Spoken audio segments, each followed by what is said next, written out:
Since the last time I talked to you, there has been one update, and that's in projected fund balance for the end of this fiscal year, the end of fiscal year 2012-2013, because we will have about $400,000 more, as I talked about last time.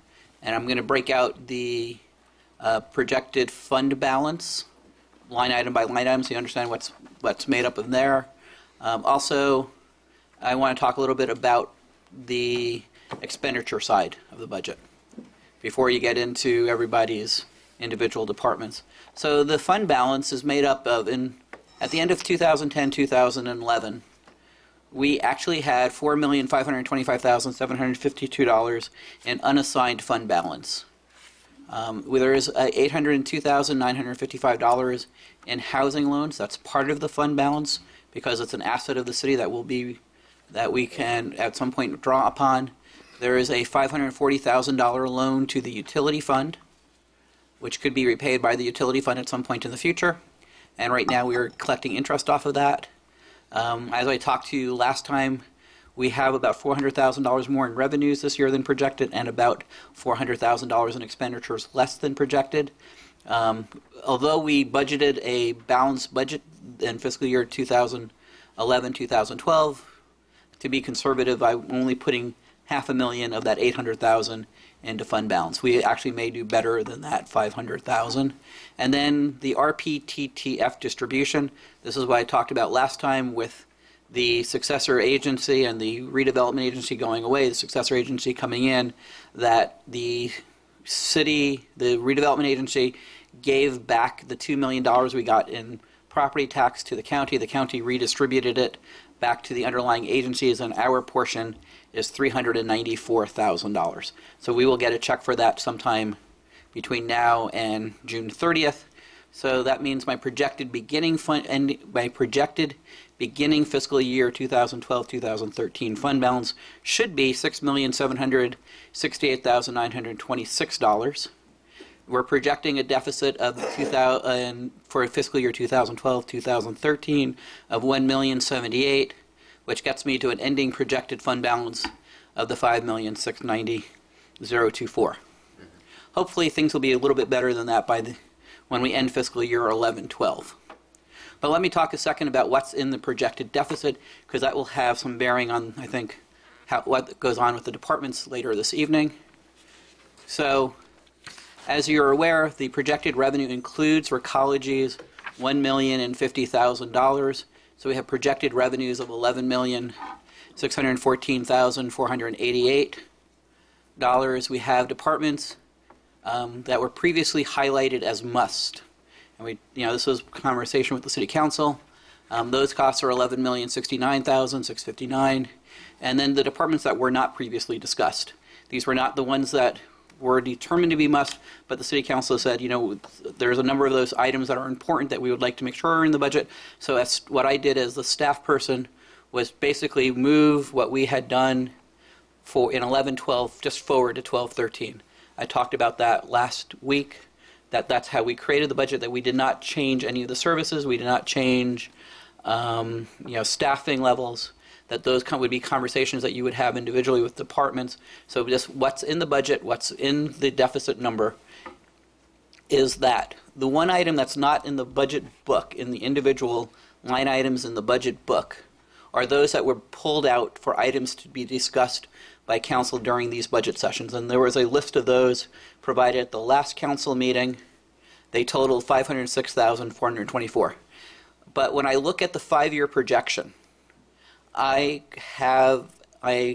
projected as if all of those items are going to be included in the budget. So as we go back to the 5-year projection, if numbers come out of the, and I keep pointing here and you're looking at your screen. I'd have to point to everybody's screen, it doesn't work. So items for further council discussion, the $506,000 is in that deficit number. So if the City Council makes decisions to not change, to include everything that's in there for further council discussion, then the deficit would be $1,078,000 as shown, and we would have a surplus in fiscal year 2016-2017 of $589,820.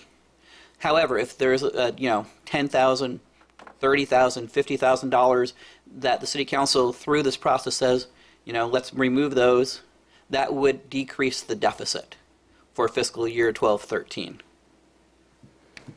And just wondering if that makes sense. This 506,000, that number has not been taken out of your 5-year projections. It's not been taken out of the 5-year projections, but if you look in your budget book, you will see that those items have zeros next to them. Okay. So my anticipation in the 5-year projection is, as we're finished with this budget process, my assumption, having worked on the 5-year projection, is that almost all of those would probably be added back, because all of those are important for this community. There's not anything in there that I would sit there and say, we as a community, really don't consider important items. So assuming recology happens, assuming everything gets added back in, that's in the council discussions, we would end up fiscal year 11-12, or 12-13, sorry, with about $1,078,000 deficit. We would end up with a fund balance of about $5.7 million, and over that entire 5-year span, we would still have more than $5 million in fund balance. I'm just hoping that I know that item about the items for further council discussion, when you look through your budget book, they're not in there. I just wanted to make sure that council and anybody in the public who is watching understands that that would be anticipated to be added back as part of when I did the deficit. Just a couple of one point and then a couple of questions, if I may. It's just a semantic comment, but I'm sure you agree that all items are up for further council discussion. Yes. Just the 500,000 or so. Yes. Right. Okay. Would you come back to the first one? First. There we go. Housing loans. Which housing loans does this refer to? These are for the city manager and the administrative services director. Okay.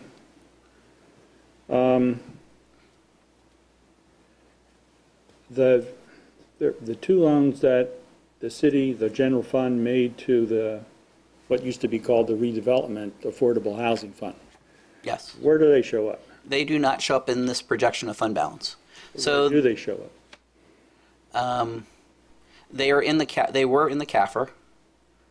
So they were in our financial report.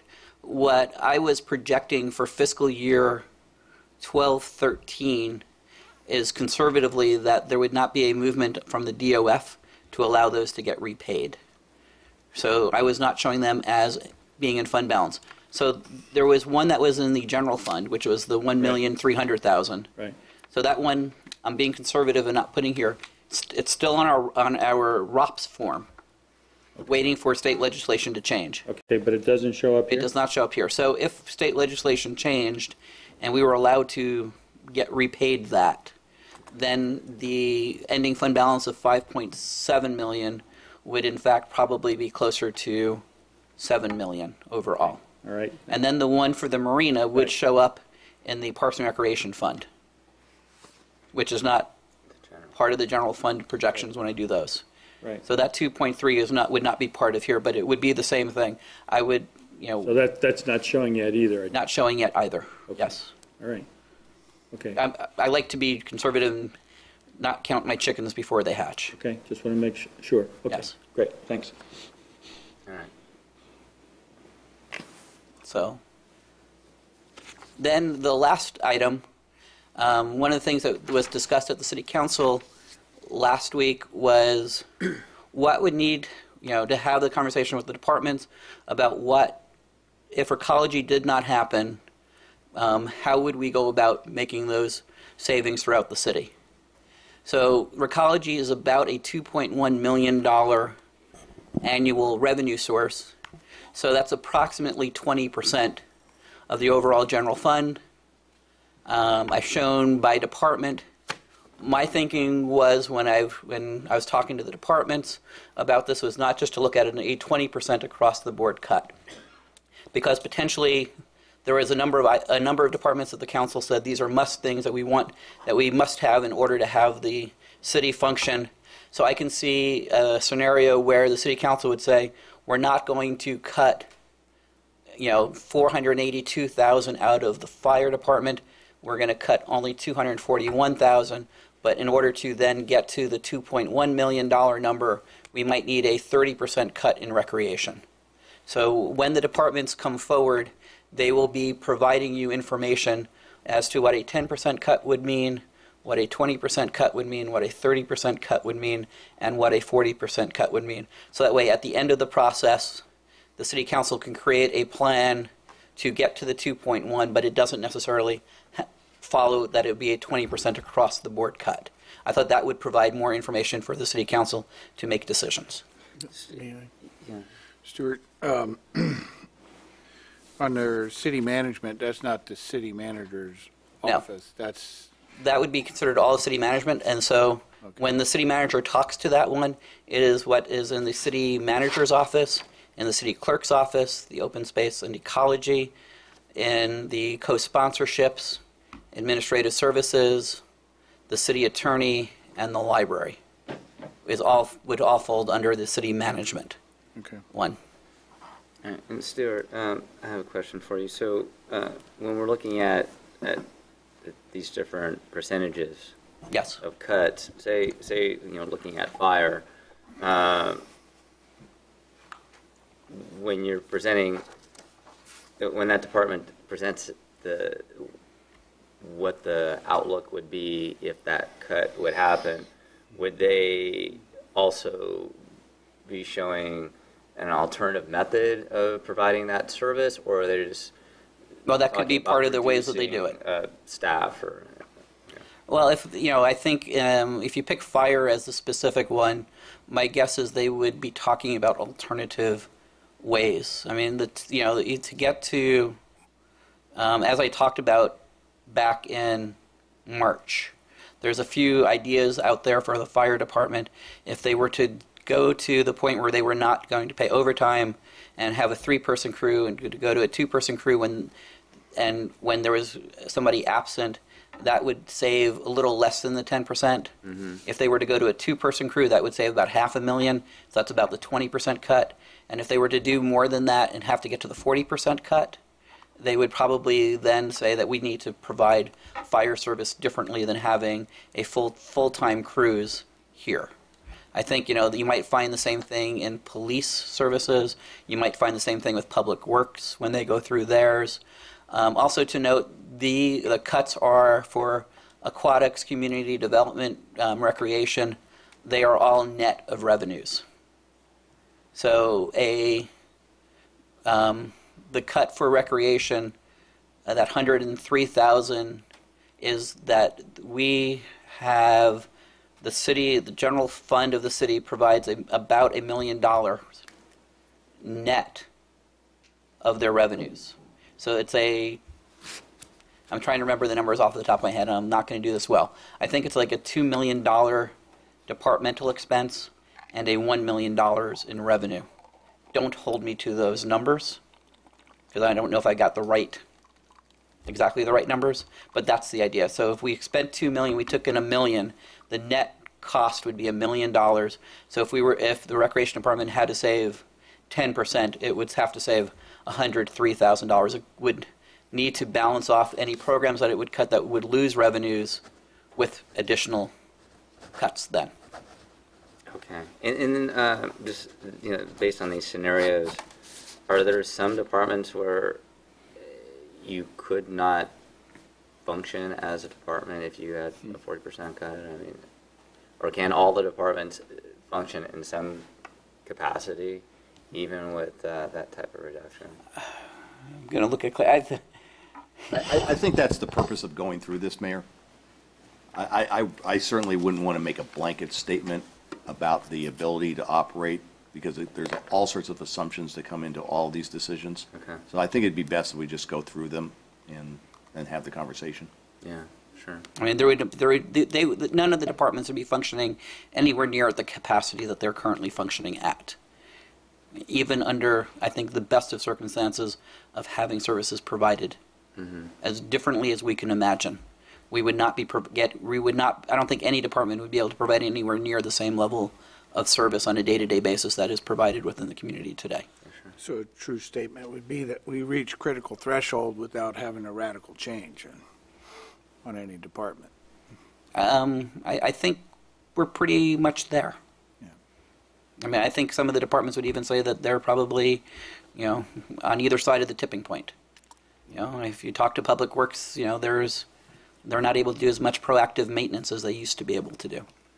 I know a number of people have gone and talked to Ted about the pool and the marina, and that's right there on that tipping point of whether or not they can do proactive maintenance or not. Mm-hmm. So, I mean, I think you're right, Councilmember Conway, that we are really on a number of these departments right on that precipice. But I also wanted to talk about, let council know that, staff heard what the conversation was at last week, and during this past week, we've been very busy trying to put together these kinds of scenarios for the city council. Then the last item that I want to talk about are, we are beginning to keep a running list of items that need further study that may not be able to be completely discussed during the budget sessions. So on that list we have is the marina maintenance and funding. That's been a conversation. Park and recreation fees and programming costs. The City Council talked about this at their April meeting. We are working on developing costs and revenue offsets for each of our individual parks and recreation programs.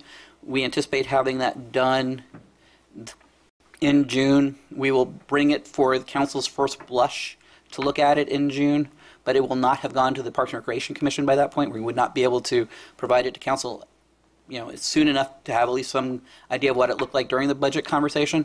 But my anticipation is that council will look at it and ask us to bring it forward to the Parks and Recreation Commission. So I would anticipate that that will take a little bit longer to look at. Council priorities. Separate out the debt service of the successor agency from the City of Brisbane. I wasn't able to do that this week because we were working on trying to get all the cut scenarios and explain that all to the department heads and get some information back from them. Updating the capital improvement plan. I talked about that last time.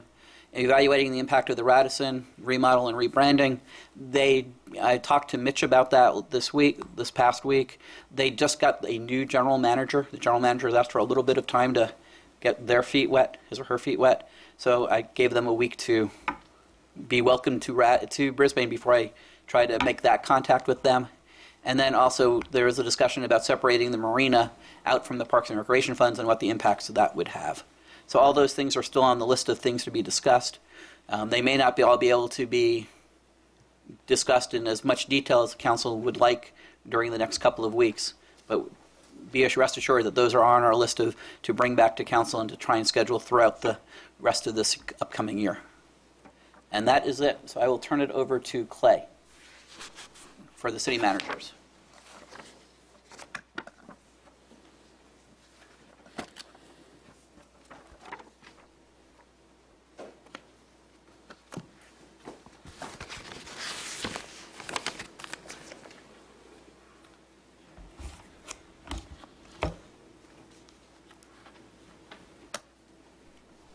As Stuart indicated, we're going to handle the city management part of this from the perspective of the 10 and 20 and 30 and 40% cuts a little bit differently than we're going to deal with the rest of the department. So we're going to combine, each of us are going to come up and give you presentations with regards to our budgets, city management, administrative services, library, city clerk, et cetera. And then I'll come up at the end to talk about the impacts of those level of reductions. So the first item is the city manager's budget, which specifically includes city manager's office, city clerk, open space, and event co-sponsorships. The salaries and benefits, insurance, most of it, as you can see, is personnel focused.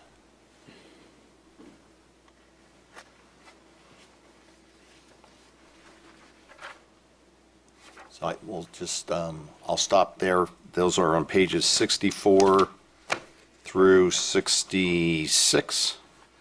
If there's any questions, one thing I would offer up front, it's zeroed out in your budget as we indicated with the travel and training, but it had been budgeted at $5,500, and I've gone back and kind of evaluated what we need for this year, and I've asked the departments to kind of do this kind of evaluation.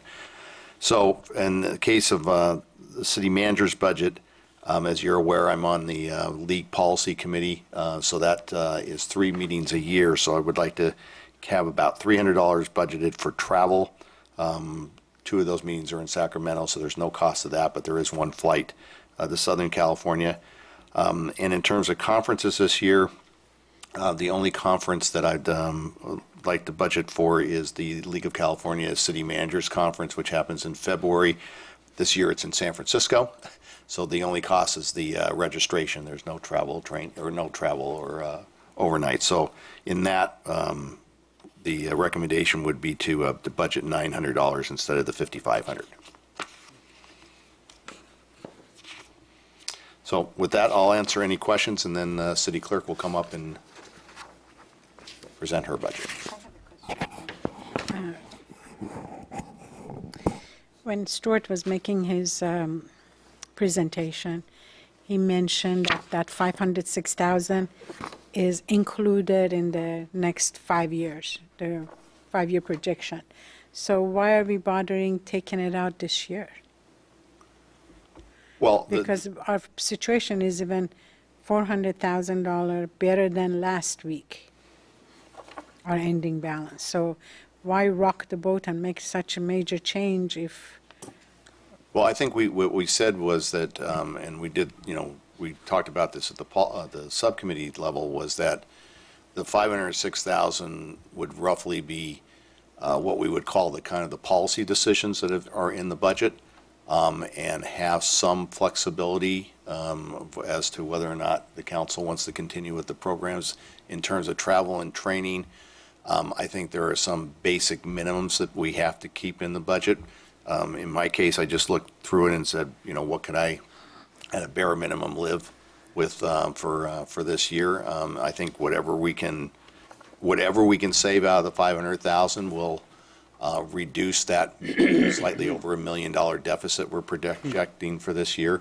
And the more we can get it down, the better off we'll be in terms of our fund balance. Thank you. Any other questions? I do, as Terry does. Go ahead. Yeah, no, in general, my feeling is the same that you just articulated, that, there's some travel expense associated with important meeting attendance and special kind of skill training and so forth that we don't want to eliminate entirely. Right. There are some things that are probably not as necessary that we have done in the past, but there are certain things that are pretty essential, and I think that's true across the board. So we just have to look at each one, I think, and see what the basic minimums are, and then go with that, because now it's zero in all of those, Right. and I don't think that probably makes any sense. Yeah. No, We get to down to the Exactly. bottom line. Yeah. I think actually a good illustration tonight will be the city attorney when he presents his budget. There are certain requirements that whoever the city attorney is have to have in terms of. There's certain kind of update training they have to do, right? Correct, Right. and Hal will get into that. So, yeah, I mean, and I think that's kind of the focus this year is kind of, what are those things that we have to do to maintain certifications, things of that nature, kind of bare minimum sorts of things in terms of staying on top of our jobs. And Right. we can kind of push everything else aside for future years. So, for example, as you can see, I've cut, the International City Management Conference. I did not budget anything for that. Did not budget to go to the League of California Cities conference. I think as long as I attend the manager's department meeting, I will get most of the information that I need. And of course, we get quite a bit of information on a daily basis from the league and our league representatives. So that's the other way we stay in touch with what's happening. Okay, that makes sense. But there are some other things in here, and I assume it's appropriate time to the things that are zeroed out. Yeah. And I thought that we should probably discuss them a little to see what we want to do about those. And there are a couple in here. I noticed, for instance, the annual yard waste cleanup weekend. We were spending $10,500 on, and it's zeroed out. And question whether we want to continue to do that or not. And then the urban forest management, what does that include? Well, as you indicate, the annual yard waste or yard waste pickup is a day in November that we do every year, and many people in the community participate in that. The urban forest management has been more ad hoc. There have been demands to and need to cut down trees in various parts of town up off of Kings Road a few years ago. And this was the money that we used to do those types of tree cuttings that would happen from time to time, either on a complaint basis or things that the fire department would identify or public works department would identify as a hazard. Yeah, again, it seems to me that this is a category, maybe we can do a little bit less, but not zero. Probably not. Because there's some tree things that come up we just have to do, and Yeah. because it's a danger to the public, and so we have to deal with it, and so therefore it needs to be budgeted somewhere. Right. And the alternative always is that, we don't budget for it, but we come back to council as we need it. Right. That can slow things down. And obviously there's search. Well, in tree cases, you may have to do it. You right may have to away. do it, right. Yeah. There may not be really the option of slowing it down. Right. We may have to come and ask for forgiveness instead of permission. Right. Yeah, right, yeah. So I'm thinking that that's probably a category we should have something in it. Do you have a suggestion, Ray? I As do. far as the number is concerned? I do have a suggestion. Okay, go for it. I think that we should put $10,000 in there. And the reason is that we've had incredibly high winds, and I don't know how long these are going to keep up. I don't know who the weatherman is here, but unusually high. Yeah. And so with that, we get breakage, and so, if that continues, something's going to be breaking. I noticed a tree that blew over in Castanos Canyon. A big bay laurel. And that was right after the canyon cleanup, so it's just laying there now. And so it's not an emergency, but I think that we should put at least 10,000 in for an emergency. Doesn't mean we have to spend it, but, Right. It's there. Right. And I agree with that. Okay, so it's not for being proactive, but it's Reactive. yeah. So we're looking at it in case there is a Reactive, tree that yeah. falls down. Right. Yeah. Well, or if Or the about to staff, fall down. if the staff Or identifies it. something that Yeah. potentially you can identify as. Right. And And just we have- often get complaints from neighbors, and that's the reason we'll go out and take a look, and if we'll have either our staff or we'll have some other tree arborists go out and look, and if they decide that the tree needs either to be trimmed back, that's sometimes the case, or sometimes it needs to be taken down, then this is the money that we would go to. Yeah, Does everybody agree with that, Seppi? I'm good. Yeah. On the annual yard waste cleanup, is that something that is co-sponsored by any of the recycle garbage companies? Or is that something that the city has undertaken the cost? The city has undertaken the cost. If I could give a historical context to this, Terry, this is something that was started in 1997. And it's kind of been an annual thing, and it was, and the purpose of it originally was to help alleviate, any storm drain issues and stuff with people being able to trim stuff in their yards. But I see if we just bypass it for 1 year, it'd be okay. Not to lose the program, but, for 1 year, I think I'm okay with that. To set it aside, considering this year is a challenging year. Of course, a lot of people love it, but, we put it off for 1 year, next year should be a stellar year. But then this year, we've been light on rain, so the growth, I think, is gonna be a little bit less too. You're not gonna have that big spawning as much as we've had with 25 plus inches of rain. This year, I don't know what we're at, like 15 or 16, so we're lagging way behind. And the amount of moisture going in the ground, so that affects how things grow, so. Right.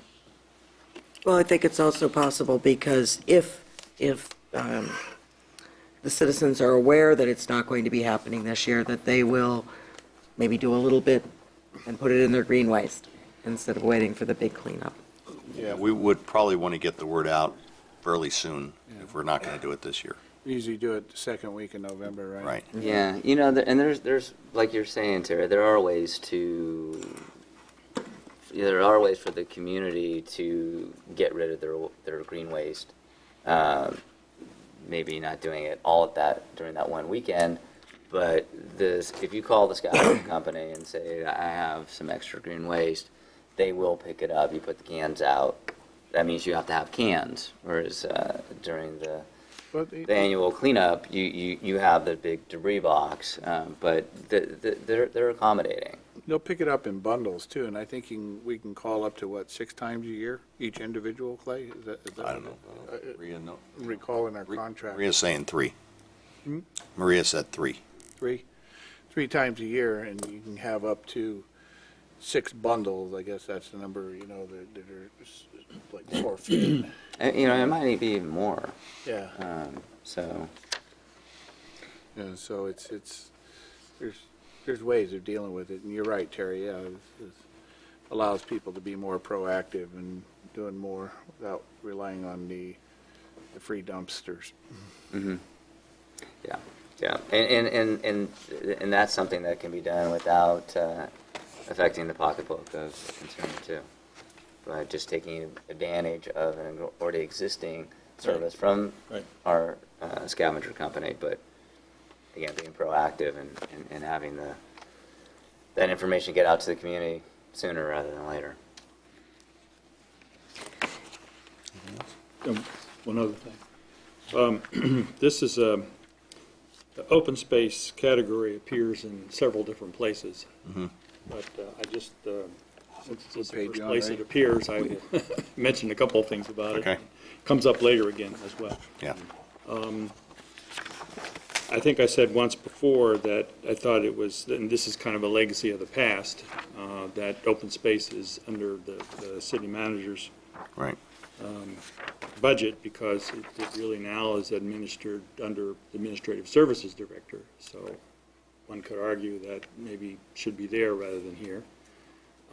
The second thing is I noticed that, and this is true in a number of instances, and maybe we can get a chance to do this, a number of the funds are sort of also legacies of the past, and a number of them just either don't function anymore, or the council has changed them, like the open space fund doesn't exist anymore, but it's still there in the budget with nothing allocated to it, because now it's a regular department in the budget rather than a fund as such.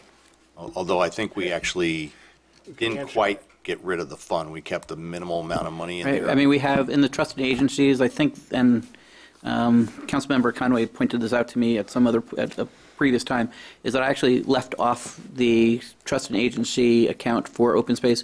We've minimally kept it open with $100. So if people want to donate to the fund, there's a place for them to donate to. But you're correct, Fund 230, which is the old open space fund, Right. no longer has a budget for it. Right. It's still left in the budget because there used to be budget numbers there. Right. So I didn't want to eliminate that and look as if those numbers were not there. That's the reason why it's kind of a legacy. 3 or 4 years from now, that one would be hidden. Okay. Okay, that's good. I didn't know that. Yeah, and, Yeah. and the reason is, I mean, there may be at some point we're able to get an endowment of something that is a donation to the city, so then you would have the fund that it would go directly Okay. into, so it doesn't get lost, Okay, I'm okay with that. Just everything I saw in here was zero, so, yeah. Then the only other thing which does come up later, not in this budget, is but it's all connected, and that is the vegetation management in the Brisbane acres. And that's another one of those categories that's now zeroed out. And I hope when we get there, we will realize that we have some responsibility there, and particularly to all the agencies that granted us money and so forth. We are supposed to do some kind of maintenance in terms of habitat potential, and so I think zero would be irresponsible. So we need to figure out what an appropriate figure there is. When we get to it, it's not in this budget, I don't think. Yeah, It's it'll come later. up here in just a few minutes. But it was all connected, so. Yeah. Okay, if there's no further questions, I think City Clerk is up next. And then I will be back to talk about the fun stuff in a few minutes. And also will be, I guess, well, at some point I'll be back to talk about the Economic Development Program, which doesn't have any dollars amount in here, but we wanted to give the full council kind of an update on what the subcommittee's been doing. And Mitch Bull from the Chamber is also here tonight for that purpose. Okay. Sherry, yours is a couple of slides back. All right. Good evening, Mayor and City Council. The City Clerk's budget is also personnel-focused, mostly. The biggest other item in there under supplies and services would be the records storage, and also the updating of the municipal code, which is our book of ordinances that must be kept up to date. So, and then under the items for council discussion would be the Citizens Academy. And that is something that we've did several years back, and at that time it was done to highlight the different city departments and what each department does within the city and the services they provide to citizens. And this past year, we focused more on issues such as the Baylands and finance and the budget, and let's see, high-speed rail issues such as that. There are many benefits of the Citizens Academy. I get a lot of great feedback from the people who participate. But one of them that I noticed this year was that we got a lot of the citizens who attended those to apply for our city commissions and committees. So it's something I didn't expect, but it was a good outcome from that. So. Anyways, the $5,000 pays for the food and the supplies that we give to each of the participants of that academy. And then the second item would be travel and training. And I'm a certified municipal clerk. In order to keep my certification, there is ongoing training that's necessary. So there are two major conferences. One of them is the annual City Clerks Conference, and that's in April of every year, and the second one is in November, and that's the new law and election seminar. What I've been doing in years past is not actually using the full 2,400. I have been selecting one or the other so that I can keep up to date and not have to go to both. And the other thing that I try to do is attend the ones that are local, like for instance, there was one in San Jose in April. And so I would prefer to do that rather than travel to, say, Monterey or another place if I don't need to spend the night. So I'd like to keep maybe $1,000 in there, or if we don't end up lumping it together, so that I can pick one of those each year until hopefully things get better. So those are my items. If you have any questions, I'd be happy to answer them. I have a question. In regards to the Citizen Academy, we just had it this year. Right. Could this be done every other year in light of the budget and, vegetation management is talking about this? We need to come up with some funds. Mm-hmm. Could that be every other year at least? Yeah, it could be. It's up to you. We did take a break for 2 or 3 years. Right. And then brought it back again this year. Right. So that would be, I think. I'm just going to agree with you that I think that's something we could probably do every other year. And I think it probably is more attractive the year before an election, and, people are really more interested in. Oh, right. That's a good idea. So, and also when there's a break, then it generates a lot more interest, I think. And this year's was very successful, I thought. A lot of really good people, and a lot of people from the Ridge, and a lot of people have continued to participate, and so I think it really was a successful endeavor. So I think it's a good idea, but I think, every other year maybe makes sense. Sherry, did we have a Citizens Academy 2 years ago? We did not. I think we took 3 years. It seemed like there was a big gap, because I don't There was. recall Right. having the Citizens Academy Right. before. I think we did it for 2 or 3 years. We took a 2 or 3 year break Yeah. and then reinstated it last year. I like what Ray is saying about having that time gap. It stokes interest. Whereas if it's all the time, Yes. then people go, well, okay, I can do it next year. Would be You even know, useful to do it every 2 years, really. Rather, yeah, rather than every it's- other year. It's up Right. to us to decide, Right. when it comes out. But we don't need to do it this coming year. Okay. Right. I agree, too. Okay. The storing of inactive records, is that off-site secure storage that we're, Yes, that's at Data Lock here in the industrial park, and it's off-site secure storage.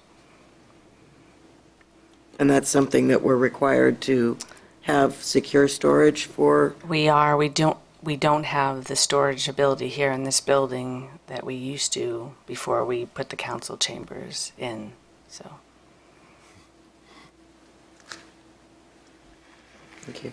How many square feet are we actually renting from that, do you know? Oh, I don't know the square footage. I know that we have almost 1,600 boxes, and that's what they're storing. Part of the cost comes in transporting the new boxes to the facility and ordering them out when we need them and then returning them, so. Do we do electronic storage also? No, we do not at the moment. Well, we back up our electronic records, Right. email records, and that's done with the IT department, but Right, but do we and actually we make take a storage disk. I believe that's done. That's what I was And told. that disk is shipped to Data Lock? Not to Data Lock. I think it's on an off-site facility, and Albert and IT would know how Okay. that's done. I actually do not. That's kind of more of an insurance requirement too, isn't it? Well, How we operate? I don't know if it's a legal requirement. It's definitely something that is advisable, and I don't know if the Administrative Somebody's Services attorney. Director wants to speak to that. And I can look and see if instead of wherever our IT person is storing it, if they want to put it at Data Lock, that would work. So I can. Yeah, I just know, a lot of businesses, there's a requirement that you have to have software backup, and for insurance purposes, in case you have a fire, is you have to have everything that's electronically controlled in your whole system, your whole building, has to have a backup of some type of media, and that media needs to be transferred to an off-site facility that's controlled, so it's pretty, Right, Right, I mean, we do store our, we back up every day. We have 30 days worth of backup, so we can restore back to a previous day. It's stored off-site. So we do all those things. yeah, okay. Can I ask, in regards to Data Lock, I know when I was cleaning my garage and so forth, I really had so many papers that I thought they're really, really important for me to have. And a few years after, I look at them and I thought, did I call those important? What kind of a purging do we do before we actually send a document to Data Lock to make sure that truly they are? Well, we don't at the moment. We do not do purge records, and that's something that I should be looking into. I have over the years, but we haven't really purged the records. We've kept them. I guess there's certain old financial bank statements, things like that, that I actually would like to take some time and look at anything like that we definitely don't need. But you'd be surprised at the things you think you don't need, and then all of a sudden we're doing research and we need them. And so I know it's money involved in storage, but a lot of times we order something back that's really valuable to us today in making decisions or for some sort of a case that we needed the background on that I never would have thought we'd need. There is a manual that it's for record retention, Yeah, that you need to know what to keep and so forth. right. So we really don't use that record retention? We just send everything that we have? Well, we have a records retention schedule for finance, and we started to go through all the different departments, and we haven't done them all. So that is something that should be done as time allows, and that's always the problem. So, Thank you. Just, I don't think we reacted to your proposal for the $1,000 for that update necessary conference, and just for me, I think that's a good idea. okay. I think it's reasonable, sure. Okay, thank you. So All right. I think next up is it library or? Okay.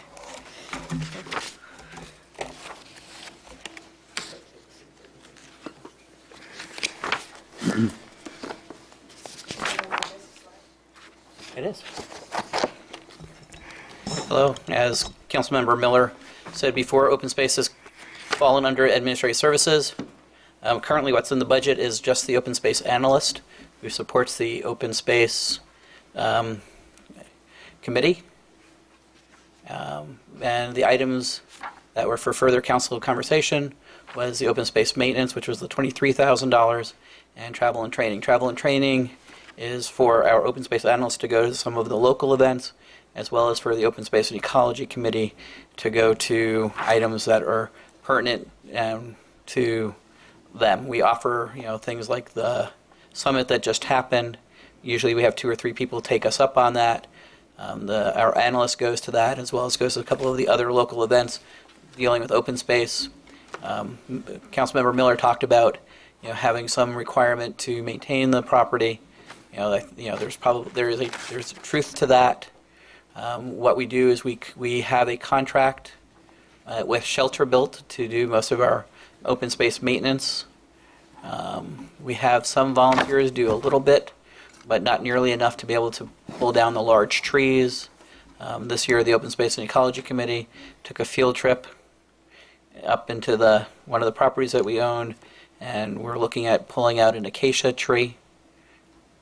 And this is where I really start falling down, because I understand policy, I don't understand trees. If you ask me to tell you the difference between an acacia tree and almost any other tree other than a eucalyptus, I would not be able to help you. But They grow like weed. I mean, yeah. That's what Peter told us, is that it was growing like a weed and it needed to come out in order to open up the space to allow diversity. And that's really what we do with our open space maintenance. We try and maintain what we have already held, what we've already cleared out, and then to open up a little bit new space on the properties that we own to allow for more of the diversity of growth, as opposed to a uniculture of plants, which does not allow as much animal life to live in. So those are the 2 things that are on the items for council conversation. I think the travel is so reasonable. $500 is absolutely nothing. I like to see it stays there. But I want to see this 23,000. Yeah, could I ask a question about that? Does that also include the Habitat Restoration Day? We spend a little bit of money for habitat restoration there, and we spend a little bit in Parks and Recreation, because it's a combination of the 2. Okay. But in the 23,000, There's some in there. some in there is for the Habitat Restoration Day. Yes. I was thinking, as I recall, the maintenance and the mapping and so forth, which are crucial to maintain the habitat, is somewhere around $12,000, something like that? Something like that. Yeah. That's what That I was seems going like to the say. basic. That's exactly. I was going to say that maybe we could have at least $10,000 in this area. Yeah, I mean, given the year, the type Yes. of year it is. I mean, I think there's going to be a recommendation next year to if possible, bring it back up. Yes, yes. Maybe on an every other year basis, really try and do that major cleanup again. Right. Because you have this in the budget in the next 5 years anyway. It just this year, then maybe we could do it 10,000 and then Sure. it's back next year anyway. So are we talking about the vegetation management program? Yes. Or at this point? Okay. Yes. To leave Yeah. 10,000. The Yeah. line item would be under special department expense, Right. 5241. Right. I just see we also have the Open Space and Ecology Committee projects. That's 23,000. Well, that's what, It's the same thing. it's the same thing. It just. It's all the same. Different, All tied together. It's all tied You're together. just calling it yeah, Yes. right. different Same- line items. Right. And, okay. So for 1213, that would be $10,000. Okay. And then the next one, Okay. sorry, We're still doing open space? I was going to move on to I co-sponsorships. I just wanted to talk about the salary and the benefits. So, the Open Space and Ecology Committee has a part-time staff person. And could you just explain the role that she has, with the committee? Sure. She's the person who does all the major research for the committee. So when the committee wants to learn about the green building ordinances in other cities, she does the research for that. She did, some research for the sustainability committee when it came to understanding what some of the other, not the One Planet Living, but what the eco cities, and I can't remember what the other third item was. So she's done that. She does that research for us. She is working on the plastic bag ban that's happening in San Mateo County and tracking that for us. She puts together the agenda for the Open Space and Ecology Committee. She's the one who does the minutes for Open Space and Ecology. So whatever happens through them, most of the reports that you receive from the Open Space and Ecology Committee have been written by her. Councilmember Millers probably knows more than I do of all the things she's done over the years since he'd been on the committee much longer than I've worked with them. But she's. Now, you've covered pretty much, I'd say another dimension to what she does is the green building ordinance. Yes. And she's really the only one on staff who totally understands, the whole lead process, and she really, in a way, is partly shared with the planning department because they don't really have anybody who knows all about the green building ordinance and the lead requirements and so forth. So she's the person on staff that knows all that. You think John Sawicki doesn't know about that? He doesn't know it off the top of the head. I'm sure he would agree, sitting right over there. He can speak for himself, but I think he would agree that Lisa has much more of the detail of the lead requirements than he would have in his head. Mm-hmm. And I think she's been helpful to him. We can ask him if he agrees with that, but that's my impression anyway. Yeah, it just, and then the insurance, what is the insurance? Well, that's for workers' comp and liability. For the staff person? For the staff person. What we do is for workers' comp and liability, we charge a certain percentage because we get charged it based on what our salary is, so I spread it out based on salary. Okay.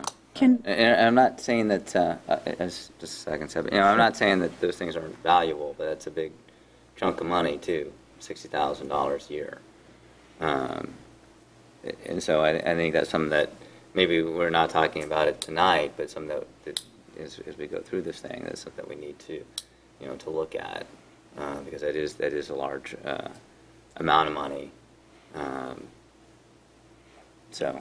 is it giving us that impact to the community that some of these other things that we might cut.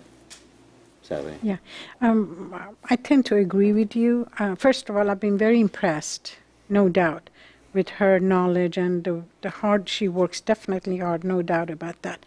At the same time, I've been with the county's resource management group.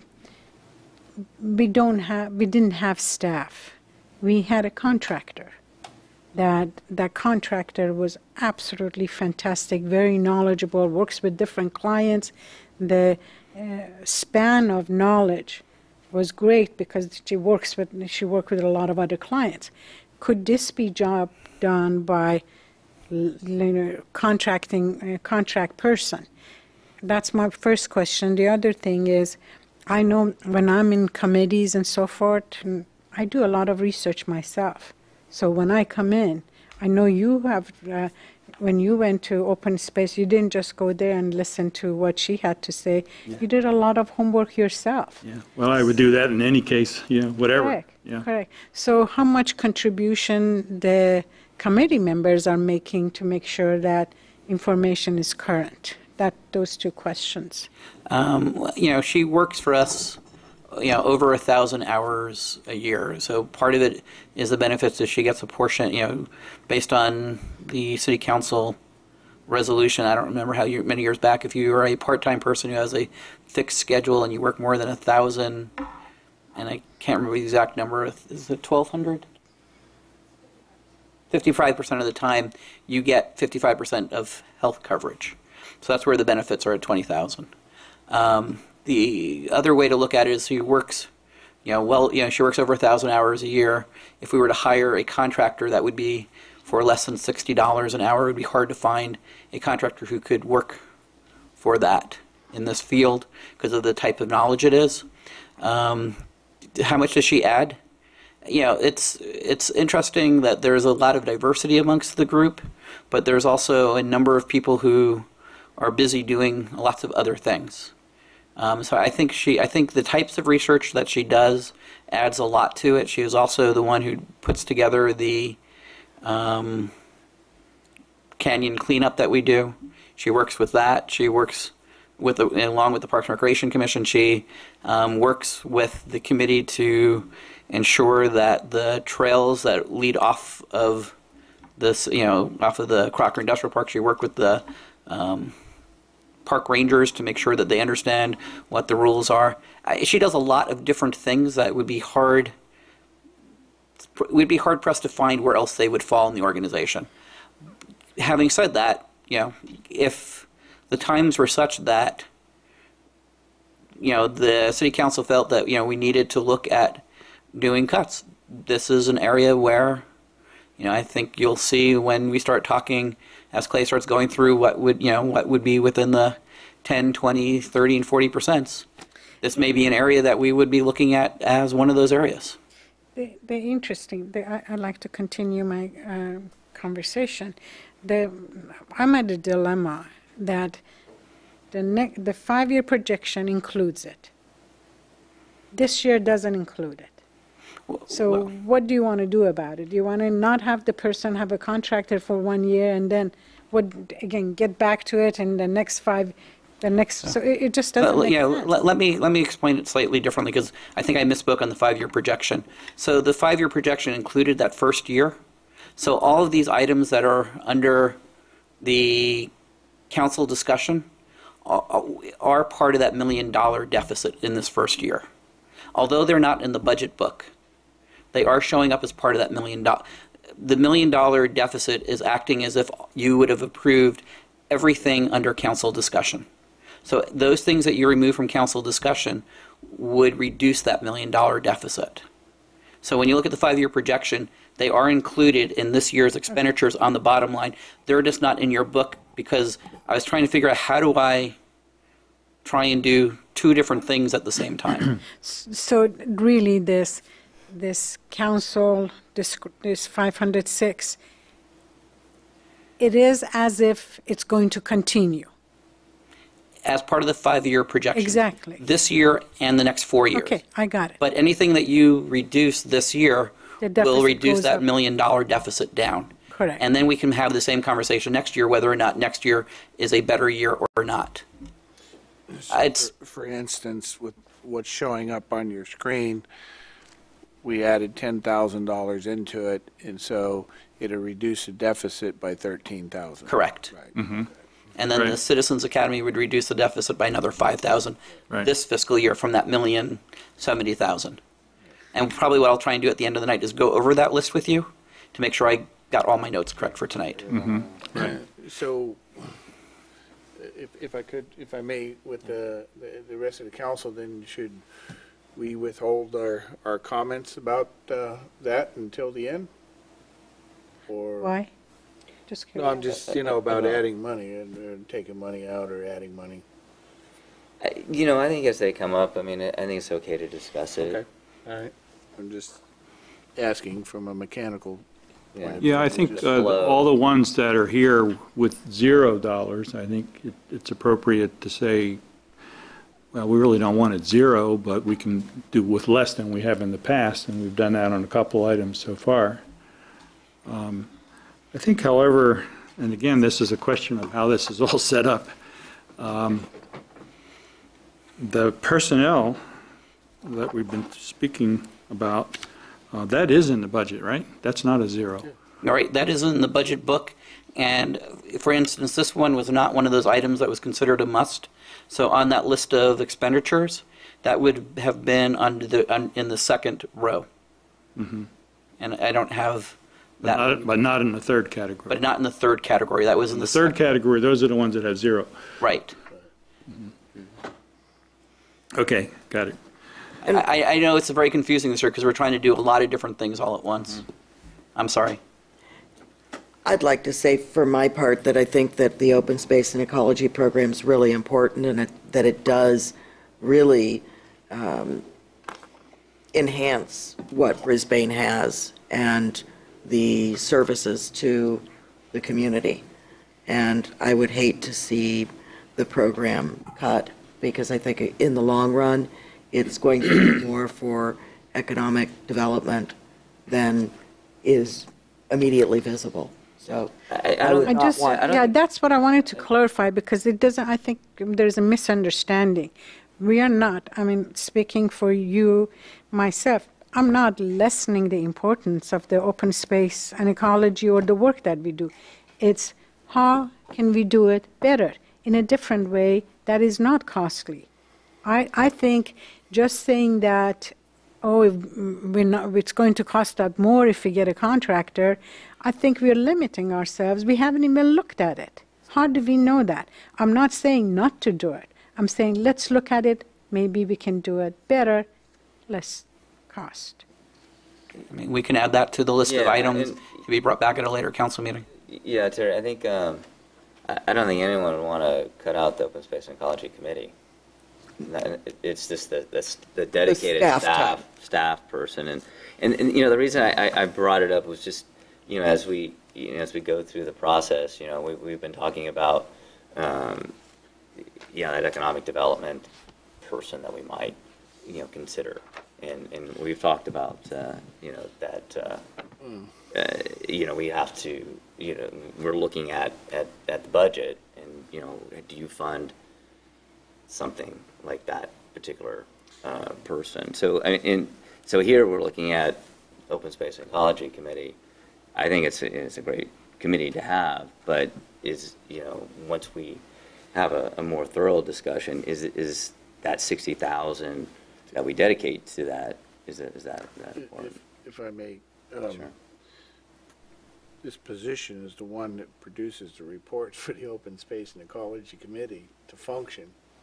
And so, I mean, it does reflect, just piggybacking on Terry's comment, it does reflect Brisbane's citizens' core values in relation to the mountain.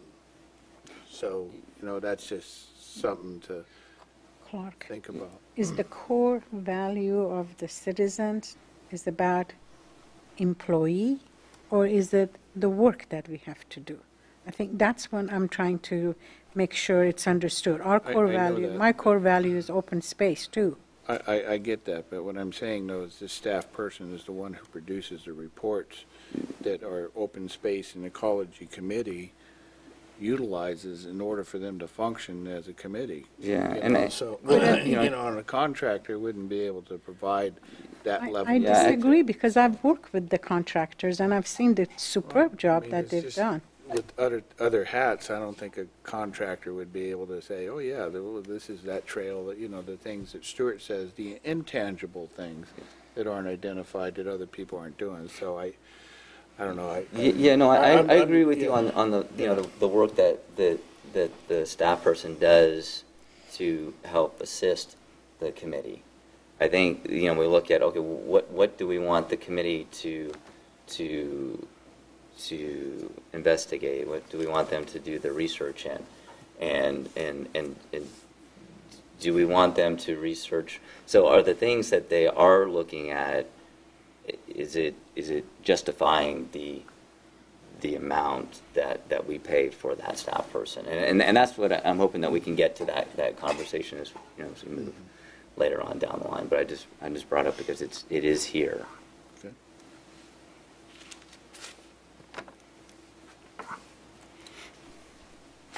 The next, I just want to observe that, in a way, that question can be raised in every department.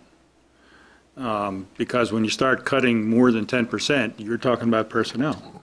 Yes. And so the question is, across the board, can we do with less people the various functions that we have done in the past and what the council has considered as priorities in the past? And, that's the overall issue.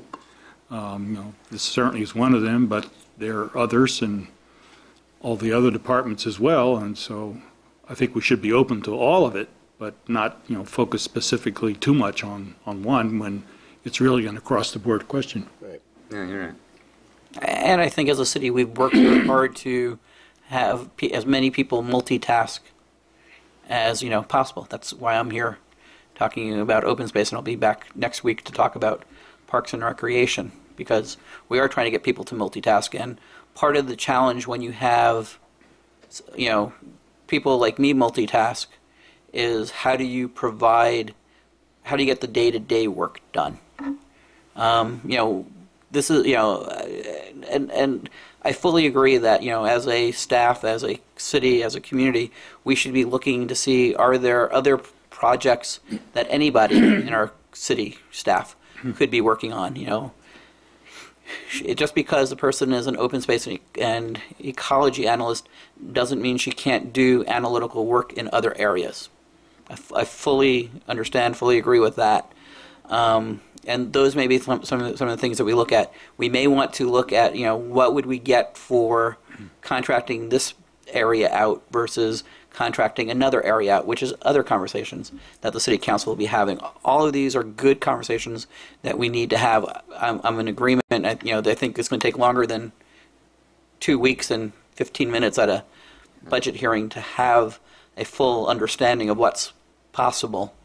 And it is just a challenge as to, how much do you want your Open Space and Ecology Committee to do? How much do you want your Parks and Recreation Commission to do, and your Parks and Recreation staff to do, your planning staff to do? What are the areas that are important, and how do we then provide the support for those areas that you, as council, say are important, so that, and which staff members are the best people to provide you that information at the least cost possible?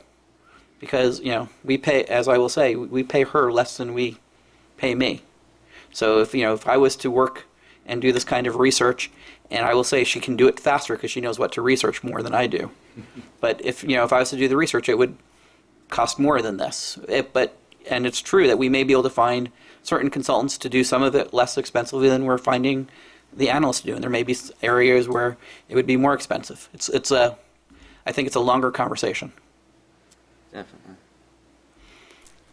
So the last item that I will talk about is event co-sponsorships, at least talk about for right now.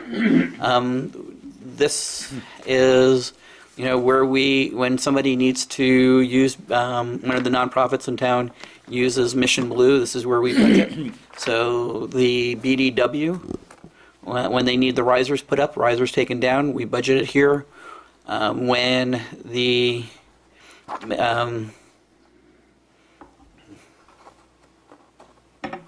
concerts there that Kevin puts on, that's part of this 20,000. When we have Shakespeare come in, that's part of this 20,000. We've had, and I don't remember exactly what it is, but we've had some other special events, one-time things come into town, and that's part of here. So this is what provides an opportunity for a number of the artist opportunities. Artist Evening of Sharing. Artist Evening of Sharing is actually a separate item, and that's I think it's a separate item in the city council's. No, actually that is in here too. You're right. That is part of this 20,000, because there's the Mayor's Art Achievement Award is in the city council budget, and that's separate. But this would be where the Artist Evening of Sharing would be. So this is where this 20,000 is used to provide art and community art stuff, and my wife will kill me because calling art stuff, but art stuff. Right. Once again, she's not watching me on TV, so it's okay. You hope. No, no. Change up on you tonight. I told her you could watch me. I'll be up all night. And she goes, yeah, no, that's okay. I've got books to read, novels to write. But, once again, as I said, this is part of the $1,078,000 deficit. So, if you would like, if you put this back, all 20,000 back in, it wouldn't have an impact on what that deficit number is. If you want to try and save money, then we would probably need to have a further conversation as to what we want to support as a community. Yeah, it's kind of getting back to those priorities. So, Of course. yeah, hard to, to say, oh, we'll take off this or we'll keep that and not really having Understand the impact. understanding of, just, Yeah, the Yeah. problem with this one is the problem with the recreation budget too, because you need to have more specific information as to, what's the implication of this action or that action. And in this case, there are a number of the activities that at least some of us participate in that we sure wouldn't want to see go away. But I'm not really sure, how much the city actually contributes to those particular activities. I mean, like the Brisbane Dance Workshop, which I just attended, I thought, it's a fantastic community event. So to remove that sponsorship makes absolutely no sense to me whatsoever. But we need to find out, say, how much do we put in for that? And certainly, the Mission Blue Chamber Series, I think, is an incredible thing that we have in Brisbane. And so it would be interesting to know, I guess, at some point, how much we've been putting out for these different events, and then take a look at it and say, okay, do we want to keep continuing to doing that? I know for the two that I just mentioned now that I'm familiar with, I would certainly want to continue them. Maybe there's some other things that I don't know about that would be up for conversation. But that's my feeling about it anyway. May I ask a question? In regards to co-sponsorship, for example, putting the bleachers, could that be done by volunteers? No. No, because it's an important liability issue. liability issue. Right. Thank you. I mean, we actually don't even do it ourselves. We hire somebody else out who has their own workers' compensation Right. insurance. Right.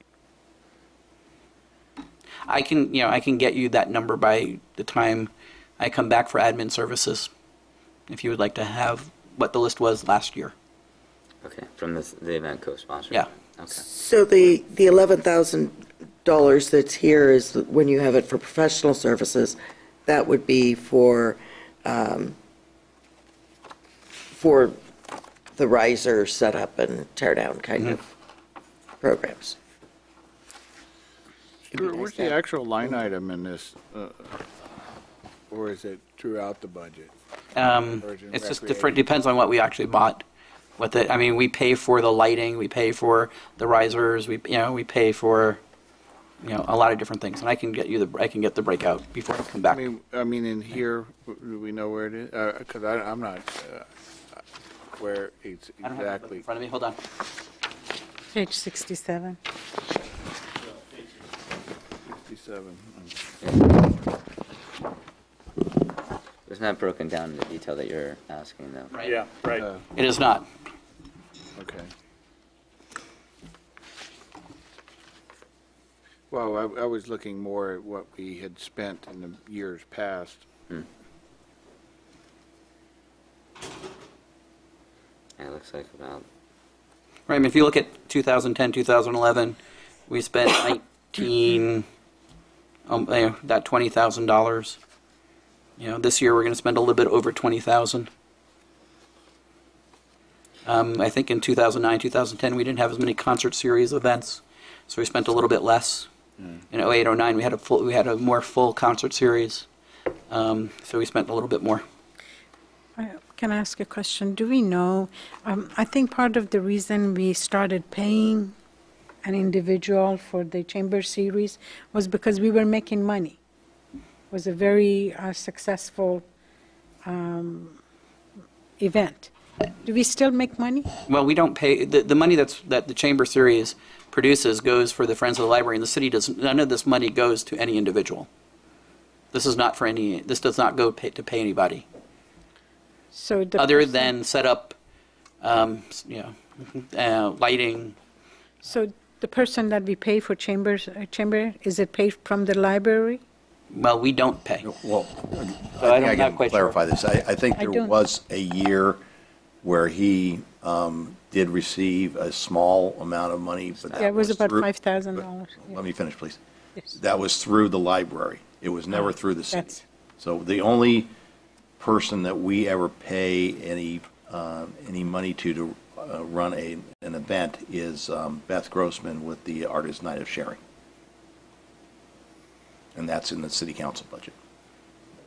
Right. Yeah, I remember that Kevin was saying that he does get some compensation, but it comes out of the sponsorship money, which is not the city, I mean, the private sponsorship. And I believe in my conversations with him that in the last couple of years, he hasn't even gotten that. Right, So, right, Okay. right. That But that would be the only source, not city money. Not city money.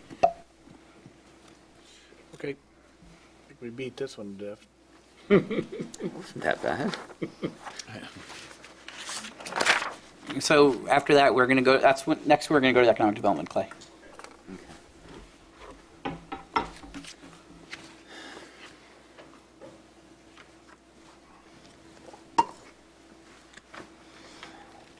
Do we have a, Bouncing think back we and do. forth, we keep on our toes we here don't tonight. have any handouts on this? You don't have any handouts, so Except what was distributed. it in was the distributed PowerPoints. to PowerPoints earlier today.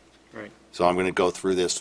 We had, at one point, thought that we would come back during the budget and have a proposal for the council to consider in terms of placing into the budget. We're not quite there yet, but we've been meeting religiously for the last couple months on every other Thursday and going over the various kinds of options with regards to the economic development program. And the Brisbane Chamber has been engaged with us in that process and in those meetings. So what has the committee done to date, and the committee being the Economic Development Subcommittee, along with the Chamber? We've reviewed various economic development programs in the city of San Mateo, Sonoma County, Asheville, Buncombe, I believe, County in North Carolina. We've focused on programs connected with local chambers of commerce. We've worked to understand the various roles of the city, the chamber, and the economic development programs have in creating a thriving economic community. And really, I think one of our takeaways has been that we really need to understand and really think through what the role of the three different entities are. We all have kind of distinct roles and responsibilities. The mission of economic development, and this is based on the conversations we've had at the subcommittee, and Clark and Cliff, we didn't specifically go through this at our last meeting, but this is kind of what I gleaned from our conversation. So feel free to input if you think we missed something or you want to restate something differently. So the first thing was to retain and recruit businesses. Second was to proactively identify business community wants in the area of development strategy, work with brokers and landowners. We spent a lot of time last fall working with the various brokers and having them come in and talk to us. Contact individual businesses, which is kind of the proactive part of economic development, both in retaining and recruiting. We aren't able to do much of that at this point. Attend trade shows as appropriate, depending on what you're trying to recruit and what you're trying to bring in. And stay engaged in economic development in San Mateo County. There are a number of cities that do economic development. The county itself is getting into a program. There's Sam Cita. There's a real need to kind of stay connected in that area, and also in the Bay Area and beyond. The Chamber. And Mitch Bull is here tonight, and he can kind of more specifically talk about the Chamber and its role. But the Chamber is really set up to represent businesses within and adjacent to Brisbane, to provide a bridge with businesses so they can be involved in the city and the community through education, grants, mixers, informational meetings. The city, us, our mission basically is to regulate business and business activity through land use, building codes, fire codes, and providing an atmosphere for successful businesses by adopting policies and programs that promote economic development and economic activity in our community. So the next steps, we're going to be inviting in the director of the San Mateo's EDGE program, which is a private economic development program through the chamber down in San Mateo. It's going to come in and speak to the subcommittee in a couple of weeks. The chamber is continuing to do some research on other models of chamber city partnerships in this area. And then we plan on coming back to the city council sometime later in June, July, September by the latest, I would think, with a recommendation on putting together the beginnings of an economic development program. As you can see, and this is probably a point of discussion, is that based on an earlier meeting we had when we were kind of more focused on kind of a City of Brisbane economic development program, we are now really more focused on a partnership with the chamber and actually running the economic development program through the chamber. So that's my comments, and Mitch is here, and he's sitting. We wouldn't want him not to have the opportunity to come up and speak and participate, so I don't know. Can I ask a question while he's Sure. coming? In the areas that was looked at for success of the economic development was San Mateo, Sonoma County, Asheville. Can you tell me what's Perfect segue to Mr. Bull.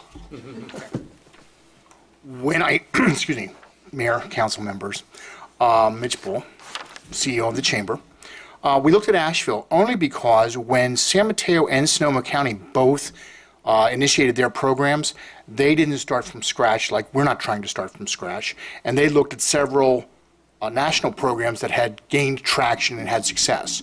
One was the county of Richmond in Virginia, outside of Richmond, Virginia.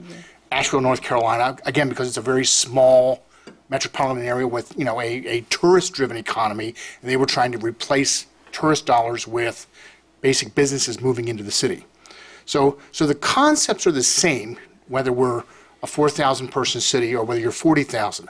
So we're looking at concepts of what can we learn from each one of these large and small models to bring to us to say, what factors do we have to look at? Because the factors are going to be the same no matter the size of the city. So that's what we were trying to do, is look at 3 or 4 different scenarios of what they're trying to glean from their experience, what we need to focus on going forward to put a plan together and look at it from several different points.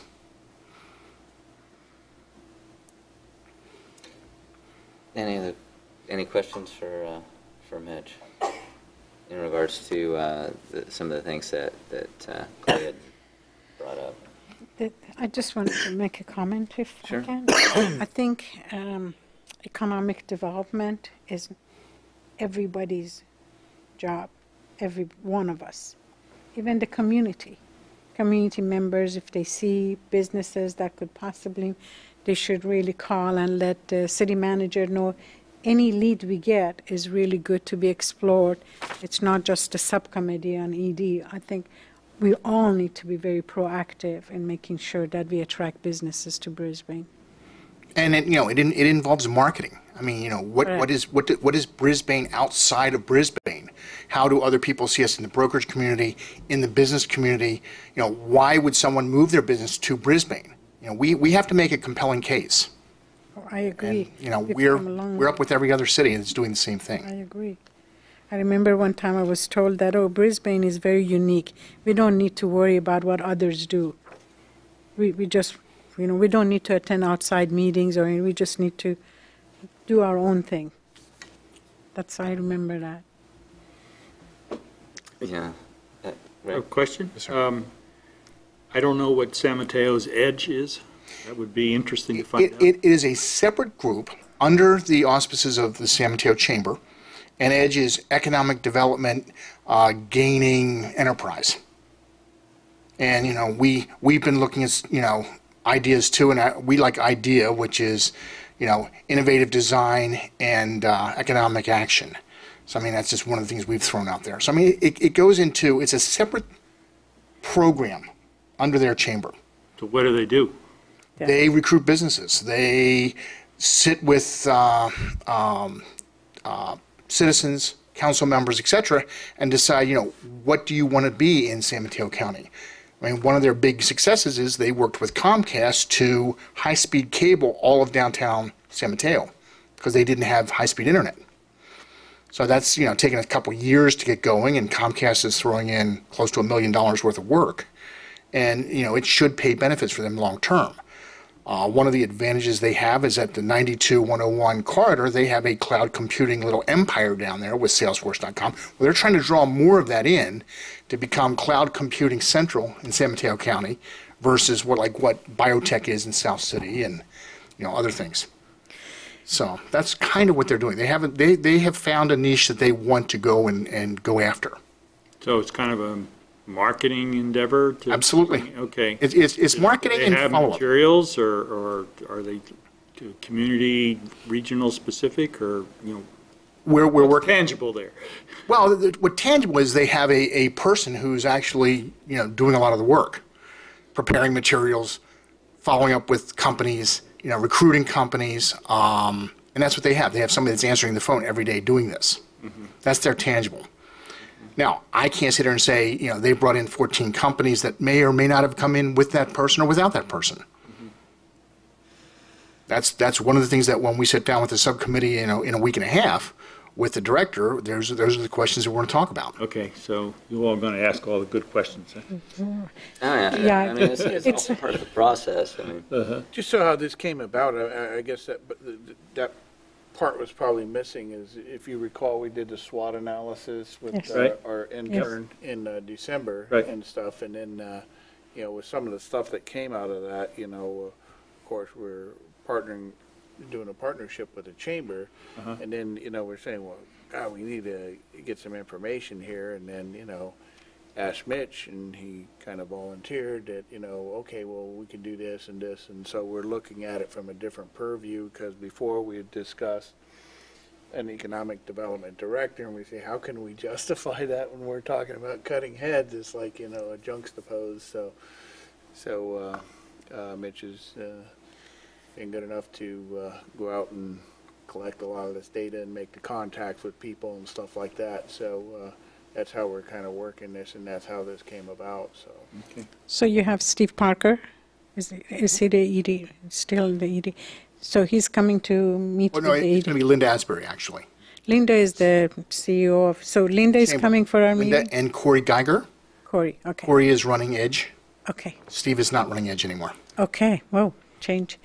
Just quickly, one of the things that I have heard about this, and I think it has to go with overall mentality in our county, and also competition in our county that want to bring businesses, and also the perception they have of Brisbane, that, oh, that's a North County, don't bother. I mean, I've seen that. And some concerns that have been shared has been that, like Sam Cedar, if you remember many, many years ago, Sam Cedar was pushing to join them, and a lot of them that joined really pulled out because they weren't getting any personal city benefits. All of them could have good names, good resume, good objectives, but the delivery wasn't there. So I'm afraid I understand the same thing with Edge, that it's one way of San Mateo Chamber is trying to leverage their cost. This is I think because that's this is- probably part of what they do, yes. Yes. So I just want to make sure that when you meet or whatever, is to make sure that what are we going to really get, and get them to be really accountable for what they say they're going to do. Yeah. I just don't want to have. We're just having a presentation from Edge. Sure. We're not looking to hire them, or they're. No, this is just to give us a little more direction of some things that we could be looking at. Yeah, during that one meeting that we all had about economic development, we talked about the SWOT analysis, and we talked about the certain areas that are our economic engines, Crocker Park and Sierra Point. And on that agenda, we were going to talk about an economic development director, but we didn't get there. And But, but we've heard from all of you about, hesitation about doing, having that position. And so looking, discussing are there other options available? And this is It's good. now where we're going. I agree. Is to gather the information. Gathering We're still, information. Yes. it's still a gathering information type of situation. I mean, is this the direction that we go with this Right. type of, kind of partnership with the chamber? We'll see. But it is important that we have something in place where we make sure that we are providing a good lines of communication with our current businesses. Because we really don't have that right now, and we need to establish that. And then we need to look at how do we bring in those new businesses. We have too many vacancies in town, and so, and how do you do that? What's the marketing strategy? So it's all part of that process. We're gathering that stuff, and like Clay had said, probably within the next couple of months or so, hopefully, knock on wood, that we can come back to the full council with some options for you. I would share my personal reservation. And I'm glad that we're looking for studying them to get ideas. With the economic development, you got to do the work, no doubt. When you're talking about marketing, Right. you got to do it. You can't just say, oh, Edge is going to do it for me. One of the things that, it's just my own the bias that I have. I think I've had friends that are into economic development, particularly in San Diego and other areas, even internationally. Facebook, they have facilities that they really look to see where they can have offices. Mm-hmm. And there are cities who are competing for that, is to really be in contact with almost all the companies' facilities director. Where are they moving? What are they thinking? Is to be right out there. That's part of it. That is to really be connected with this facilities the question director. we have to ask before you get to the facilities directors are, what kind of businesses do you want? I was a Correct. facilities director for 25 Correct. years. I agree. And there might, if I represented a biotech, you might not want me here. Correct. So, I mean, I agree. those are things we have to get to as a community Yes. before we can even set a course to bring in someone to look at, where do we market ourselves? What do we market ourselves as? I don't have those answers. And I don't think as a community we have those answers yet. And we're also There's a process. identifying perceptions too of Brisbane. Correct. Yeah. Which, I like what you said. We were actually able to squash one last week. Right. That was, a long-running perception that wasn't backed by any fact, Yes. and so it's I think, sorry. a data gathering, thing that we're going to do. And so I think September is probably more realistic than July, so. Probably. Yeah, I think so. I think, Mitch, you gave the key answer. Really, you did. To define what we want to attract to Brisbane. That is the key. Because if you know what you want to bring in, you can target the facilities director or the corporations. Correct. We do not know that. Well, that's what's so important about having that charrette. That is really important. So it kind of ties into that, but then that costs money. Do we make the investment to reap, future financial benefits later on? And so, If it's going to give us the answer, then we need to bite the bullet and do it. If it is going to give the answer. sure. Well, then just like you were talking about, you need to have that direction for Right. the type of businesses you want to have. You need to also provide the direction Yeah. for how you're going to reach out to the community to extract what you want. To. Yeah. So, And as we've discussed in subcommittee, I mean, we can want a certain business sector, et cetera, but then we have to have landlords that are willing to work with us to assist that sector and have the amenities like high-speed internet, et cetera, that supports that sector. So it's a lot of different things that we have to do collectively to make this work.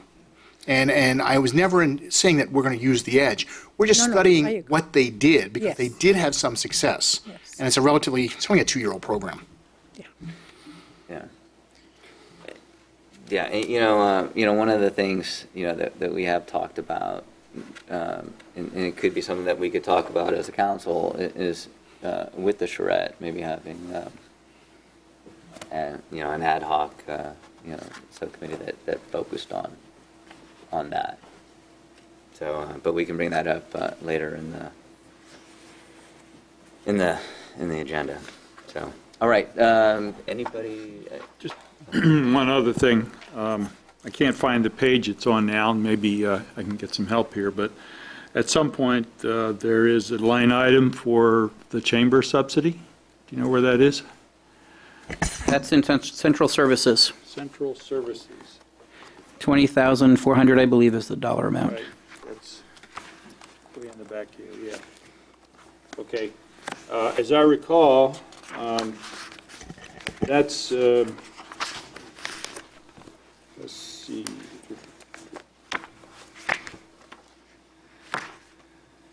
Someplace or other. Yes. Annual contribution by the city to the Brisbane Chamber of Commerce, which is relevant at this point, I believe. And it's 20,400 this current fiscal year, but it is now listed as 0 for next fiscal year. So Right. We have to decide whether we want to continue to subsidize the chamber. Otherwise, if we go with what's in this book here, it'll be 0, and so I suspect that we don't want to do that. So we probably should at least discuss it now, and Yes. it seems to me that if we want to move ahead with the chamber on the economic development program, want which to we're know- talking, then clearly we need to continue some kind of subsidy. If I may, just, our partnership has been stronger than any time I can ever remember. And I don't want to bump in the road with that over the money on that. I know that we're tight and everything like that, but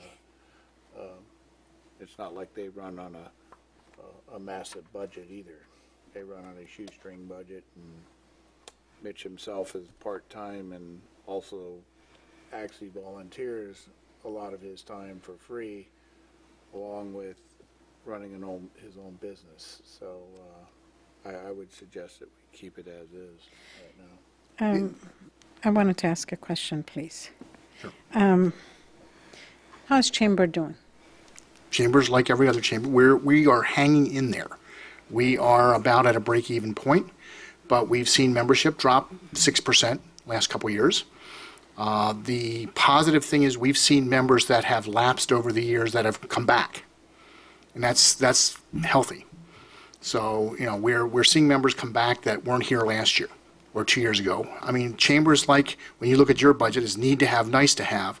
To a business, we're nice to have. They don't absolutely have to have membership to function, but we do a lot of good things for them. So that when their books get a little better, they come back. You have a position that you call marketing director. Yeah. So if we do have a marketing director with our chamber, why can't that to be used as a resource for getting some of the answers that we want for our economic development? You said it takes marketing. I have tremendous confidence for our chamber now, tremendously, and I appreciate the work that you and the members have done and the board. So having that, I like to see that chamber, the marketing position, to really do more marketing. If it's called marketing, then it's just a good title to give somebody. But if the work is getting done, I think needs to be really used. Well, what the marketing director does is sell ads and market the businesses on the map, the directory, and you have a luminary every month because of the marketing director. That's what that person does. They produce those three things. You get sponsorship in order to fund. Yeah, right. I mean, we sell ads to publish your phone book and your directory. That's right. And that benefits the community. And that's what we do there. And same thing with the app and the same thing with Luminary. I mean, we produce a newspaper with 2 part-time people. Yeah. Now, I do want to make a fact known that, I mean, we get $20,400 a year. We generally take half of that and roll it back into the community through, goodwill to community parks, goodwill to, concerts, goodwill to, other items that groups come to the chamber for. I mean, obviously, it's, goodwill's nice to have, but if we get cut, then things we do get cut. So it's all relative.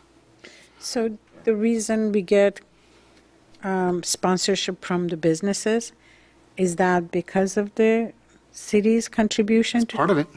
It's not all of it, but that's part of it. Because, businesses haven't been doing tremendously well in the last 3 years either. Right.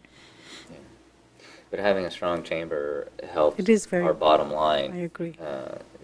By making sure that, businesses are happy and it feels good to be in Brisbane. And I mean, the chamber's been a great ambassador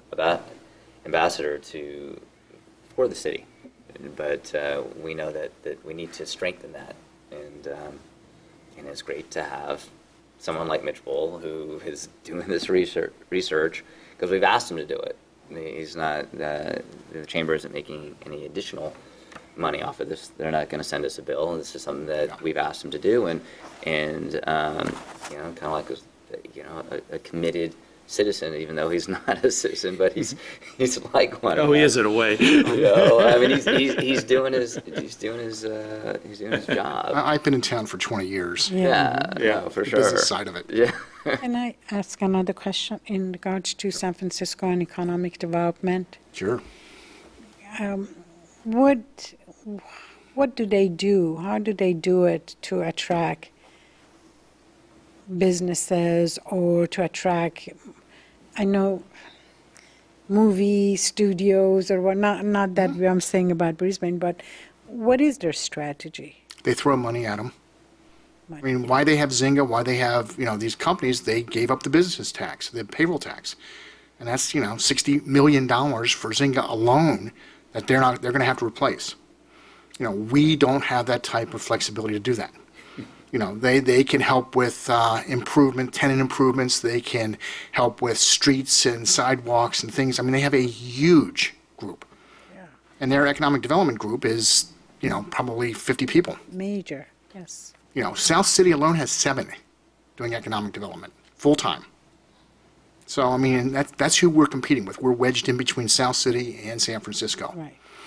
So, traditionally and historically, when they fill up, we get things that roll over this way. And we've benefited from that for years and been lucky, and it's worked well.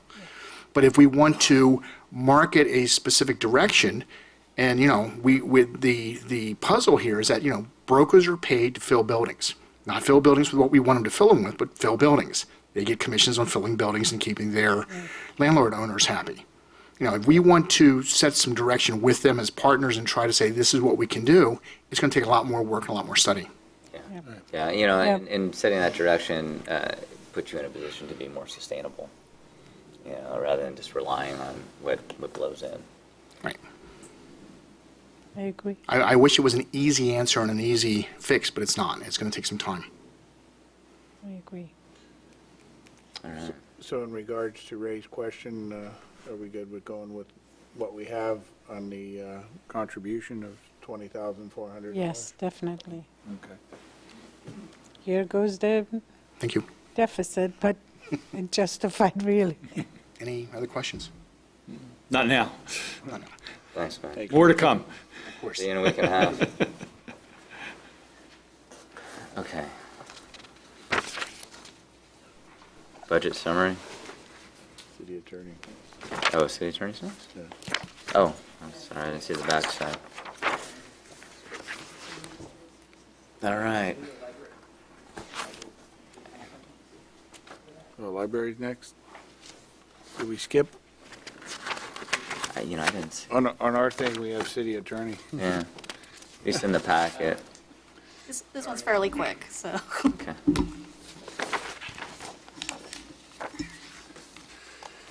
Library. As you can see on the library, we're part of the San Mateo County Library, JPA, and what we pay for in terms of our budget is mostly supplies and services in terms of their utilities and building maintenance. We also provide a subsidy to the Brisbane Library, which is the item for council discussion. The $23,000 here represents additional service hours, 3 additional service hours per week for the library, as well as waiving fees for books to be delivered to the library. As you know, because we're limited on space in the library and we don't have that much of an inventory, residents and patrons to the library are able to order books online, have them delivered from other libraries over to our library. There's usually a fee involved with that, which is about 50 cents per book, but because of our subsidy, those fees are waived for residents. And with that, that's pretty much the library budget. With that, I'll take any questions. All right, any questions for Maria? Not that I'm suggesting, by golly, what happens if we didn't have the subsidy to the library? Just a question. Basically, as I mentioned, it does cover the fees, so the fees would go to the patrons of the library. They would be responsible for paying for those. There would also possibly be cuts in the service hours that are available. We don't want. Excuse me, we purchase 3 hours a week. So that's what the, Well spent, no doubt. But to you guys. I'm good. Any questions Thank you. for Maria? Well, I'm just trying to, we have a partnership with the county on the library, right? We're part of a joint powers. We have a sort of a shared expense with them, which I don't see reflected here. That's why I'm a little bit confused as to the difference between our sharing the expenses of the library in general with this particular, seems like a special subsidy. Right. They're different, right? they're different. We are, there's a distinction in the joint powers agreement between the larger cities in the agreement and the smaller cities. So the smaller cities get 40 hours a week of open library time. Brisbane, many years ago, decided that we wanted to purchase an additional 3 hours, and that's what you see in this $23,000 budget along with the holds. So we buy actually 3 extra hours, so we're open at 43 hours a week. Now, are those any particular hours, or does that mean something on the weekend, or does that mean that at the after-school hours, or how is it specified, or is it? It's really not. I guess we'd have to talk to the library folks in terms of what their hours would be if we weren't purchasing the additional 3. Because I know there was, some years ago, there was a really big effort to emphasize the library and increase its services, and of course, even more recently, to triple or quadruple the size of the library, and there's a lot of after-school activity. Kids go there, use the computers and so forth. So, it's really become quite a important institution for the broader community, and especially for the young folks. And so if this subsidy is really a part of that effort, it would seem to me that it's something we want to seriously consider, and wouldn't want to be, cavalier in cutting it if it would really cut back on those kind of services. So I guess I just wanted clarity on, what would be the consequence if we didn't provide the full subsidy, what would it do? And if it would cut into those services that I was just mentioning, which, a lot of community people have really worked very hard for over the years, then I would, be against doing that. I have little doubt that we would hear about it. Right. Can I ask, I know the answer, but I'm going to frame it in a question format, or whatever the way it comes out. A lot of parents work until 5. The school gets off 3 o'clock, 3:30. If we didn't have those extended hours, right, there would be a lot of kids that would not have somewhere educational to go to. So in the long run, security and community wellness is definitely served by having extended hours. Well, Clay, you said that it's just 3 hours a week. Mm-hmm. Right, and so the library hours. hours are from when to when? From noon to 8 o'clock Monday through Thursday, from noon to 5 on Friday, and I believe noon to 5 on Saturday as well. Okay. I mean, you could easily take out 3 hours somewhere, and you're still covering, kids and things like that. I would be interested in, though, kind of piggybacking on what Ray was talking about, the 23,000. How much is the 23,000 dedicated to the additional 3 hours a week, and how much it goes to the 50 cents for the hold? We can get those numbers. Get those numbers for you. I don't have it broken down, unfortunately. The lion's share, I believe, go to the 3 additional hours. Okay, because that, I mean, if it came down to, where we're having to make these cuts, that might be something, having that information, I think, would be helpful for us. Yeah, Agreed? I agree. But, certainly, I think nobody sitting up here doesn't support the library. Right. No, I mean, Right. absolutely. Yeah. So, I mean, discussions we're having is kind of goes back to Ray's point earlier that, this is all the departments, and it's a matter of, do we want to add it back in now? Because we know that everything that we add back in, that our deficit's going to be $1 million, right? And that everything that we leave out is taking that out of that deficit. But everything that we add back in is still part of that Maintains deficit. it, So, and it's really comes down to a comfort level of what we're comfortable with. And that's a discussion we haven't had, as a council, is what's our break point? And so I had another question. I'm not sure we're going to make it through this meeting. I had another we're not going question. through all of them, but I just had another question. Library is open Monday through Thursday, 12 to 8. Correct, I believe so. What happens if the library was open from 3 days, from 1 to 8? Not that, just, what would be the impact? yeah. Well, I mean, it's open 6 days a week. You could knock off a half an hour and Right, just there's like 12:30, 3 hours. 12:30 to 8. What would And be the result? Yeah. Rather than speculating, why don't we talk to the Yes. library director, because there's labor Let's do that. contracts Yes. also Right. that she's got to deal with, so there's Right. probably minimum numbers Okay. of hours she works people and stuff, so Yes. we'll ask her the question. Yes. Right. Nothing is simple. all right. Thank you, Maria. Thank you. All right, now we're to Hal.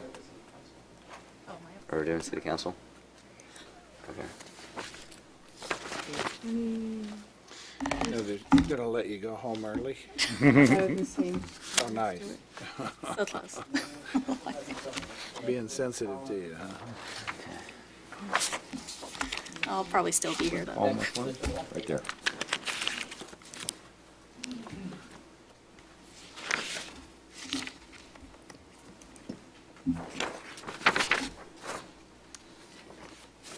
I thought you were doing human resources, haven't they?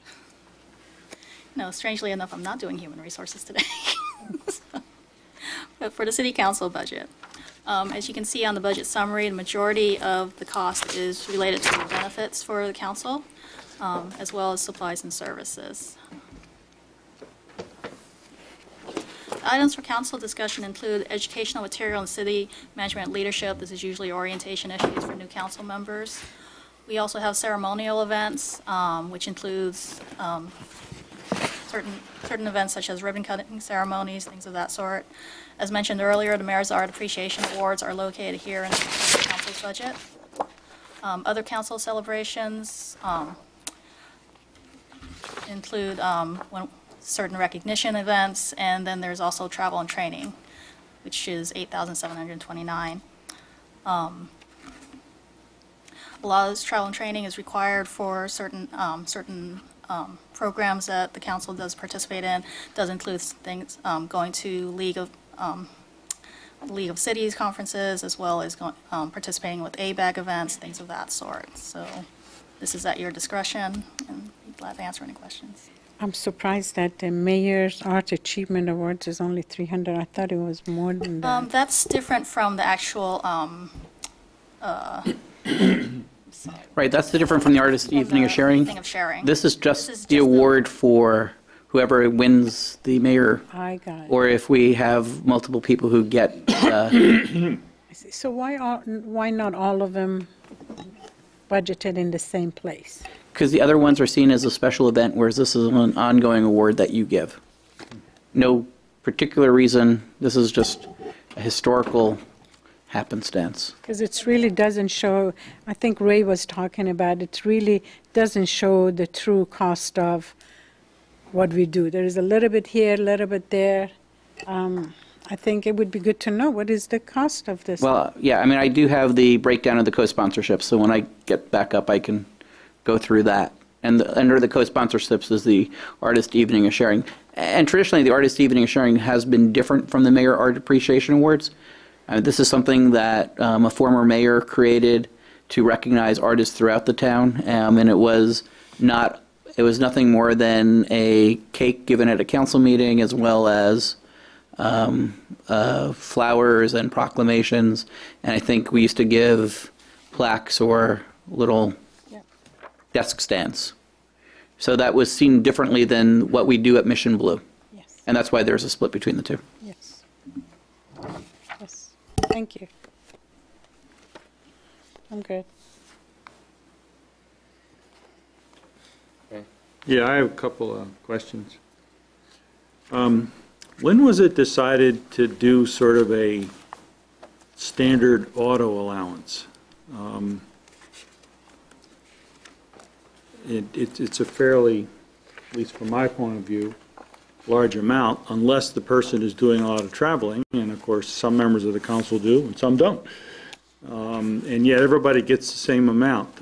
I decided not to take it this year for the simple reason that I'm not going to that many meetings, so it didn't make any sense for me to get it. And I know when I was on the council before, it was done on a reimbursement basis. If you traveled a certain number of miles in a month, then you put that in and get a reimbursement. So when did we change that and why? Nobody else is stepping up, so I'll give it a shot. It must have been back in the 1990s somewhere. So you left in 94, I came here in 98, so somewhere in that period of time it must have happened. Because when I got here, we were doing the allowance. We've have never upped the number. The number has been the same over the years. I will say that there's kind of an ease of administration to do it as an allowance as opposed to a reimbursement, which requires, and Stuart could speak to this more than I can, but it requires the handling of the reimbursement through the finance staff and going through and, doing the calculations and writing the check and going through that process. So it's a lot easier to handle it as an allowance as opposed to trying to do the, case-by-case reimbursement. In terms of the city council members, there's probably wide variety in terms of travel, and that's certainly the case. I think there's probably some that the $300 a month doesn't come close to covering the cost of their various meetings and stuff that they go to. And the other thing that over time, as fluctuations have happened with gas prices and things of that nature, we've never really adjusted to that. So the $300 a month probably buys a lot less today than it did, 10 or 12 or 15 years ago. And it's also supposed to compensate, in this case, the council members, but also the employees that get the allowance for the wear and tear on their vehicles. And we've had a policy at the city that I, very much support, that we don't buy vehicles. In some cities, you'll see various department heads that will have vehicles. With the exception of, public safety, we just don't do that because it costs a lot of money to do that and maintain the vehicles and replace the vehicles and have a shop to do all that. So we found that it's just, again, ease of administration and also just less expensive over time to do the allowance. One trip to Sacramento, one trip is about $110. One. So it is definitely cheaper at this level versus if you have to go with mileage. But I understand there are some council members that won't go and they might choose that they don't want to accept the money. But the city gets a good bang for the buck, is that what they say? Oh, thanks. Ray, I think we can have city staff research this out, but I think that auto allowance was given for a long time, because when I first came on the council in '93, that it was given, but it was $200 a month, and they chose not to take it. So somewhere along the line, I think it happened after I left the council in 2001 that it was up to 300. And staff could certainly research that out, but that's what I seem to recall, because it was a matter of choice back then, but it was offered even when you were on the council. So I don't think it just happened in the 90s. I think it was prior. Yeah, for as long as I can remember, 20 years, Yeah. I don't ever remember it being added. But I'd have to look back if I was going to. Yeah, but it was just a matter of choice. I was just trying to figure out, the rationale for it. Yeah. And, because I maybe, it happened, on my watch even, but I don't remember it. I mean, I just remember putting in, reimbursements. Well, funny question is, I asked that a number of years ago when I first got on the council, in my first budget hearing, in regards to department heads, and you're the one who actually answered it and said, it's a lot easier to give them a salary per month on that. Well, that was for employees, From an yeah. administrative point of view of, Right. and I think that was probably true for council members, because, traveling a lot, Writing down all those receipts. And, yeah. So- Well, I'm just looking, we're looking at Yeah, large pots of money and trying to justify them, and sure, absolutely, the total here is $18,000, that's It adds up. yeah, right, exactly. So that's why I asked the question, where that came from, because somehow or other, when it was offered to me and I knew that I wasn't going to be going, I'm certainly not driving to Sacramento or not even going to other meetings very much, and so that seemed to me, much more than I could justify. Sure. So that's why I didn't take it, but, I think, Seppi travels. well, I think most, she and then- probably spends more than that. Yeah, I mean, and then I'm I willing travel to the bet. second most, and Yeah. so, Yeah, so, I mean, it really balances out, but, I don't know, just a question as to what's the best way to go about doing it. Right, the interesting thing, if you go by expense, no doubt it's going to go way above 300. For some people, yeah. Right, because by the time you go pay for the parking and all kinds of, right now, the thing is, too bad, we don't pay for mileage, that's it. I think it's, what's the IRS standard, 55 55 cents? cents. now? Yeah. So Okay, it may be, more trouble than it's worth to identify, what would it be if we didn't have just across the board. right. But anyway, I just wanted to raise that issue and at least get us thinking about it, because, $18,000. Right, no, it's a lot of money, there's no question about it, so. The other thing I wanted to ask, the council gets some benefits too, and part of that, I don't get any of those because I happen to have benefits from my I'm fortunate in that I have benefits from my previous work, so I'm not eligible, actually, because they come from the same source.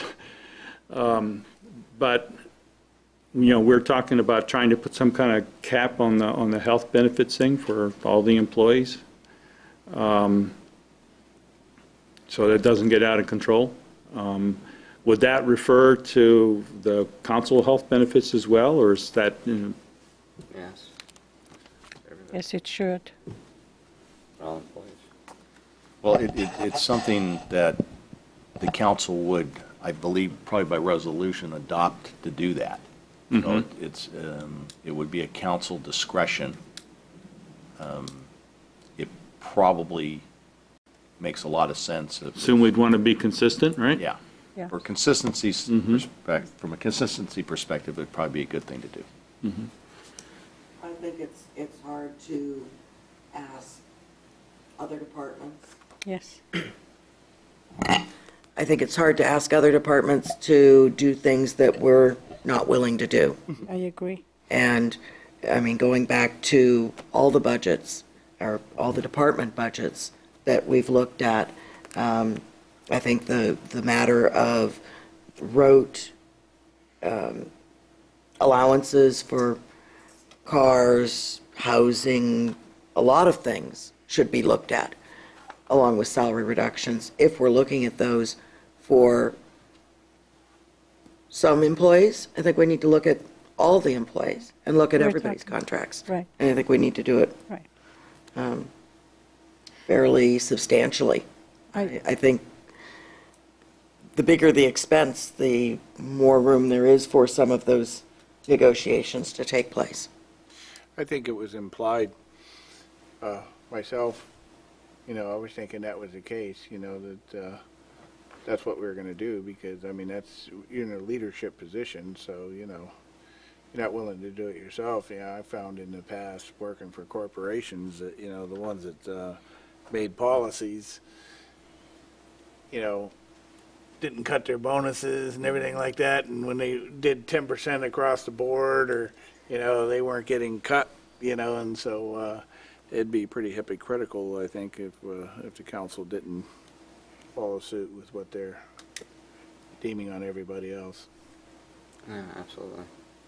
Yeah, I mean, whether it's the cap of the healthcare benefits or the reduction in the salary, it's all, you know, part of the same thing. We don't And get that's definitely- salary. There is no salary, but there are some cities that city council members are getting, and again, this has been a thing, that they get health insurance for life or things like that. Couple do. Yes, 4 years, So what, Yes. 4 years service and you get health benefits for life. correct. what we make is the Correct. salary? It's 165 per month for each council member. That is a salary. That is the monthly stipend, yes. Yeah, okay. Yeah, that's it. Yeah, well, I mean, you know, I mean, it is small, but I mean, it's N- just that you just do the same that you would do with all the Yeah. other employees, if that's what we, I remember one Wound up year I doing, spent I mean, almost $7,000 on my own for travel and conferences. You know, I don't want to Let's say- digress from here, but Hal, I need think we to went go over on. that conversation many times in regards to health benefits for other council members. For retired council members, and, Right. you know, cities differ, but there is a legal issue, and I rendered an opinion that there's a legal problem in doing that. You know, we can revisit that issue, but there really was no request to come back to it earlier, so. But there was a change in the state law. Some cities were grandfathered if you already had a policy in place ahead of them, but I think there would be a problem, and like I said, I think there are some other cities out there that do it, but at least my reading of the laws is that it would be a problem. Which Like the City of Bell. No, I don't think that's the case. I think the interpretation that you might have might not be quite illegal, that you might, my understanding is that it's going to be problematic legally. I disagree with that.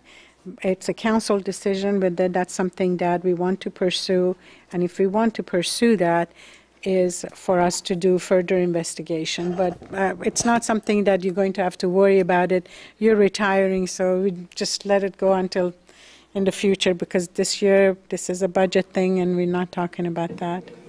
Well, So- I don't mean to be cavalier about it, but what I was saying is that if there is an issue, if the council wanted me to give them an assurance that somebody wouldn't come back later, bring a lawsuit and seek to recover those payments from council members individually, personally, I was not prepared to give that opinion. Right. So the council, all I can do is sit here and give advice. It's up to the council, and you're the ones who make the decision. Right. But from my point of view, and you can certainly disagree, there was an element of risk. And the risk was not to the city, the risk was to council members personally. And I was not prepared to say, go ahead and cover yourselves, and no one's going to, if somebody comes back later and sues and says that it was illegal and seeks to recover from you at that point thousands of dollars of value of health insurance, I didn't want to be the guy to say that was just fine, to go ahead and do it. Okay, can we, what time is it? 9:40, no, we're moving along just fine. So, Can I, on this council budget, why is the office expense so much more than it has in the last couple of years?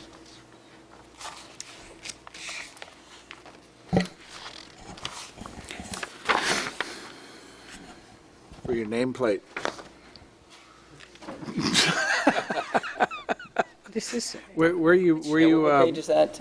is this were you for- pointing to, It could be Terry? because of the 50th anniversary, is that, oh, you're looking for those Page expenses? 56? 5234, page 56? Are you asking why the current projected budget is higher than previous expenses, or why is it? Yes, are we a costlier group? No, I mean, looking at it, in the past, you guys have averaged right around $9,000. If you added back the 1,800, you'd be at the 8,100. Where are you talking about, Terry, exactly? What number? Oh, you're talking about this year's financial projections? 52234. Yes, 52234, office expense. Are you referring to the 11,200? Yes, Yeah, why was it more this year? The question? yes. Yeah, right. I'd have to go back and look at the specific expenditures. I mean, that's in line with what you spent in 2009, 2010. You spent a little bit less in 2010, 2011. I can just go back and look at what the actual line item expenditures were. Can I, could this be iPads? No, it's not, it would not be there. Could it have to do with 40th anniversary? No, No, that's in, No, it's another. that was another line item. that's 241. Right, That's I also would- a projection, it's not what we actually spent. Well, that's what we're projecting that you'll spend this year based on what you had spent through February. Yeah. I mean, it might be a little bit lower. Yeah, but I mean, 1112 is the 11,000, but you're projecting. She was asking For next year, the question, Next year, yeah. it's at 62, or Right. 6,300, yeah, so I mean, but the 11.2 is a projection, it's not the actual, Central Service. so it could be, Right, I mean, I'll have to go back and look to see why I made that projection. yeah, I mean. I that's just really wondered what it how is. we could be so much lower. What are we not doing in that office expenses, which I see in the next section? How we really will get it down to that point. How do we save $5,000 or whatever it is? Right. Could this all have to do with agenda packets? Stuart? I would have to look. I apologize, I would, Yeah, as a dollar amount, it's not that much, but as a percentage, it is high, so. Wasn't it for these? no, No. No, that's someplace else. we asked that question 3 times. Okay. I will get back to you. Obviously, I didn't hear it 2 times. Well, the one thing that's in 1112, which is not in 1213, is the educational material for city management and leadership. I don't even know what that is. I mean, that would be books or other kinds of things that would be bought for the city council to assist them with managing the city, or leadership texts or information that you would, seek. You've had both. Yeah, 'cause that's not an office expense. you know, Oh, you know what? There is a community mailing goes from here. yes, Oh, that's a major part of it. that could be. Right. Community mailing, we've had, you know how many community mailings we've had? Well, we've tried to cut down on that by just using the city news and the Star and not doing independent mailing. So I just asked Betsy to go print off this year's expenditures. We know it was something. Yeah. We go, oh, yeah, that's right.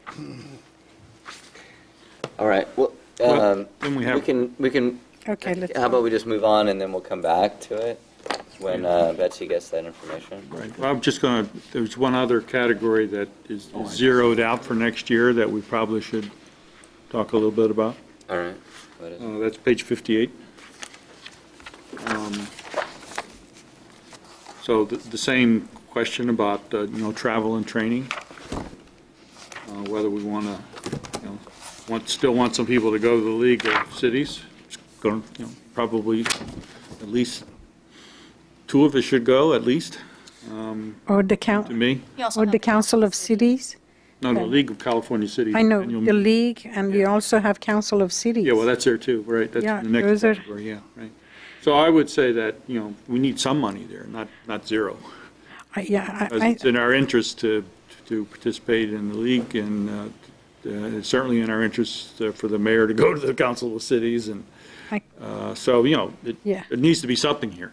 I think, may I, if I don't, North Central San Mateo County group does not meet anymore. Right. So that's almost $265 saving over there. It's not a material, but I think probably we should have at least 5,000 here for the entire council. Something like that. Yeah. Well, again, I think that I'd like to suggest that any online training we can do, things that we can do without having to travel Right. to keep expenses Right, down right. are reasonable. Right. Right. What's the expenses on the city council workshop, Clay? Is that, we know? Yeah, that's what we did last January, so that would be hiring a Oh, hiring somebody. facilitator, having food for the day, any materials that might go along with it.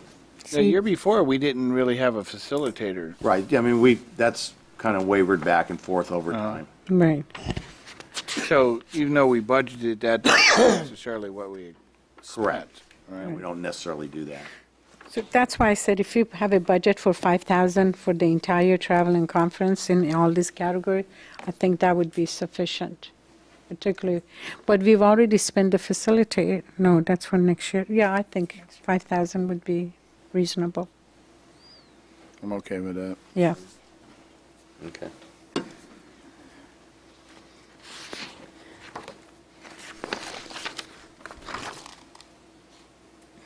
Okay. And then, so you have some numbers for us, Stuart? You'll do better than what was projected based off of the February timeframe. So to date, you've spent about 8,000 through April. So there's 2 more months. So you'll go from 8,000 to roughly 9,600 or 10,000. There's nothing that's really out of the ordinary. I mean, you've got a little bit of office supply, it's a whole series of items, office supplies, postage.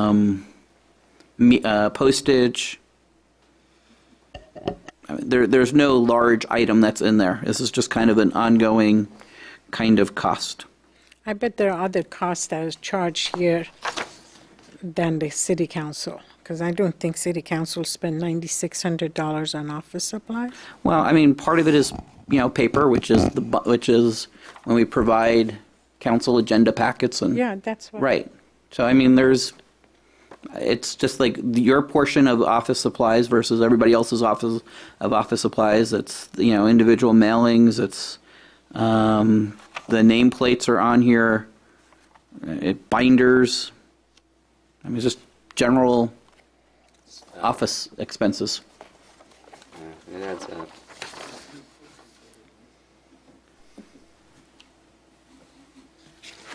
Okay. Thank you. All right, so next up is Al. Thank you, Ryan.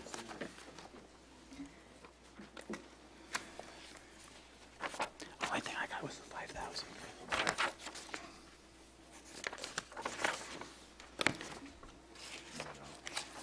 Which one? Ah, here we go. Is that it? Yeah. As you know, pretty much a lot of the city attorney's work is strictly reactive. Someone will say draft a contract or review this agreement or draft an ordinance or defend a lawsuit. There's very little that I do that's initiated by me as such. So to that degree, there's not that same level of control over the budget, especially when the city attorney is billing on an hourly basis. However, I think the last few years I have been actually under budget. You did get an email from me indicating my intent to finally retire in October. So right off the bat, I've cut my budget 15% if these figures are accurate, because I assume the benefits up there is pretty much the PERS contributions made by the city and other employer costs. So, well, I would certainly be available to, assist in transition or handle special projects. I would assume that would be done through the law firm, and I would simply bill the city for my time. Probably at the same rate Steve Baird does, which I think is like $185 an hour, and that's actually less than I'm billed out now. So aside from no longer being required to make PERS contributions, the city would also save on the basic fee cost, which would be salaries, because the hourly rate would go down. The insurance is zero. Services and supplies, I think, pretty much covers outside counsel. So as long as, am I correct on that, Stuart? So as long as we don't need too much of special counsel, we've had some need in the past, particularly in the area of redevelopment. We brought in Goldfarb and Lippman quite a bit because of the dissolution of the redevelopment agency. So, but that's kind of settling down, and once that gets squared away, the only other area where we routinely would use special counsel would be in labor relations. If we have some labor dispute, we would bring in special counsel on that. But historically, it's pretty much been redevelopment, and that looks like, unfortunately, may be a thing of the past. As far as the, what did I do? Next page. Oh, I thought it was the discussion item. Travel and training? Oh, travel and training. Training, whatever. There you go. This is really two items, and I think I have never actually spent that much money on it, but essentially it is the city attorney's spring meeting, which is in May of each year, and that's strictly for the city attorney's department, and then the city attorney's departmental meetings during the annual League of California Cities annual conference. Unlike other departments, I suppose, to some degree, this is not a matter of choice. To maintain your license under the state bar, it's called mandatory continuing legal education, and the key word there is mandatory. You're required to recertify every 3 years that you've had a certain number of hours of training, which must be in part participatory, as well as some of it can be just by looking at videos and the like. And of that time, a certain number of hours have to be in the area of ethics. Yes, they do train attorneys at ethics. And a part has to be in substance abuse and also elimination of bias in the legal profession. So whether you provide for that or not, whoever the city attorney is going to have to obtain that training. I happen to think in this case it's money well spent. If it's through the league, which is probably the best place to do it. By going to the spring meeting and the fall conference, you automatically pick up the number of hours you need. You also automatically pick up the specialized subjects that you need. And that's really the place where all the city attorneys get up to date on where current developments in the areas. And the meetings consist of, a whole day of just other city attorneys presenting papers or other outside people, consultants. So we've had FPPC representatives there. We've had representatives from other, environmental groups. So that's the time when all city attorneys really are able to get current on current court decisions, statutes, interact with each other, and basically exchange information. And that's really the key area of training. So I would strongly recommend that something for travel and training be maintained. I don't think I spend $5,000. I think normally it varies from northern to southern California. So I think that the last one, the spring meeting, was in Southern California in the Los Angeles area. I think maybe it was, $1,400 or thereabouts. It looks like the most that you've ever spent, at least what's showing on here, was in 2008 and 9 was $2,566, but everything else is well under $2,500. Yeah, it's about $1,500 Yeah. per session. And again, if it's in Northern California, it's even cheaper because that's something you normally would drive to. Southern California, you've got airfare. It's a couple of days, on the hotel, but they also provide some of the meals there. And you've all been to the league, so you get the same crummy lunches at the 2 days when you're there. So I'd say $1,500 to $2,000 per meeting. So maybe it's $4,000 or a shade less than that. But like I said, whether you provide it or not, whoever the city attorney is still probably going to go, and that's really the best place to get your mandatory hours. And it's also the best place to get training in the specialized area in which you're practicing. So I think that's an area where there isn't a whole lot of choice. If you don't recertify that you've had the continuing legal education, you can kiss your bar license goodbye. So it's as simple as that. So that's about it. Like I said, if I find if the city requests some continuing service after that, by way of transition or special projects or whatever, I would simply bill the city the same way Steve Baird in my office does. I would keep track of the time. The bills would go in through Atkinson Ferguson, the law firm. It would be at a less hourly rate than I'm actually getting paid right now, and there would be no PERS or other benefit cost to the city in doing that. So I think right off the bat, by virtue of my retirement, you're going to have a 15%, 20% savings right there, just from that change of status, because you're no longer going to have employment costs. Well, So. If we wanted employ another city attorney at the same time. Well, yeah, you could, but I think, you could probably have a little difficulty finding a city attorney who would work strictly on a contract basis. That's up to the council, but you would avoid that cost by simply paying on a contract. Now, whether you'd find someone who'd be willing to work at the same hourly rate is a different story. I mean, obviously, it's less than an attorney would charge to a private client. If I say I'm willing to bill at the same rate, Steve has been at the same rate for years and years at $185, and I'm happy to bill at the same rate if I provide any services as well. I'd rather be traveling, so I'm not saying I'm looking for the work. It's just if the city needs some assistance in the transition or whatever.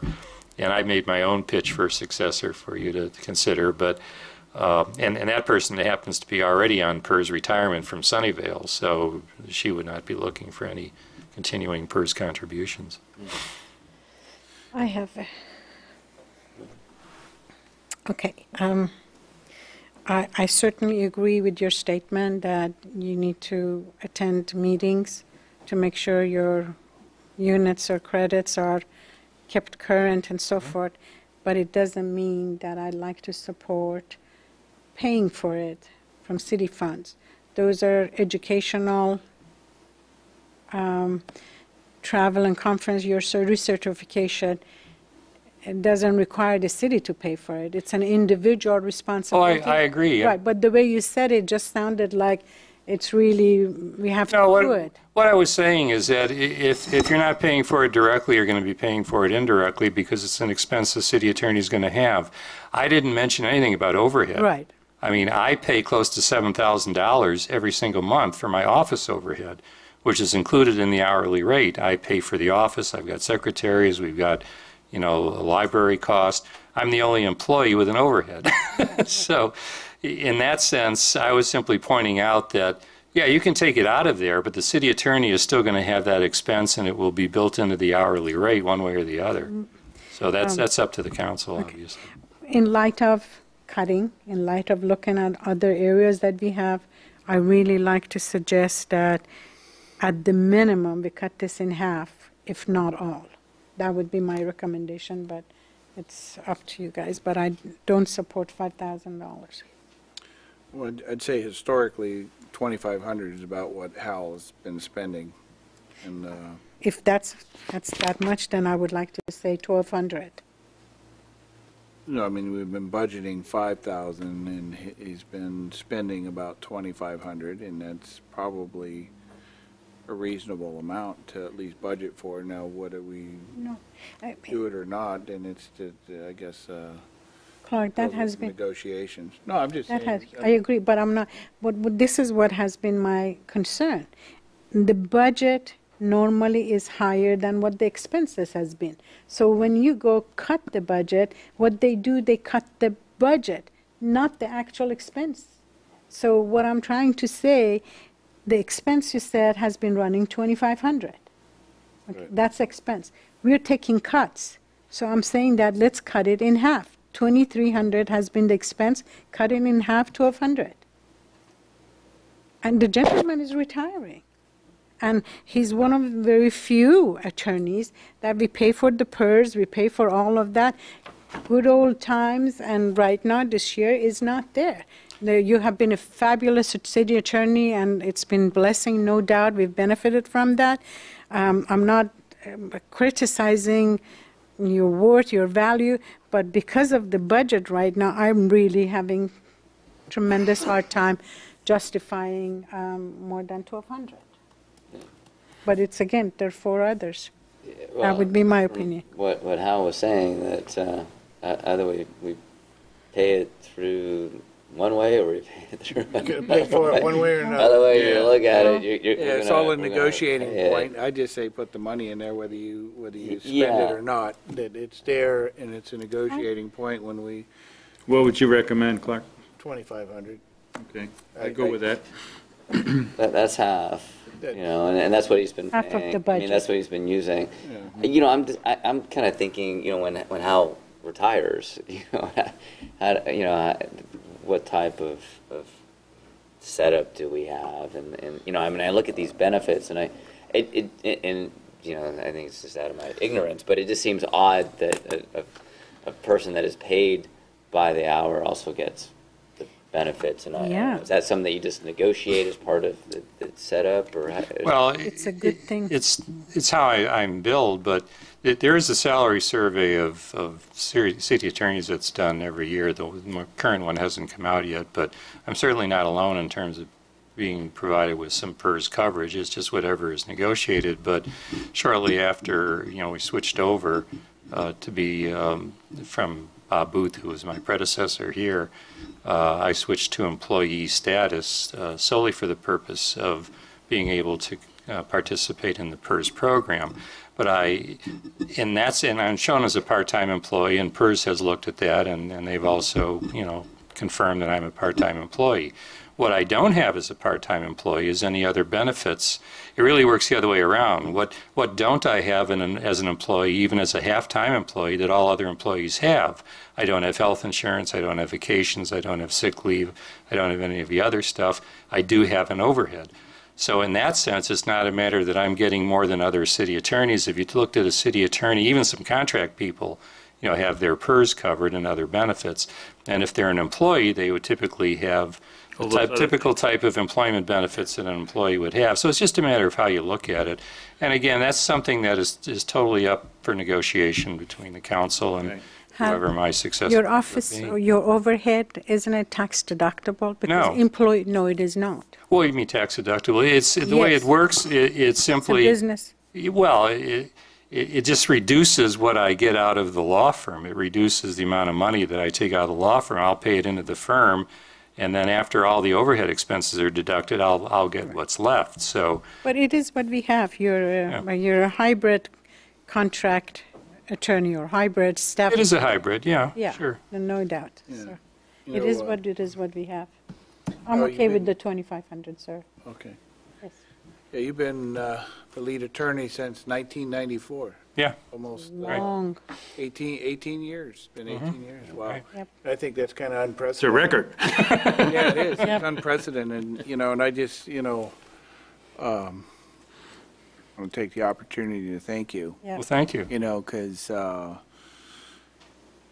when I've experienced other city attorneys, and sometimes you just have to compare, because, it's kind of glaring, that when they're getting legal advice from somebody, through my years of experience, that, you are one who stands above. Well, thank you. And, it's been a pleasure working with you, Hal, and you've kept us out of trouble. You've taken a lot of flack, which is good.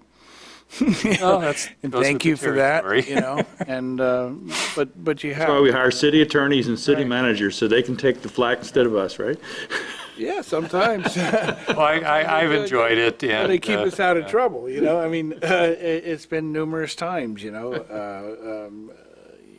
certainly always err on the side of, being conservative, but, it's worked, and I think, you're working with the staff, the feedback we get from our staff is you've really been a pleasure to work with, and it's not always the case in the city, and I think that, that's why, the longevity that you've had, and you're leaving on your own terms, and, personally and I'm stuff. leaving on my wife's terms. I realize that. I didn't want to say that. You're not the only one that's true of.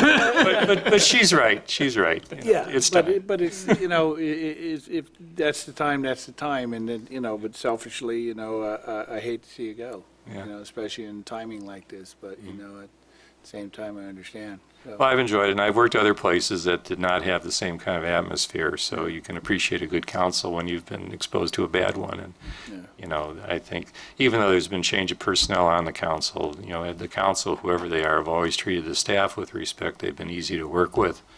And same with the staff especially. I mean, you are blessed with an exceptional staff. And having worked with other staff members who are not as talented and capable, the city is really well served by the folks that you have. And, I'll be happy to help out as I can, but, just send me an email in Europe or something. Hope you're having fun. Yeah. Yeah, but one of the things we do, I have a question, but I'm just thinking that we need to agendize how we're going to proceed, because this is a big deal. I mean, we only really hired two people, the council, the city manager and the city attorney. So we really got to get our act together, so we need to agendize that, how to Yeah. proceed. Ray, I Well, think that's you've how only it been the one, I think you've been the only one who's gone through this process with the city attorney. In fact, I ran a city attorney selection process. Yeah. Yeah. When I first got on the council, there was nobody else to do it. Well, like I said, if there's a delay and if more time is needed, October 1 is really a cutoff date for me in terms of starting the PERS payments and shifting over to, a contract position. But if you need some continuing service after that, it would just be billed to the city. Sure. Then that's fine. I can do that, but, for whatever time it takes. Sure. Carry your laptop with you. Yeah, right. No. I tried that last time. It didn't work. I have a question. Sure. This is in your budget here, having to do with the professional services part of it. And it's the $40,000. Oh, yeah, That's other attorneys. correct. And so I was wondering if, it's a pretty sort of flat amount over all these years. And of course, it varies a lot as you can see here, at one time we spent over $50,000, and it went down to, one year it was around $11,000. It really jumps all over the place. Yeah.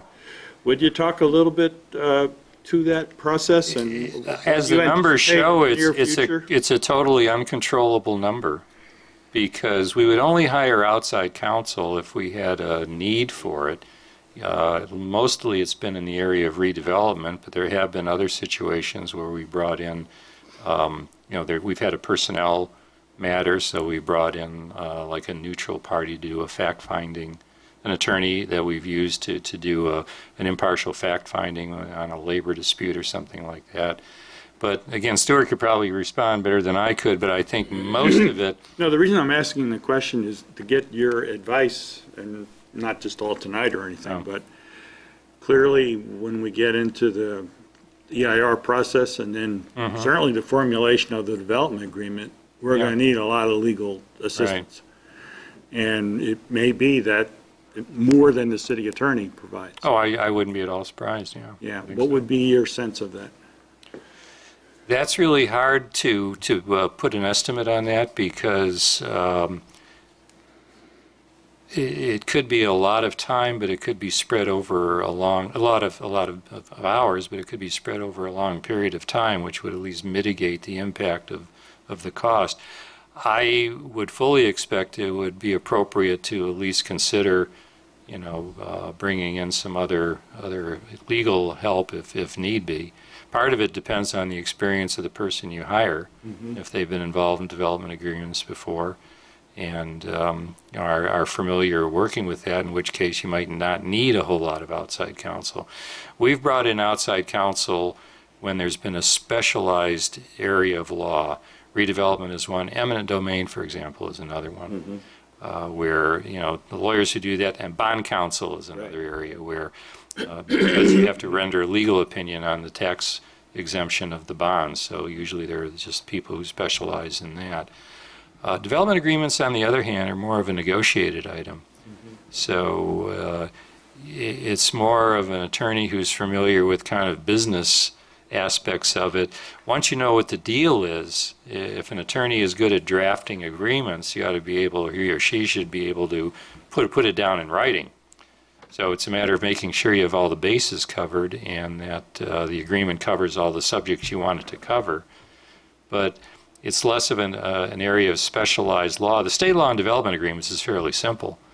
It's the content of the agreement and what you negotiate that becomes complicated. And an attorney who's had experience doing that is probably the best bet. So I couldn't even hazard a guess on how much time it would take for something like the Baylands. I mean, that's kind of a unique project that stands all on its own in all respects, I think. I mean, we've done development agreements here before. We've done several just in the last few years, and they all kind of follow the same pattern. So those were fairly easy, quite frankly. It was just a matter of once you negotiate the deal, then getting it down on paper. And convincing the council. Yeah, well, well, that's one where the council is usually in the driver's seat, but in this case, the Baylands is going to be a lot more complicated, obviously, in a whole lot of respects. So I would not be at all surprised if special counsel are needed. A long time ago, in fact, the city actually has an agreement with an environmental law firm to handle any of the environmental questions that might come up in connection with the Baylands. Now, I don't think we've used them yet, but there is a firm that entered into a contract with the city just to provide those services if they were needed. And we haven't gotten that far along in the process to require their opinion on anything, but something like that where someone really specializes in brownfields remediation type plans, that's where you're getting into technical areas that a city attorney is usually a generalist who deals with all sorts of subjects, and then you get into something specific like hazardous materials or remediation of contaminated soil and stuff like that. That's when you start bringing in some specialized capability. So. Oh, thank you, Hal. Thank you. Okay. Thanks, Al. All right, thank you.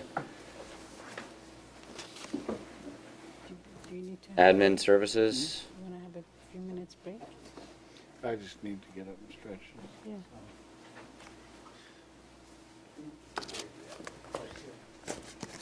We're at 10:16, so Terry, did you want to take a few minutes break? Where are we at on the agenda? Yes, where, Admin services. where do we intend to go time-wise with this? Well, at 10:30 we would take a break. But if you all feel like you want to take a break, Is that when the meeting Time ends? to go home. Anticipation. no, I mean I think we're gonna go past the 10:30 mark, and at 10:30 we all agreed that if we did that we would take a break. So do you want to do it now? Yeah. if we're gonna Yes. go. How long does, Okay. Yes, let's take You do you got want to 3 interrupt your departments to go. presentation? He We have- just started, so if you're inclined to take a break now, why don't we just do it, and then I think that's a good we'll come idea. back and we'll extend the Why don't you time. discuss in the break time what we can realistically do for the rest of this evening? Because we got 3 department heads. Can we do all that? Talk about it. Make a proposal when we come back. I got a proposal. The 3 department heads should do Rochambeau to see who gets to go home. Then run out the door. Well, this is, you know, I mean, it doesn't mean that we can't do a longer meeting. Yeah. It's up to us. No, Right, that's what I said, make a proposal. Sure. Addie,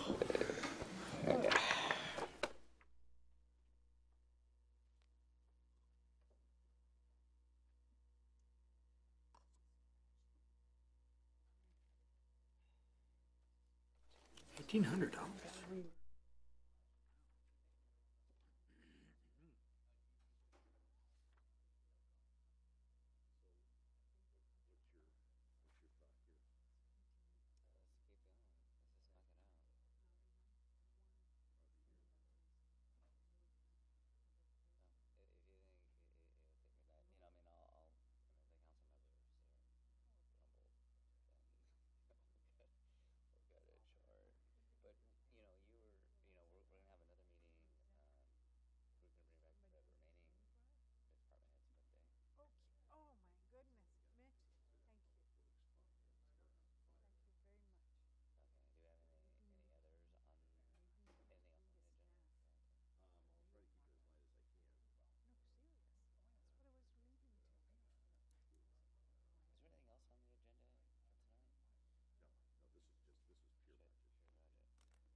economic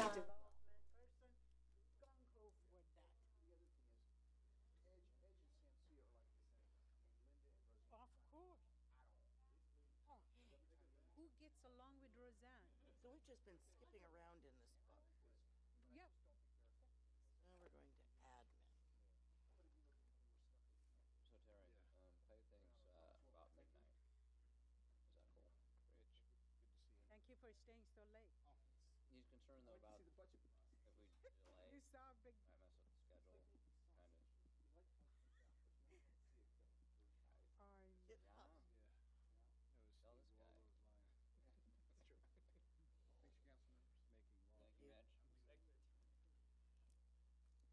We lock the doors.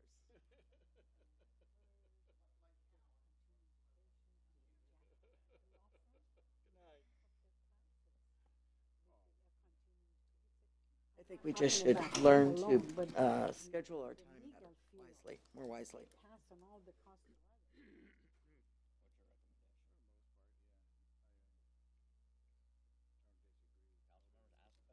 No, I know, but we have too much on our budget, or on our agendas to get through them. Well, you asked for this stuff. No, I know, we did. All right, I think we were ready. So let's do this thing. So What he was saying. in consulting with Clay, he thinks that we can finish by midnight, and just to stay on schedule with You're being our other funny, budget right? things. No, You being funny? No. Oh. He So doesn't to look at us. now maybe we get through it. You know, he's basing it on track record. So Okay. if we get through it, we get through it sooner. But since we're at that point, we would make a motion. Could we have a Make a motion motion to- not to go beyond 12 o'clock.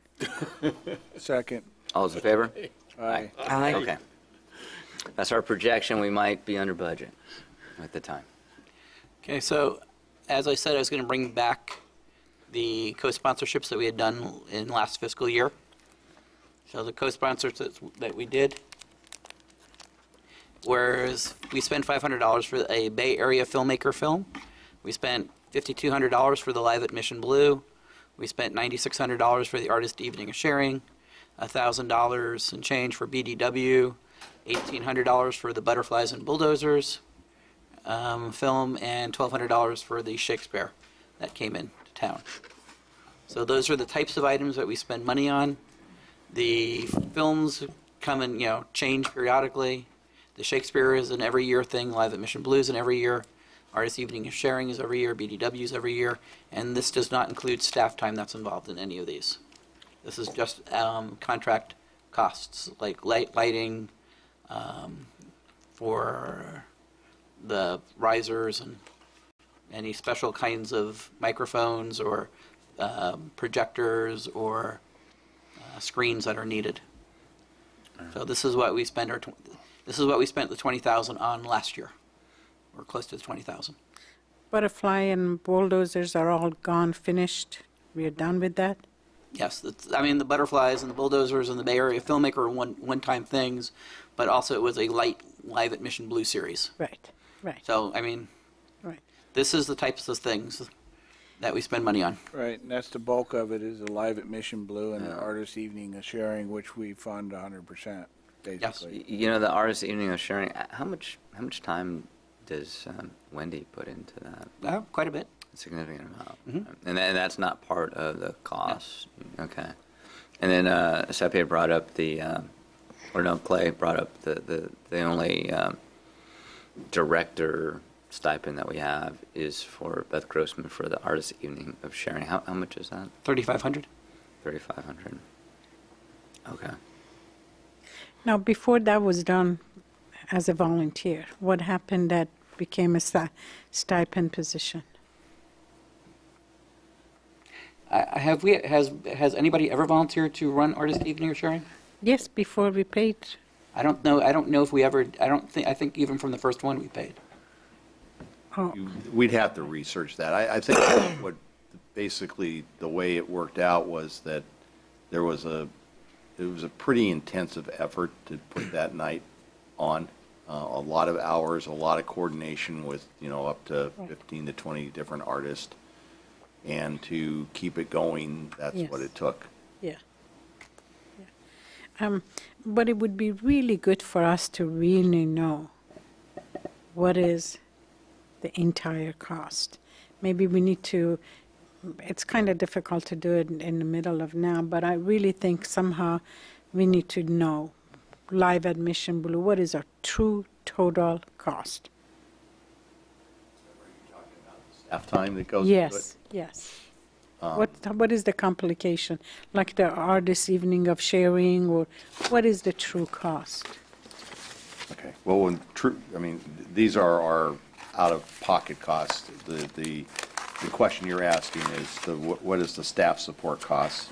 Right. So I'll put that down on our list of items. Thank you. Okay. So, do you want me to keep the 20,000 as part of the budget? Or do you want to come back and have the conversation about this at a future time? Come back. Yeah, there's a Okay. couple of things on there that I think we need to look at. Okay. Because we now move on to admin services. Can I, before you go, Sorry? you're in the community development? No, Oh, sorry. Let's go. administrative services. Yes. Where was I? Okay. Go ahead, sir. Admin services is broken down between finance and human resources, mostly in the finance area. Most of our money is spent on salaries and people, of course, because we are a people-oriented department. Moving straight through to finance, I'll try and do this as quickly as I can. 94% of the budget is employees. As you're aware, the employees are myself, Betsy, financial services manager, 2 people, and the account as a account clerical type people. Albert is charged here in the finance department, as is our management analyst, who performs the cost analyses that you see, as well as other special projects.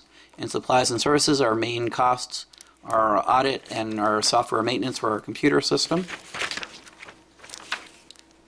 And things that are not in the budget book are the federal assistance with federal requests. In the past, this is a very minimal amount of money in case we wanted seek a guidance from our attorney who works in Washington, D.C. In the past, it has been very successful when we had a different congressperson there. Recently, we have not spent any money in this area, but just in case something comes up where we might want assistance in dealing with federal issues, there's just a little bit of money, a couple of hours worth of time budgeted. And then in travel and training, we've got about 9,400. A lot of this is spent for training on how to use the software system every year, which I would think we would still want to do because there are always updates that we would need to be aware of. There's training for payroll because there's new laws in payroll. We also have some money set aside for GFOA.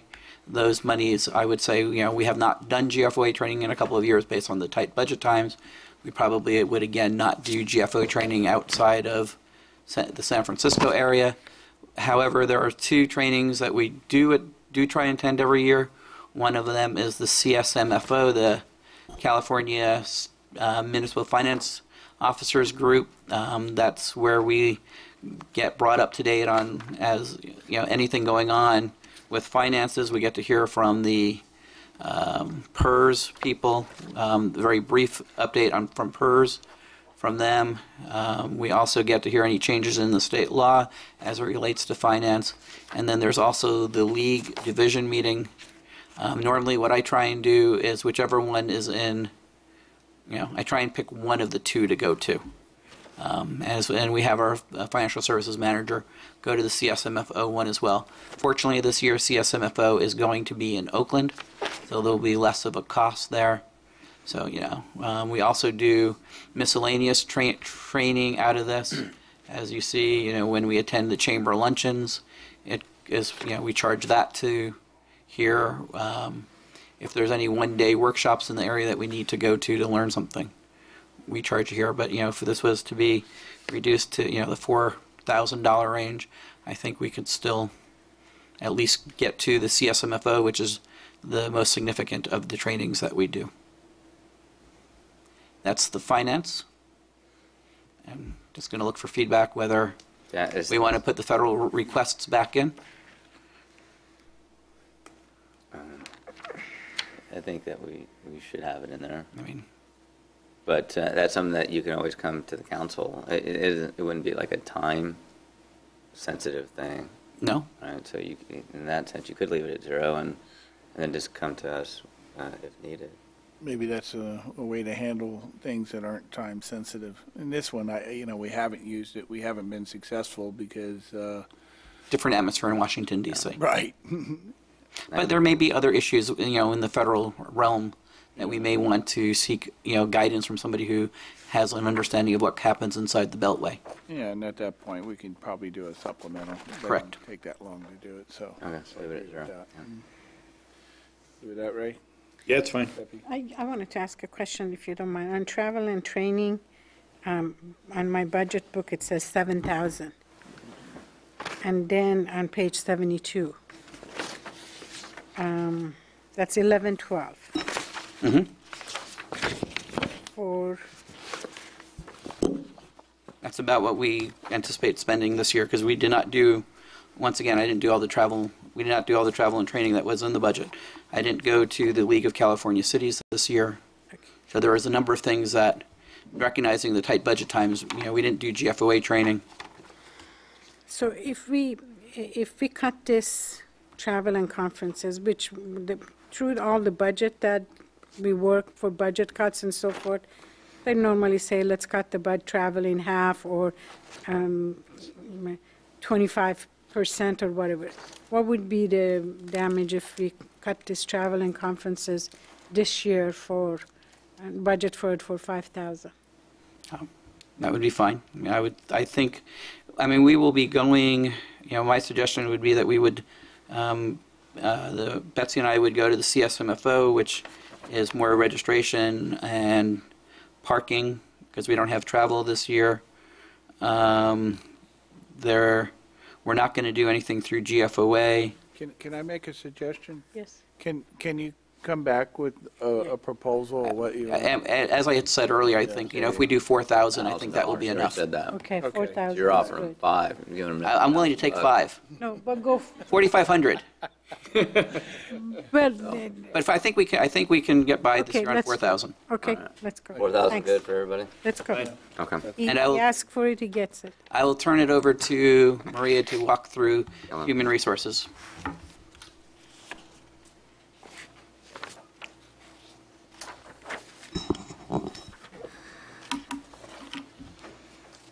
On the human resources budget, again, it's mostly personnel, myself, and we also have a person who comes in for a few hours a week to assist with some of the other clerical tasks about once a week.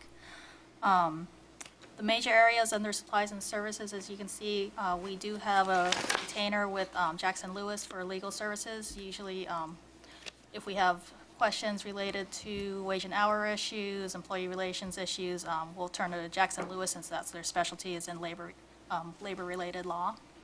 Our safety program, we use Do All Safety to run our safety program for us.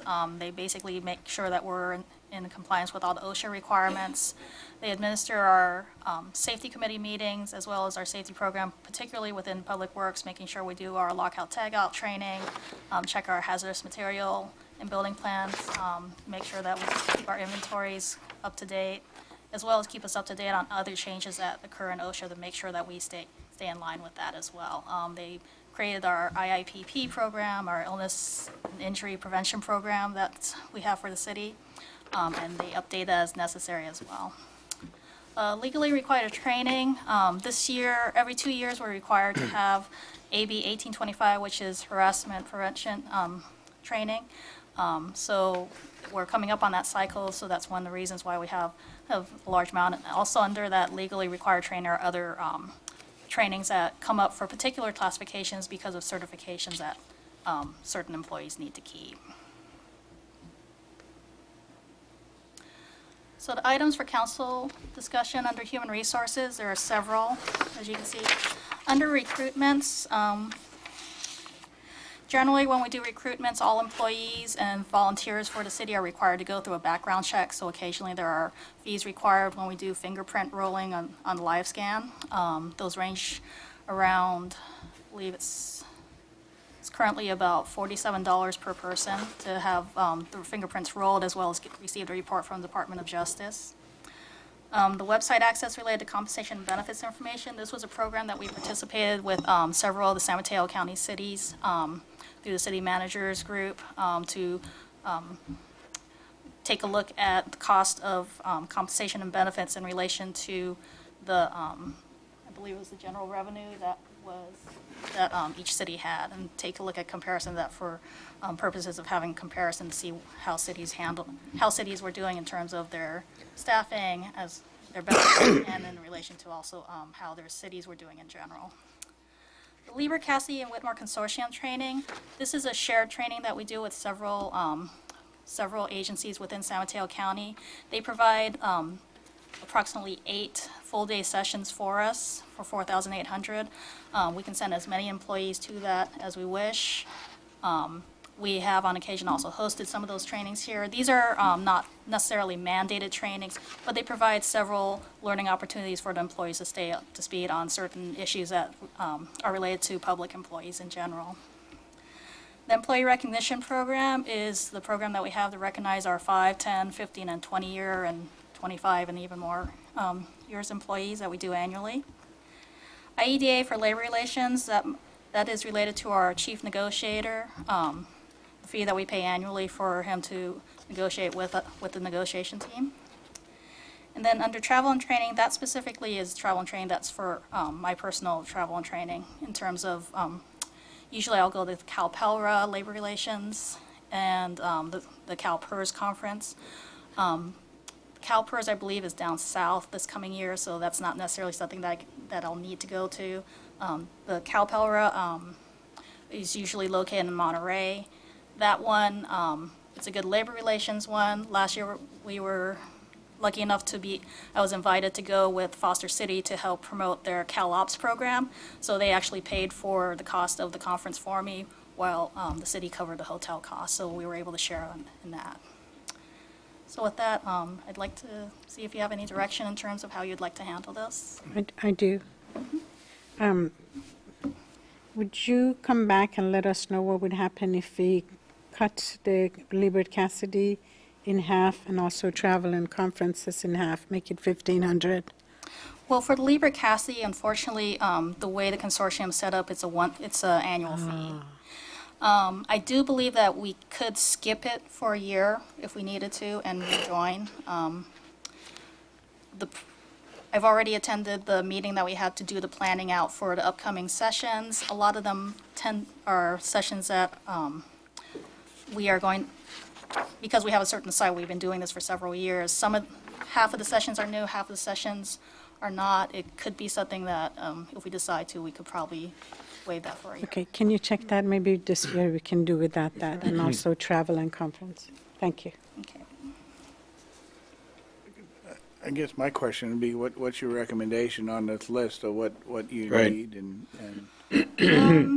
I think on the recruitments, basically we're not really recruiting a lot. We do, however, when it comes to the part-time employees, that does come up occasionally. It's a very minimal fee in terms of the live scan. That's the minimum that we do in order to make sure that we do a background check on our employees. The other parts of recruitment are usually tied into using CalOps, which is not one of the items for council discussion that is within the budget, so we don't really do any other type of advertising or anything else at this time. So for now, I think we could probably cut that down to about 200 and not have a problem. Okay. The website access related to compensation and benefits information, I'm not sure if that's really been beneficial to us at this time. I think, basically the way we're negotiating right now, while the information is great to have access to, there are ways to get the information other than participating in this. It's a little bit time consuming, but it's not that hard for me to contact my colleagues and get salary survey information if necessary from specific agencies. The employee recognition program, that's a tough one. I do like to recognize employees I for think their it's long-term important. service, Yeah. so, you know, that's, Only again, it's a hard one to 150. decide. And for the labor relations, I think there's a high benefit to having an outside negotiator come in for our size city. It does kind of help us have an extra person to kind of break, because we are such a close-knit group. Sometimes we do need an outside party to kind of help move through very sensitive negotiation Is times. this ostrich? Yes. Yeah, okay, yeah. Yeah, it would be Remind me difficult. what IEDA stands for. I wish I could. I was thinking that tonight, and I could not remember what it stands for. I will have to get back to you on that. Okay. Place to buy furniture, isn't it? Getting kind of late. No, so. So in the past, on the labor relations services, this is contract negotiations? Correct. This is Ostris coming in. He works directly for IEDA, and we pay a monthly fee to have him come in and handle labor relations. And on off years when we're not doing labor negotiations, if other types of meet and confer items come up, Ostris is the person that also will come in to assist us with that. Okay, so this is a contract fee basis. Correct. I guess I shouldn't ask if It's it's not- worth it.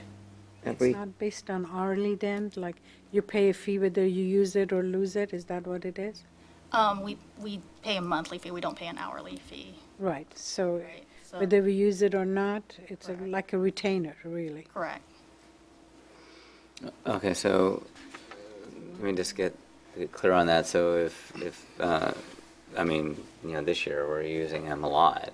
So it just, the fee is the fee, and however many times we need to use him, there's that fixed cost. Correct. And then say next year, you know, we've kind of hammered the things out for this year. It's a lot easier next year, but he gets paid the same amount of Remember, money. we're going on a one-year contract. Yeah. We're gonna need him again, so. Yeah, Right. I know. Kinda And I will academic. tell you from experience, I can't think of a year where we haven't used him. I can think of maybe a couple months at the most where we haven't needed him, but usually there is something that will come up outside of contract negotiations where we would have to turn to him for advice and for assistance. Yeah, and Clay, you know, just kind of chiming in on this, I mean, the amount of hours that he's put in for us right now, I mean, if that was just you're paying someone by the hour, kind of dollar amount do you think that might be for the year? I mean, I would think I mean- this year we would be we'd be pushing six figures.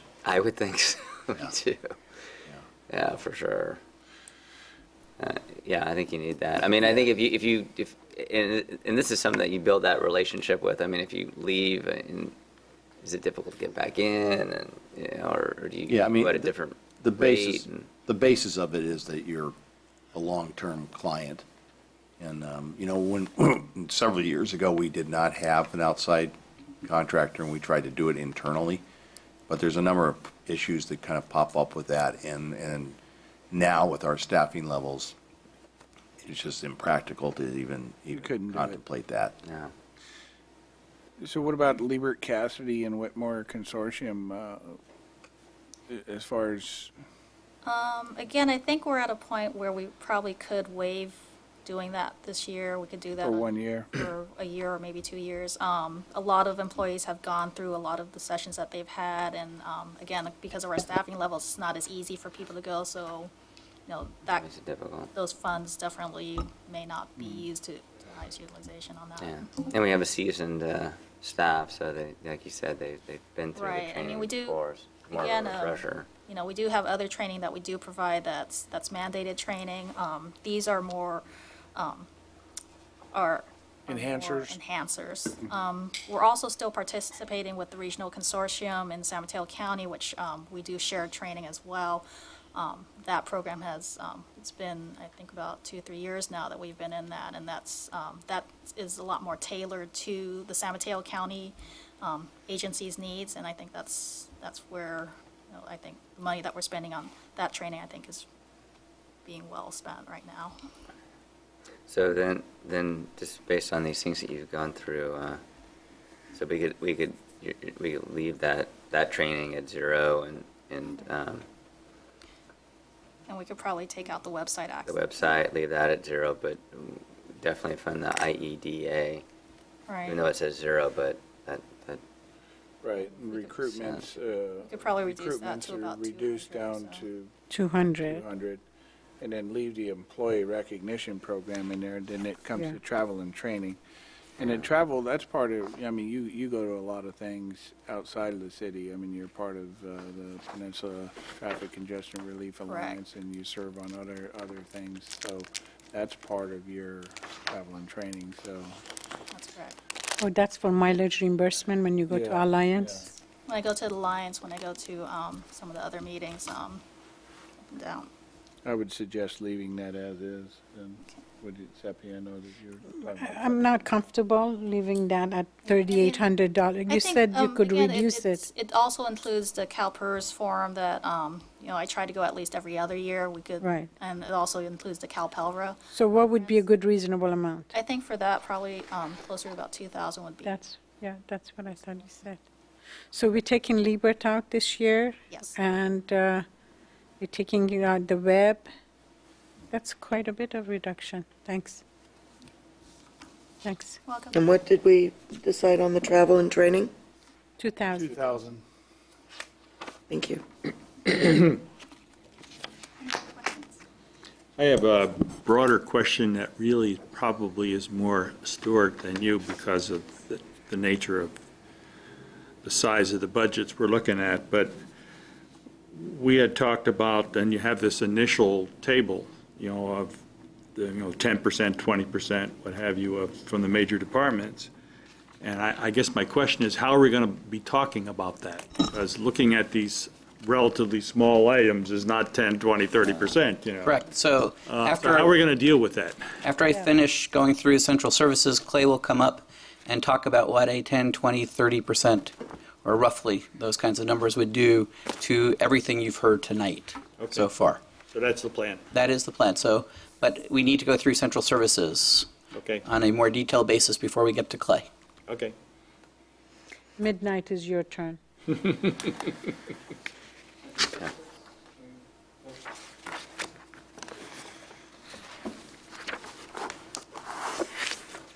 182. 82.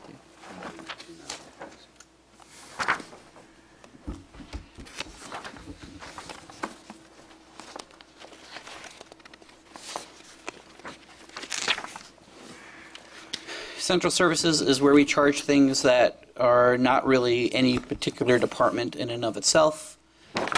There are no people charged to it. It's all services and supplies and equipment. The major services and supplies are telephones. This is citywide telephones. Our janitorial contract for City Hall. Our payment to CCAG every year. Computer and web support. This is beyond the.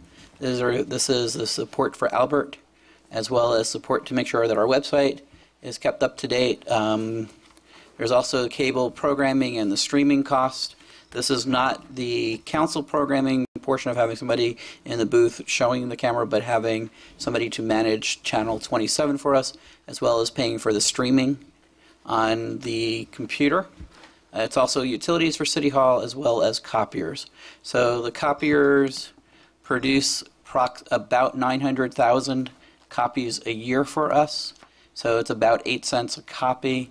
A lot of those are color copies that we produce because of the Star and the City News. Looking at it, if we were to try and contract that out to something like a Kinko's, it would be closer to 30 to 40 cents a page. So by having our own copiers, it has saved us a lot of money, as well as allow us to stretch the deadline. Because if you're trying to send it out, it's harder to do the deadline.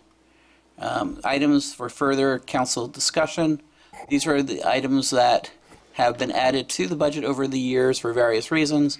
You've got SAMCAT, Skyline Community College, the Peninsula Conflict Resolution Center, the city's portion for the shuttle program, so that allows our residents to ride the shuttle for free, Airport Roundtable, which has been very beneficial for us recently, Bay Bio, which is the biotech lobbying, or the group where all biotech companies belong to.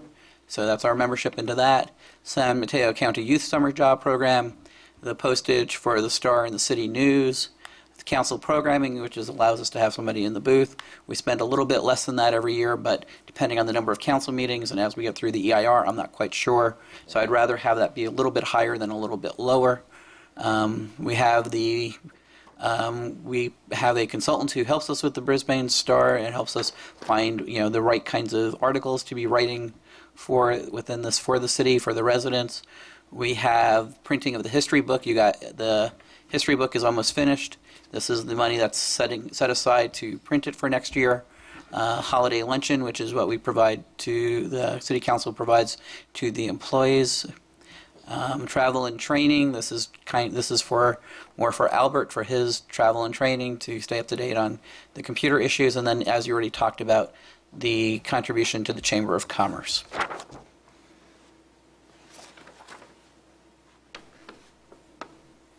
Any questions in regards to that list? I got one on memberships. What is increases? That's just a general thing that, in case anybody wants to, charges as an increase over the course of the year that we weren't anticipating. Slush fund? Yes. Okay. Stuart, Skyline Community College.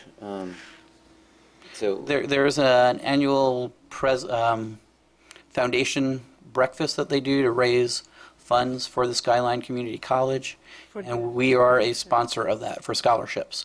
They do, there's money set aside for the president's discretion for new programs that they do. So the city is a sponsor of that. how long have we been doing that? 5-6 years, I believe now. So someone came before the council and Yes. suggested the council, and the council said, I think, Okay, Steffi, let's start. you initiated that. With the president of the college came in and they give scholarship to the students because Skyline being North County.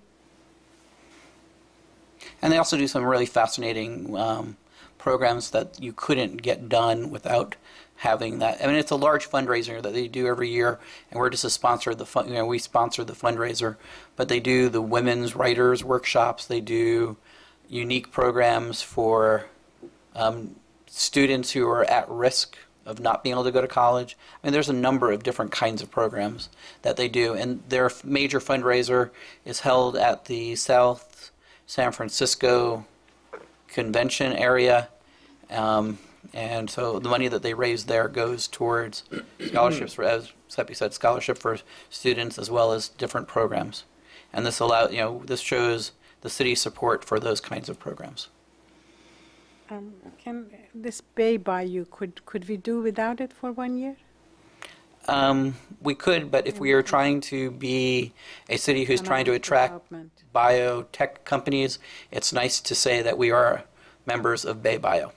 Okay, the holiday luncheon. Mhm. I don't want to be a curmudgeon or whatever that is, but do we need to sponsor it this year? that's the council. Right? If you ask my, What? That's the question you would ask. right, I That's was what going to we say, if want you to ask do. my opinion, Well, yeah, that's, I mean, that's not much for him. I'll for I'll us. give you an opinion on that. I think it's a necessity for team morale. then I mean, let's we've go on. hacked and slash and stuff like that. That would be one of the last things you want to cut, Okay, let's go. because, Didn't you guys do it before? Huh? You did it, didn't the council, before I came on board, but wasn't that something that the council did and then they brought it back? Yeah, They one covered it. was the year before that employees paid for no, themselves. the management did, I think. Well, I think there was two models there. We had the employees pay, I think, 1 year, was it $10? we had the employees pay 1 year. We had 1 year as a potluck, where the management team paid for the main course. Right. And then we've had the management team has done the summer barbecue, I think, the last few years, too. Correct. So we've tried to, reduce the city costs as much as we can. I think it is a nice thing to do for the employees. Yes, I agree. All right, so that's Dave. Okay, deal with it. Remind me of what PEG is? The Hey. PEG station. The Channel 27. Educational and Government Station. Channel 27. 27 is ours.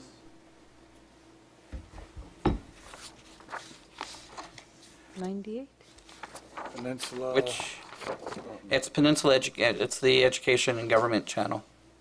And I'm in my finance section. I'm sorry.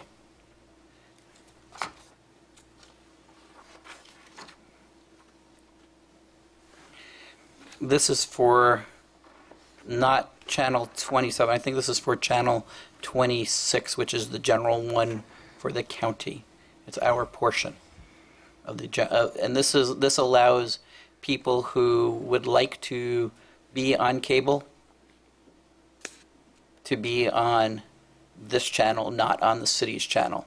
So when you have those kinds of people who would like to have a half an hour program to discuss something that could be off the wall, could be about skateboarding or whatever, as opposed to having them be on channel 27, which is the city's channel, they would be able to go to this other county channel. And this is our portion of that. And that's a county-wide channel. It's a county-wide channel. It's an access channel. It's an access. To give access to the, Right. The other alternative would be they would have access on channel 27, but that would make it seem as if maybe the city was supporting or sponsoring them. Channel 20, the other channel does not have anything to do with the city. And they broadcast county board of supervisors meetings Right. and things like that. A lot of other garbage. Right. I How always do you think of propose this we world. deal with all these issues here? There's a lot of them. And quite a few of them seem like things we just need to continue to do. So, and you mentioned a couple, but are there any that we don't really need to do? I guess that's the question, because a lot of the big ticket ones, I mean, we're certainly not going to stop the council TV programming, and we certainly aren't going to cut out of the airport roundtable. So, I mean, et cetera, et cetera. And then we've already agreed to continue the contribution to Chamber of Commerce, so, on the printing of the history book, it's pretty silly not to then go ahead and do that after we spent all this money getting it all together. And so, I mean, we certainly want to keep communicating with the citizens through the Star and City News, so, Yeah, I think, So we got a lot of things on here that it just doesn't make any sense to do without. So then the question becomes, is there anything that we could that really makes any difference in monetary terms? I guess that's my question.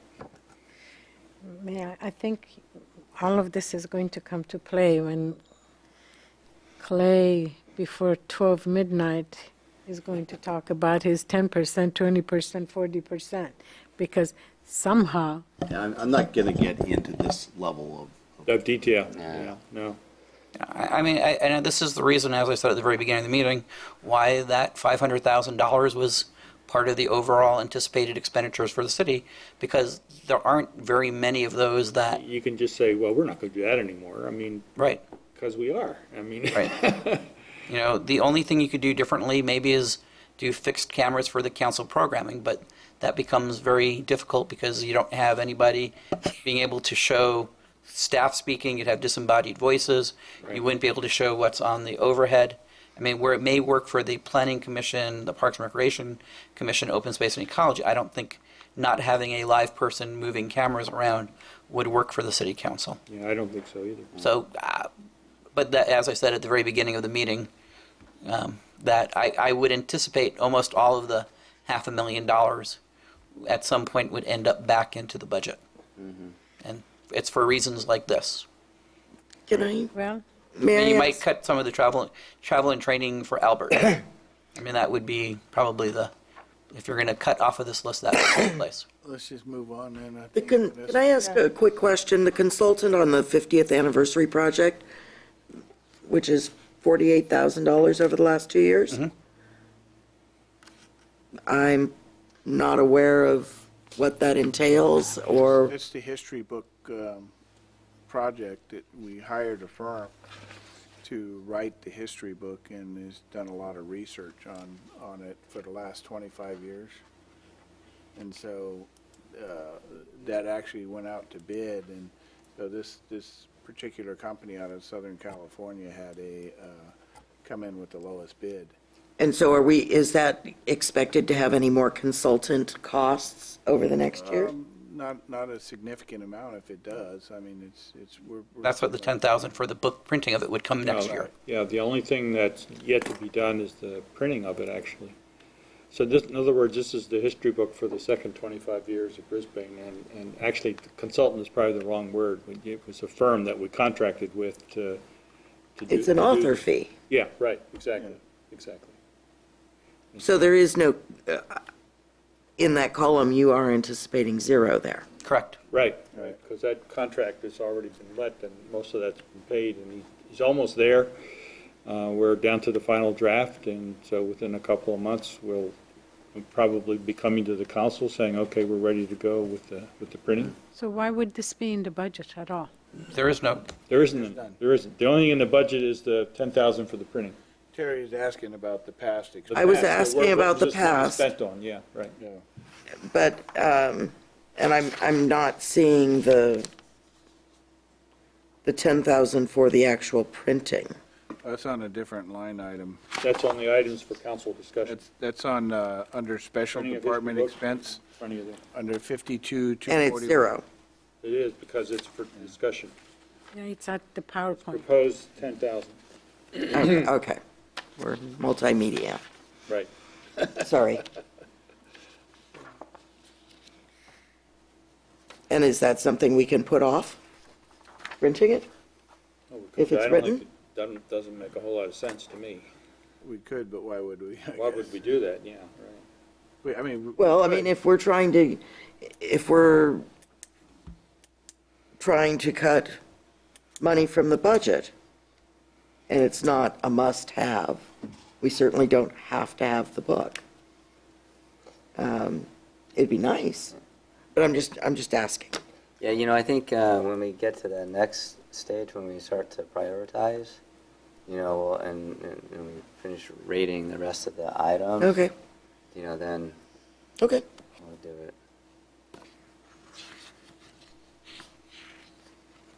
All right, Stuart. okay.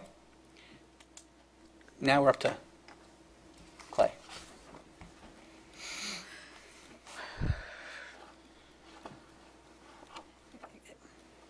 Excuse me, can I have one comment? On the glossary that you have, could you put the GASB stuff in there too? GASB 35, GASB this, GASB 45? Thank you. Okay. Thanks. So, based on previous conversations with the council, you've asked us to kind of start to look at significant levels of cuts and what that might mean, how that might play out, and how that, what would be some of the ramifications and impacts to that. So we have asked the departments to look at 10, 20, 30, and 40% reductions. And of course, in many circumstances, you just really get to the point where there's not enough left to really make any sense. This is the one area that we have grouped a number of departments, which are basically the administration of the city. And the reason we did that was that it really did not make sense to try to look at this on a department-by-department basis. We wanted to pull all of the administrative functions together and say, okay, what would a 10, 20, 30, 40% reduction look like? I don't know if you've had the opportunity to see the stories in the media about the city of Hercules. Yeah. But I think the city of Hercules is a somewhat of a cautionary tale. I'm going to go back here for a second. It's a city that's been hit by a number of issues and redevelopment issues and just kind of the general economy. They went through and reduced a number of positions. According to the news reports, they reduced 4 out of 9, or they had 9 positions in their finance function, their administrative function, and they were down to 4. They cut it in over half. complicated by turnover of personnel. Then comes in the state controller to do an audit of the city of Hercules because of some perceived irregularities. And they don't have the staff left that has the background and the experience, nor do they have the numbers of people to be able to be responsive to the state controller. They get a blistering report back from the state controller, who then begins to question their use of some of their federal and state grants. So I guess the cautionary tale is that there's kind of a basic infrastructure to running an organization that just needs to be there. Otherwise, you're going to run into some potential real problems. This is the area where we have everything from how we handle our money to how we maintain and keep our records, to our legal services that are provided, and our just general management of the city. Now, that's not to say that we can't make reductions. That's not my point. But my point is that we have to be careful here. Otherwise, we could run into much bigger problems down the road. In these combined departments, 10% cut would be approximately $264,000. You can see 20% is $529, 30 is $794, and 40% is slightly over $1 million. So how would we approach that? And I do want to say that, you know, each of the departments are going to come up here with various scenarios. There's obviously a lot of conversation that would have to happen if we were to move in the direction of any of these. So this is kind of a first blush of an approach, realizing that, you know, there may be areas within this that the council doesn't feel comfortable with, and we'd have to look at other things to do. So the $380,000 reduction, which would be, I think, in the neighborhood of around 15%, basically would eliminate your ability to do your outreach and your communications, the open space program, the additional computer support that we purchased to assist Albert in his operation, the library hours, the urban forest management, significantly reduced travel and training, the yard waste cleanup program we talked about this morning, feels like this morning, earlier tonight. It's not this morning yet. Memberships and the chamber support. So what does that mean in terms of impacts on the staffing levels? We have currently in these combined departments 10 full-time staff and 4 part-time staff. And the part-time include the city attorney as one of the part-time people. It also includes the support to the open space committee as one of the part-time people. So we would anticipate losing at least one staff person amongst this number. We would eliminate the contract staff person for the computer support, a part-time staff person in open space, and of course we'd have an impact on contract staff for the library hours that impacts San Mateo County, and also the urban forest management, which is contracted out. So if we went beyond that to a reduction of around $480,000, in addition to all the reductions on the 380 list, we would have an additional full-time staff person that would have to be reduced. That would start to get into and compromise some of our financial management issues. The reality is that we're kind of a one-off operation in almost everything we do. We have only one person who does that job. Good example is our financial services manager, and that went, I'm not talking about that here, but I mean that's just an example of a person who we don't have backup and support for. You know, that's her job. That's not uncommon with the city of Brisbane. That's we have a lot of people who fit that sort of title.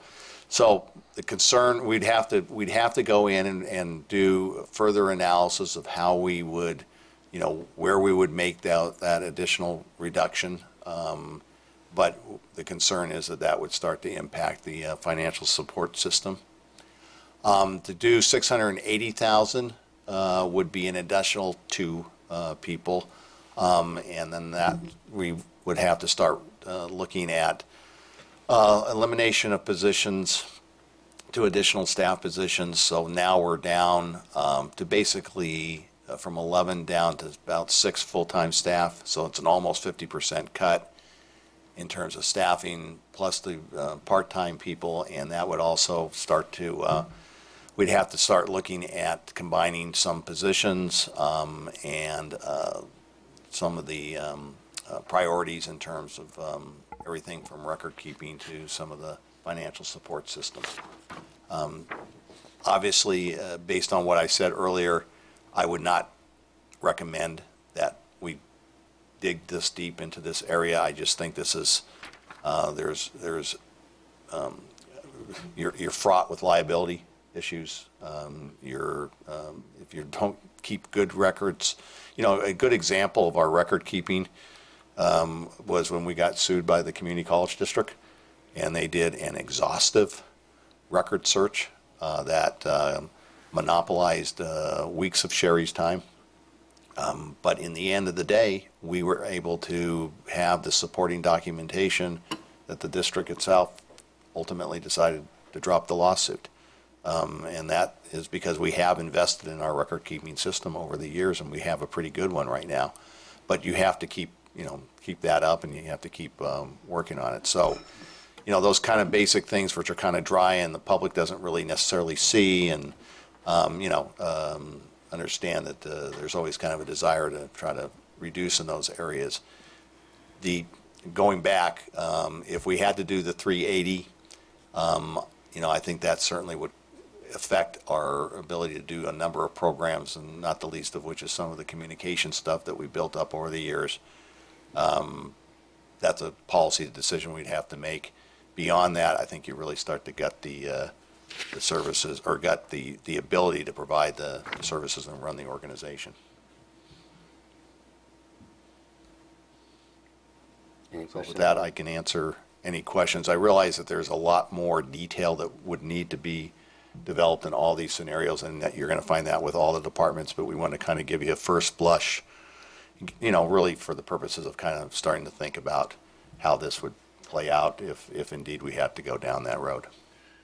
So, I have a question for the council. I mean, well,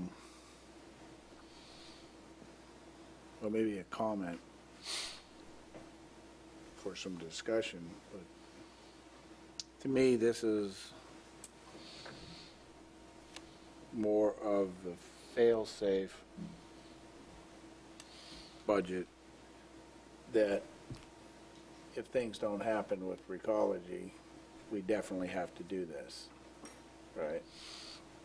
Have to do something. So I mean, it's a fundamental question of, okay, what do we want to do? We know that we're going to be millions short. That's what we went through tonight. Thereof, either low 7 or high 6 digits. And this here is really cutting into the organization, so it's like a policy question for the council is, and, we keep coming back to this, is what are we willing to do? I mean, because of the budget time, and, for my one vote, I'm not willing to cut into an organization that I think is running on bare bones. I think we can do more damage than good. Now, if Recology doesn't happen, then we have no choice. Mm-hmm. But I feel optimistic about that.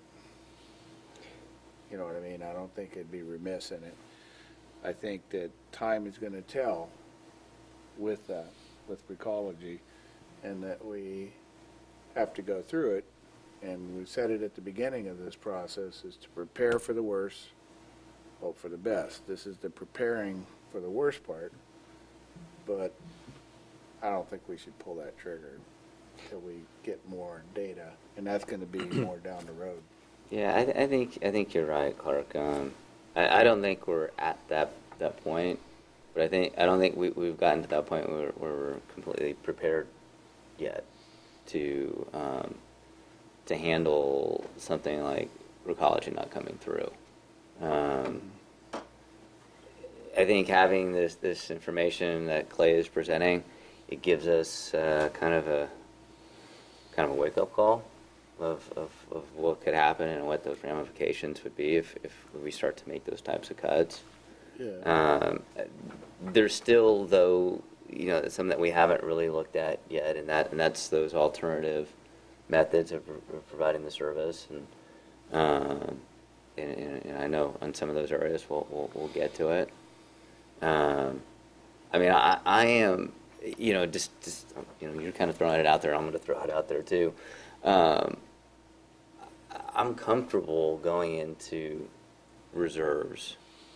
I feel optimistic that recology will happen too. But I want to make sure though that we do prioritize these services and programs first, and that if we had to come back because recology didn't come through, we've established this priority budget that we can say, okay, well, based upon this consistent way of rating these items, if we don't have the money, then these are the items that go first. Right. And then just kind of going up the line. And I guess to clarify too, that if they don't come in, it's going to be worse than this, than what's proposed on the 40%, right? Or about that. Well, we would need approximately 20% citywide. Yeah. So if you can't do 20% in some areas, then you're going to have to do more than 20% in other areas. Right. Yeah, and there's I mean, there's so many different factors, that are involved. Like the thing about that we talked a little bit with Mitch, and establishing, some kind of mechanism to hopefully secure the businesses that we do have, and then start to reach out. I mean, and attract the new business. And of course, when you're doing these budgets, you can't rely on what you might get. You have to work with what you have.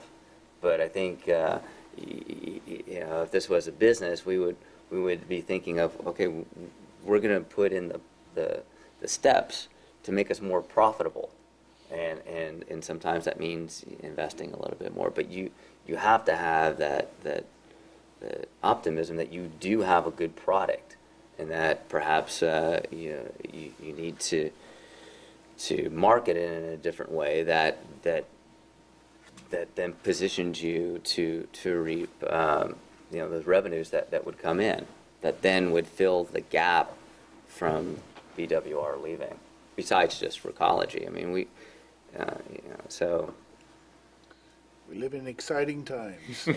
we do, but I mean, we still have a great town, and we still provide all these services, and you guys all got well, no, I mean, you two guys got the email, from the mob, that they raised $20,000 for, the stars, and so we're gonna get this playground, built this year. The project that we did at the community center, we're doing, we've done a lot at the community center so far, and we'll finish the garden, and all that's been done without any general fund money, and so we'll find a way, but and that's why I'm comfortable going into the reserves, but making sure that we establish that priority budget, so that we're accountable, for going into the reserves. And just not that it's a real big issue, but I just recounted my numbers here, and we have 10 full-time employees in this area, not 11 at this time. One quick comment. I think what we're doing is the responsible thing, namely looking at the implications of cutting back across the board What would that mean, and how much would it hurt our ability to offer the services that are required for the community? And by doing it across the board, we have a clear sense of the differences in the different departments, and where cuts would be really devastating in terms of what we're able to do for the community, and where maybe we have a little more wiggle room. And the whole point of this exercise is to prepare ourselves responsibly for whatever might be coming down the road. Hopefully, things will work out, and so we won't have to do anything draconian, and we can be happy and optimistic. But the responsible thing to do is to be prepared just in case. And I think that's what we're doing, and that's what I'm comfortable with, that we're doing the responsible thing. And I can, in terms of these scenarios and all the scenarios you're going to hear from the departments, I mean, by no means is it what they want to do. Right. It is an exercise, and hopefully it prepares us, for a day that we never have to live out. Right. Mm-hmm. All right, any other comments or questions? Clay? The next presentation will be a lot nicer. It'll be a lot more fun. Okay. Thank you, Clay.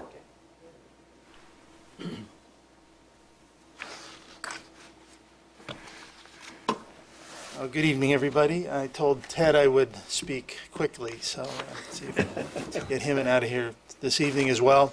Following the format of everybody else, again, this was the departmental budget, and Stuart indicated it did show a net costing out of the revenue generated, so that's what this figure reflects at the bottom, the revenues figure. I also took the liberty of breaking it up by the two divisions within the community development, building, and planning. And again, as it indicates, it's about a 48-52 split between 48% of the budget toward building and code enforcement, 52% toward planning. Then again, I took the liberty of breaking up the cost by category as well, or by subcategory.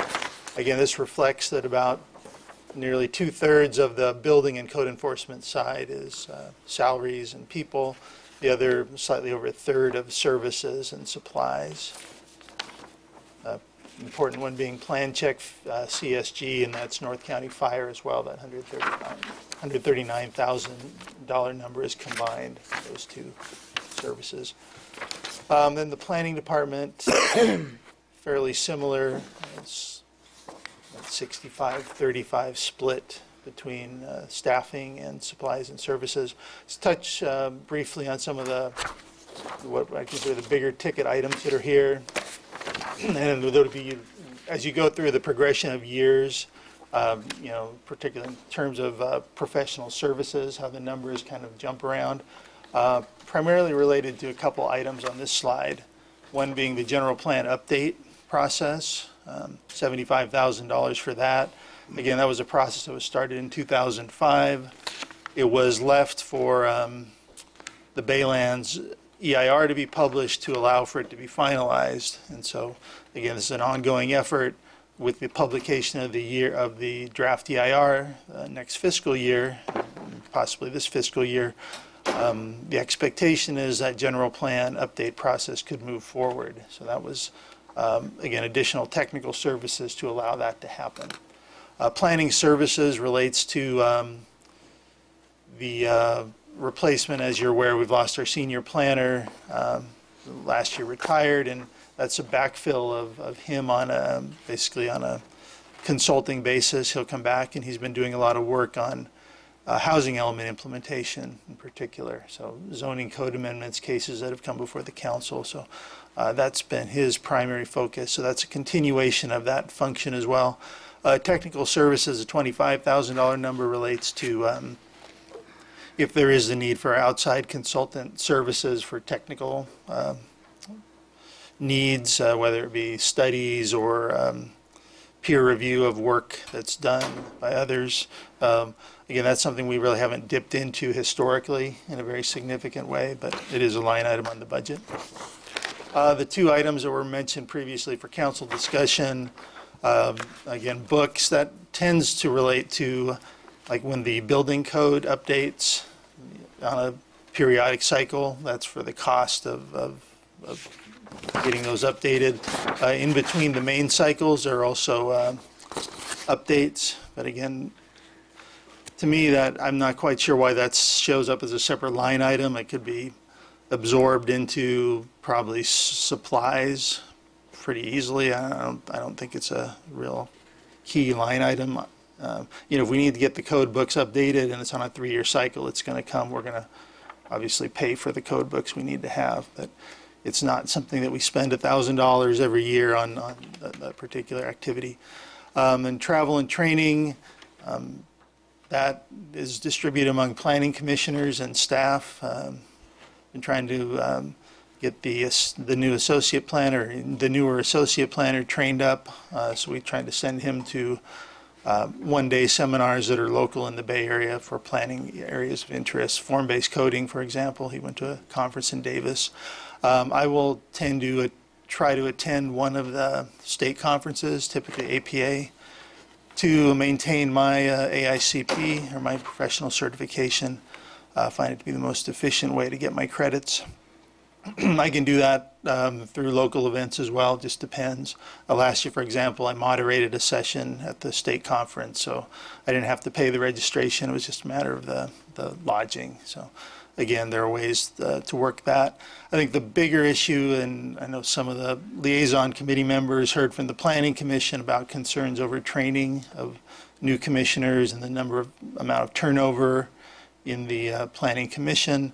Just want to make it clear if there's any misconception from that meeting that indeed training was offered and is offered to all the new commissioners, at least to date. The last cycle we had 3 new commissioners, 2 were able to attend. One's, because of the short notice, was unable to attend. So one of the commissioners hasn't been to the league planning conference yet. We'd like to get her there again if the budget allows for that. If not, she has attended a number of free sessions that were put on by the local APA chapter for planning basics and planning for planning commissioners. So again, we try to stretch those dollars to the extent we can. Again, the cut scenarios that were reflected here. Again, just to reiterate what Stuart indicated, these are based on a net number of our, not our gross budget, but our net cost. So we have 2 different cut scenarios for the 10%. The first being the general plan update. I was talking to Stuart. He didn't really recommend that as an option because it is considered a one-time expense, so it wouldn't necessarily help beyond a 1-year budget. So again, we wouldn't expect to be expending that on a yearly basis after this fiscal year. So again, 1B would be something that's more of an ongoing cut, and that would be a reduction in the planning services that the retired senior planner are providing, as well as some other supplies and services in the office. Again, the loss of his time would be on cases that are typically city initiated that aren't supported by a fee, by an application fee. So that would be the loss. The ability to implement the housing element in a significant way, for example, would be probably the most apparent loss from this scenario. Scenario number 2, with 20%, that's where we get into things that do start to impact staff, impacting the code enforcement program, as well as customer service in the office with our part-time staff that provides backup to the counter, provides kind of administrative support to, again, we have a very, as everyone in the city, we're all in a fairly streamlined operation, so someone who provides that bit of backup, when other people are absent or otherwise busy with other duties. And so you lose that flexibility, you are going to get into positions where you have gaps in customer service. 30%, it starts to get into a real significant, I think, difference in terms of our ability to provide certainly the kind of customer service, a counter that's open full-time, those kind of issues. You'd be looking at again, we'd have to flesh out the numbers, but you'd be looking at a reduction in counter hours and service hours available. And again, on the 40%, the worst case that Clay asked us to look at, you're really looking at nearly eliminating the non-fee supported activities that the Community Development Department undertakes, because there's really not a revenue stream to support most of that. So, And what would be some examples of that?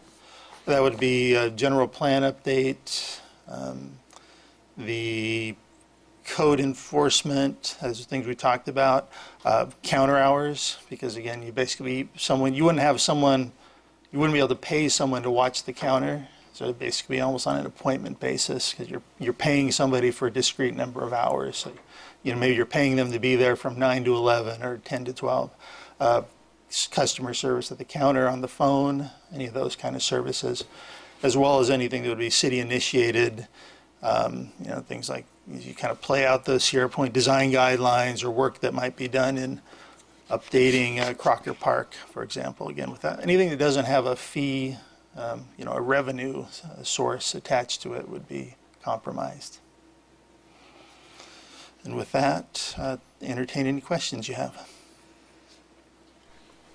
Any questions for John? Mm-hmm.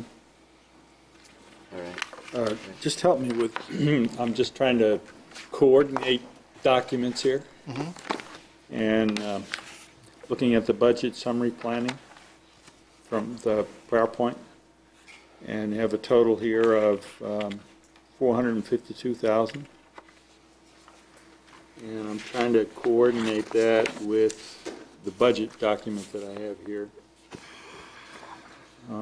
Because there's a professional services of 293,000. Mm-hmm. So how does that come? I mean, that's part of this 452,000, I presume? What it does, it splits between planning and building the professional services. And so what you would do is take the general plan update and planning services, which is about $125,000. Right. That would be the planning side. And then on the building side, that would be the 139,000 plan check, which that would basically take up the bulk of the services. I wanted to be able to help you distinguish between, it's not just one sort of big pot of money. They serve two very discrete functions. That larger category of professional services really serves the multiple functions.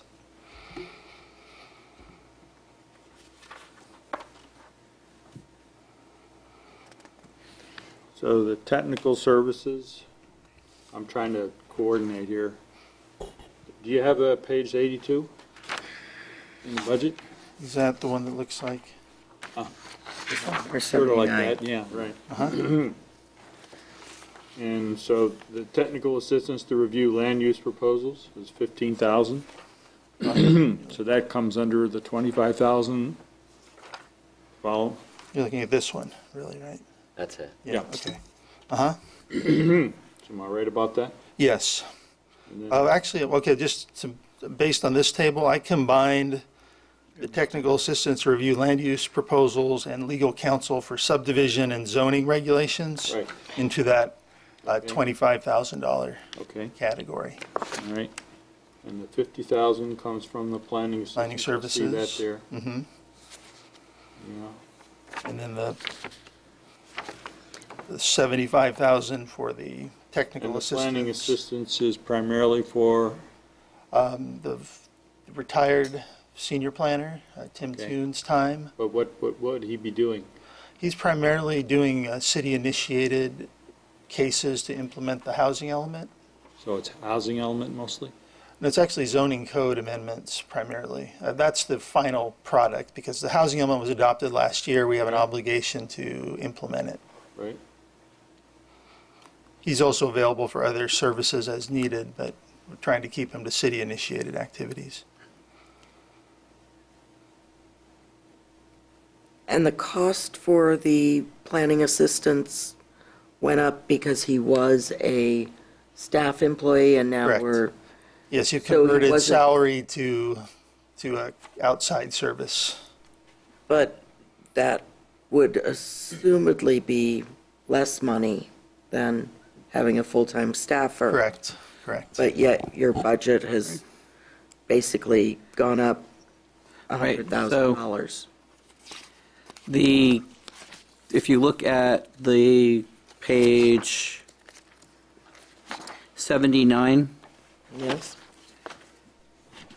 there's a decrease in the budget in the 2009, 2010 actual expended down into the 2012, 2013 recommended. That's due to the decrease in staff time. The increase from the 25,000 to the 50,000 is since he was a half-time person in fiscal year 11, he was here for 6 months. In fiscal year 11-12, we anticipated $25,000 for 11-12, and since he will be full-time, there's a 50,000, it's 50,000, but we also have additional savings due to PERS and due to health insurance and other items that do not show up specifically in the salary line item. The overall, I mean, there's you have an increase, you know, the $75,000 is a brand new cost to the city. And the other item maybe is that we may not spend the full 50,000. That was a number based on our best guess at the beginning, you know, at this time, and we're not sure if it's going to be the 50,000 or if it would be less, or if it would be Tim, who only charges us $50 an hour, or if we would need a different type of planning. You know, if Tim says, you know, I don't want to assist anymore, and we then have to go out and hire something like CSG or a different company that is trying, you know, that has not only the cost of the employees, but the cost of overhead and everything else included. So, I mean, that is a number that may or may not get spent. It's, you know, our best projection at this point. But, you know, that would be one of those ones that I would hope that you would not hold me to at the end of the fiscal year. When did Bill leave us? What year was that? When did Bill? 2 years ago, 3 years ago? 2010, I believe. Okay. Somewhere in calendar 2010. Okay. Yeah, I was looking at, I was just trying to sort of, you know, coordinate between all of these, and I was looking at the same thing that Terry's looking at, because the 2011-12, the projection is, you know, the total is 773,000. You were looking at that? And then when you get to 12-13, it goes to 867. So the question becomes, you know, what accounts for that? I mean, that's what we're trying to just sort of sort out and have it clear in our minds. Well, yeah. And, you know, it's really in the professional services, where it goes from 193 to 293. Right. And then the question is, okay, so what are the components of that? And that's what we're trying to And get three clear. quarters of that, 75,000 Is is the for the general general plan. plan. Right. And the extra 25 is for the planning Additional. assistance. Correct. Right. Which is Tim, who has a lot of institutional knowledge. Right. I'm glad he's coming back part-time, to be honest, if we can afford it, you know. No, I was just trying to get through and understand the numbers and Yeah, I what they stand appreciate, for. I broke them up this way. I thought it might be a little easier to functionally understand that what is a fairly large number, especially given some of the variability in that over time. So apologize if that confused matters and didn't clarify them. I think I got it now. That's right. So did we hear from John on where he would make his recommended Well, basic cuts? again, I think the, you know, the $1,000 off the books is easily accomplished. Travel and training, if there's not going to be, I mean, if you cut it in half, it's going to be very difficult to accommodate any new training for planning commission and staff. So, I mean, I guess there's a way to provide everyone a minimal level of training or somehow parse that out over time, but it will, especially, depending on the size of the commission and how many new members there are this upcoming fiscal year, it could compromise the ability of some of these new members to get trained up. I think we just leave it in there for right now. Yeah, I think so too. It's not that much when you consider everything it covers. And you also consider, draft DIR coming up, et cetera. No, I think that the department's probably going to spend what they're budgeting for, but it just seems it's the only department that's really not coming back with much. Clay, UPC still pays for John's salary? No, and they never did. In terms of language here, we charged UPC several years ago for the cost of a senior planner for planning services, and that was a quarterly payment that they would make to us.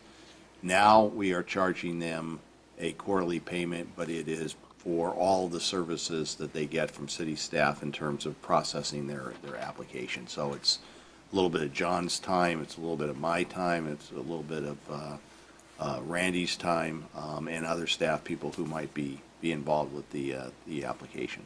So when John first came on board, then his salary wasn't part of the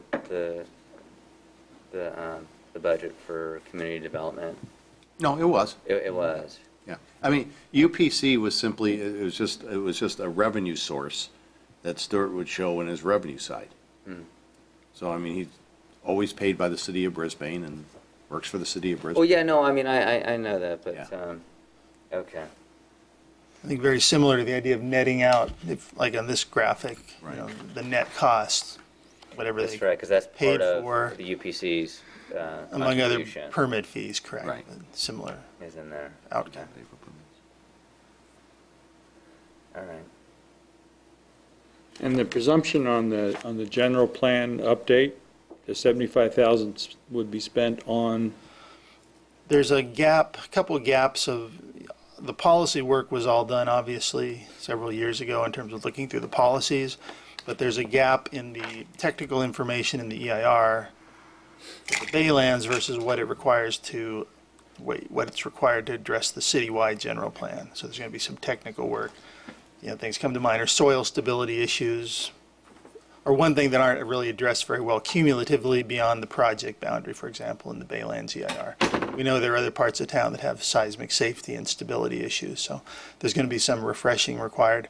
Also, there's a number of state law requirements in terms of general plan requirements, and we need to go through and be helpful with some consulting assistance to go through and make sure our updated plan is legally compliant with state law.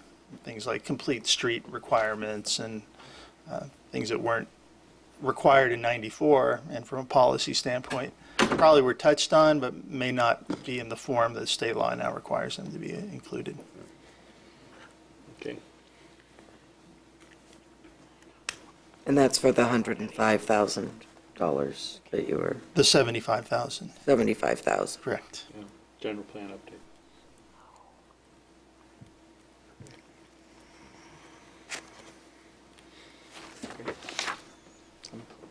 Thanks, John. Okay, thank you.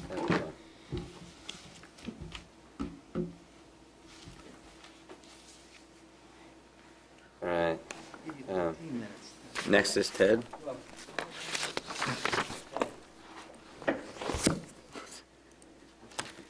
So is he starting with? I think we should adjourn. You're not feeling well? First, I want to say thank you, John. Mr. Mayor, council members. Just give me a hard You're on board now. No one's getting off. Done with this voyage. Come back next. Well, as you all know, I'm the keeper of your enterprises is the way in which I like to see myself. The two divisions, the marina and the pool, both of the stores, both of the stores, one of them makes money, the other store loses money, essentially. This shows you where our net cost is on the marina. It's $395,000, and what we're losing basically on the aquatics, or supplementing on the aquatics, is $275,147. Recreational supervisor Julie Wiedner, her salary's been taken out of that already, so that's already been accounted for.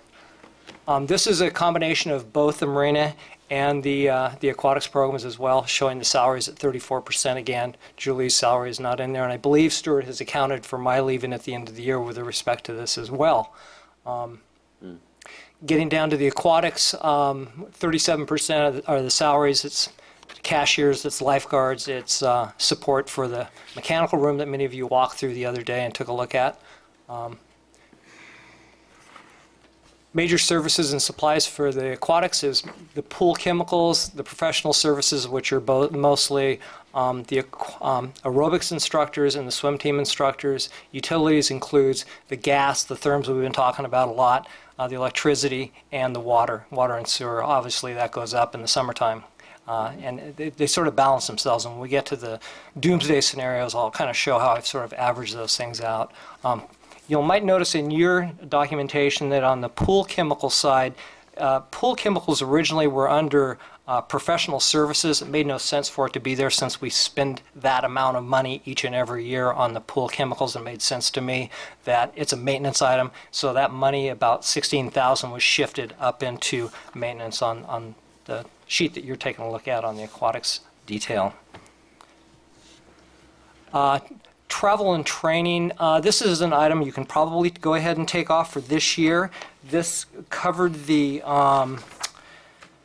California Aquatics Management School, which was generally held in the fall. And again, it's one of those trade organizations that Julie used to go to, and I would anticipate that the next recreation supervisor that takes over the pool upon my departure would need to go to this thing to get the updates on the law, health code increases with respect to pool operations, and the kind of things that are occurring, in the state of California with respect to pool culture operations and the trends that are going in those directions. So I would recommend to you to take this out for this year, but I would strongly encourage you to bring it back for next year and put it in there. The budget summary for the marina, we're a 24/7, 362-day operation. Someone's got to be there to keep the store open every single day with the exception of Thanksgiving, Christmas Day, and New Year's Day. Those of you who have taken the tour well know, we're on a skeleton staff. We're doing the best we can. I'm there 2 days a week with the door open. Susie is there the other 5 days of the week with the door open. If either one of us are sick, the door gets closed. Our major services and supplies are janitorial, credit card transaction fees. When we went to credit card a few years ago, one of the things we did was we helped decrease the amount of late payers or delinquent payers by allowing them to load it up on the credit cards. It cost us $13,000 a year in order to do that, but the good news is we shifted a good deal of the payment coming from the users of the marina onto their credit cards, which means that we're not servicing that bad debt. Their bank credit cards are servicing the debt if they're loading it up. Sierra Point Environmental Management Association fee services is part of that cost of just like the other businesses that are at Sierra Point, and of course the utilities. One of the things that's missing in this slide, and I mentioned to those of you who took the tour with me, that my maintenance budget has gone from about $60,000 when I first started here down to $40,000. I'm actually over it this year, but that's a pretty static number and will continue to be a static number, I'll bet climbing in the years to come.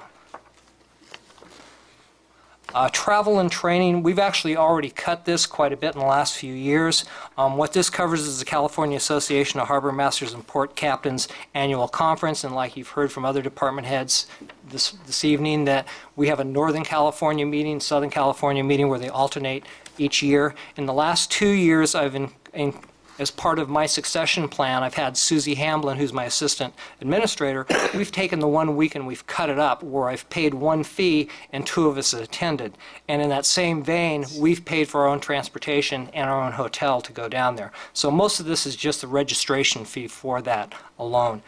It's important that she continue to attend this, hopefully as my successor, because this gets all the harbor masters from the state of California together in one room for about 4 or 5 days, and they go over all the issues like what Hal was speaking to with city attorneys. Anybody in a professional like this gets together and they compare and contrast the kinds of opportunities and problems that they have, and they come away with usually good ideas for streamlining future stuff. So I would say that as I'm bowing out this year, that we leave this amount of money in the travel budget for this year. It's going to be in Southern California. She's already paid for a plane ticket, but I would like for us to go ahead and pay for her registration fees to go ahead and attend this. So I would like to leave this in with your approval, of course.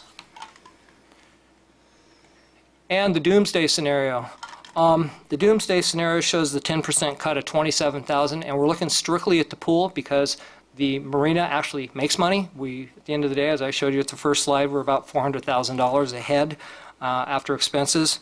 With the 10, 20, 30, 40% cut, those are numbers. What do those numbers mean? Those numbers mean, whoop, there it is. To save $27,500, this is mostly staff, and there's some savings in energy and in water, sewer, and gas, but we would essentially close the pool. And the 2 months that I identified were 2 months where that number closely aligned with the 27,000. And the number I came up with is plus or minus about 32,000, with some variance in there with respect to the utilities cost and the seasonal aspect of the utilities. The second one is also, again, a $55,000, and the closest number I came to is a little over $50,000, again, plus or minus the spring months. And I should note at this point, in the fall, we usually start decreasing the amount of hours that we have, but we continue with swim lessons and those kinds of things, and we also have extended hours. So in the fall, we would simply cut it before we would cut more to the winter. So we would actually accelerate the closure time that we would have in the fall going into winter, because in winter hours we go to, even though we go to a longer year for the winter hours, it's 7 months long, we actually go to shorter hours. And the third scenario, to save about $82,000, we would be closing for that fall and winter season. Again, it's staff and utilities, and the number that I came up with is approximately $89,000 out of that $82,000 that what we'd save. And it starts getting a little tricky at this point, because in scenario 4 is the worst case scenario. It's basically we close 9 months out of the year. We're only open when the school year is out, which is June 20th this year to about August 23rd of this year. So we'd basically only be open about 3 months. The problem with that is that requires shutting down basically the ship, if you will. All that mechanical room stuff gets shut down, and we would have to have a plan, which I haven't had time to look into how we would make that plan work. But when you go to close a pool for a long period of time, it's not just a matter of kind of turning off the key to your car and walking in the garage and come out and start it up a month later. No, the battery's going to be dead, the tires are going to be flat, the oil's going to turn to sludge. You can't just do that. So with a swimming pool of 142,000 gallons, you have to close it in a manner that's consistent with your chemistries, with the mechanical stuff that's going on there. You probably have to have some maintenance over that period of time coming in to fire that stuff back up again to keep from getting stagnant. So the actual number that I came up with, even though this shows 110, is I came up with $139,000, knowing that it's going to cost us money to have professionals go in there and professionally, one, shut the pool down, and then two, professionally come through from time to time and make sure that the facility is still in good shape, and that when it comes time to fire it back up again, if you will, that we do it in a manner that's consistent with keeping the equipment in good order. And that concludes my presentation. I'm happy to take any questions. Two quick things. One, recently, well, the first thing is that most of us took the tour and discovered all the maintenance issues, of which they exist in numerous amounts and potential expenditures and so forth, and there's an agreement that you would produce a proposed maintenance program for some period of time so that we could make sure we budget sufficiently for that to keep the marina in good operating order? I'm going to do better than that. I'm actually going to give you a 15-year schedule of all of the components that I see might need addressing over that period of time. And with respect to the marina, we talked about the actual dock maintenance, the actual infrastructure maintenance. So I'll give you a scenario of bodies and materials and associated potential costs. You know, because there's a materials cost, there's a labor cost, and then there's time. Okay, that's great, because we really need that, and that's a wonderful thing to have. And the other thing is that evidently there was somebody came by who was supposed to do an energy audit at the pool. Did that happen? I didn't want to give anything away here. Yeah, San Mateo County Energy Star got together with Caroline, actually, at a meet and greet, and Caroline realized that we really needed to have these brilliant minds come up and take a look at our pool. And one of them is a certified pool operator who has 35 years experience dealing with just the kind of mechanical stuff that we took a look at the day we were up there. And he looks for efficiencies in the equipment itself, how well the water's flowing through the lines, how often the pumps come on, when they need to come on, how they should be varied, the boiler, how often the boiler comes on. He knows the life cycle of those things, and he's partnered up with a gentleman who's an expert in sustainable energy practices. And so one of the things he was looking at was the solar panels and the shading of the solar panels during certain times of the year, the cloudiness, the effect of the wind on the water and how the energy is being lost there. So I expect it's probably going to take at least a month or longer, but we're going to get recommendations from that audit. It's going to have to do with more than just gasoline and electricity. It's going to be on operations and pump efficiencies, water efficiencies, loss of water, loss of chlorine, all that stuff. So we're really looking forward to that. Okay, great. Thank you. I had one. Just Ted, this is a subject that's come up, and I'm sure this is a conversation for another time too. But I wanted to ask you, about in regards to liveaboards, because a lot of folks think, that that's one way of dealing with our affordable housing issue and stuff. And what would it take to legitimately have a certain number of liveaboards that are legal? Well, it's more than just a numbers game, and I know that people that look at liveaboard situations always think, oh, we'll make more money.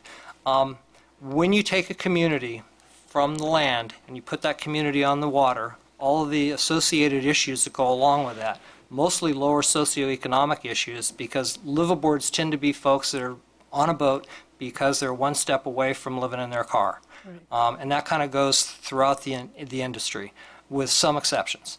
And most liveaboards aren't living aboard the boat because it's a lifestyle choice where they have a $300,000 boat and they would like to live aboard because it seems like a really nice lifestyle and they love boating. Most of them are of the latter that I described earlier. And the problem with that is that your policing problems, the problems with litter and disturbing the peace, drinking, alcohol use, all that stuff, it escalates in a liveaboard marina. You need to go no further than one of our neighboring marinas to look and see that they're a liveaboard marina and see that the problems that are associated with them and the number of officers that they have assigned there around the clock and the kinds of problems that they have. So it wouldn't be something I would recommend without really careful consideration. Pelican Harbor in Sausalito charges about $14 a foot. Pelican Harbor was built for liveaboards in mind. It has sewer hookups, meters, cable television, and telephone hookups and all that stuff right at the slip. It's an expensive marina to be in. It's a country club, and if you go down the docks, there's nothing but expensive boats there.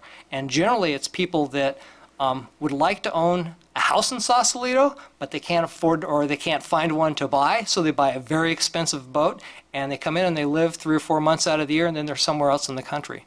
And in speaking with the Pelican Harbor harbor master, I said, you've got an ideal liveaboard situation because, number one, it makes a bucket of money. Number two, you have the kind of clientele from a socio engineering perspective that's not going to give you a lot of trouble because they have to be, well educated and wealthy enough to be able to afford to have their boat here and have an expensive boat there. And I would tend to say that if that's something in a direction you were willing to go down the road to look at, that you would adjust your fees accordingly. But again, as a boater, you know it's about value. And if someone's going to live aboard a boat, are they willing to spend $800 a month, $1,000 a month? And one of the discussions I had had with the council when I first got here nearly 10 years ago was, if you made it just a little bit less than what the going rate for rental housing would be, you'd probably attract the kind of boater that you would want to have in Brisbane Marina that would not create the kinds of problems that a lower socioeconomic individual would create for you. And colleagues within my industry tend to believe that as a way to go if you're going to look at doing a liveaboard marina. Okay, great. Thank you for that. Excuse me, I think we used to have problems, and that's why. We still do. Correct, but with the liveaboards and so forth, I'm it was a constantly chasing problem. hide-aboards out. I call them hide-aboards. Correct, Sneaky and, boards. and the excuse was, oh, if we have liveaboard, it gives security down there. There are people who live in that area, but I don't think that solves the security issue. I Should avoid it. I have one question on, and maybe you answered this before, on page 175, on your line item 52241, special department expenses. It went from historically $26,000 to $5,000, but the numbers don't add up in the column under year 2009 and 9, 10, and 11. Yeah, that's where I switched the chlorine from the professional services up to maintenance, structure, improvement, and grounds, which is 52,232. But you said professional services. This is special department expense. Oh, I'm sorry, yeah, I went from special department expense up to maintenance and structures. That was the chlorine Okay. switch. Yeah, I just Okay. shifted it. It made more sense to be in maintenance than it did to be in special department expense. Okay, it just didn't add up in Right, the right. column. So that's a typo that we did not catch. Okay. Okay, great. Thank you. So, Ted, based upon your numbers, if, just looking at the pool's a major source of subsidizing a service to the community. $139,000 would be the savings that you would get with the worst case. And that's a net savings, because you're also losing the revenue on the other end. Okay, so then it works out to be then the 110,000. Is that the actual number that you would come up with? Well, no, it'd be 135. 139,000. It'd be like around 140,000. What I'm saying is, it's probably going to cost us, somewhere that $110,000 to $140,000 range, somewhere in there. I don't know what that number is, but you just can't walk away from the pool. I mean, you have to have someone go up there and do something to it at some interval period of time. Yeah, I'm just I trying don't to quite get know kind what of that is. a net savings once you take in all those situations.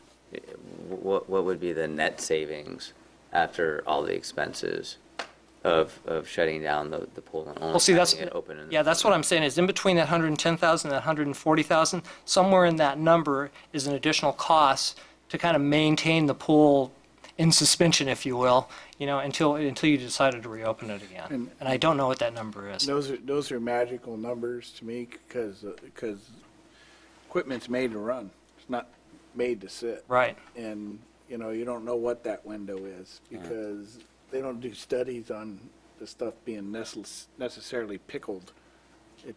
The studies are engineering studies on the stuff running, because it's made to run. And so that's an unknown, really. And you're just...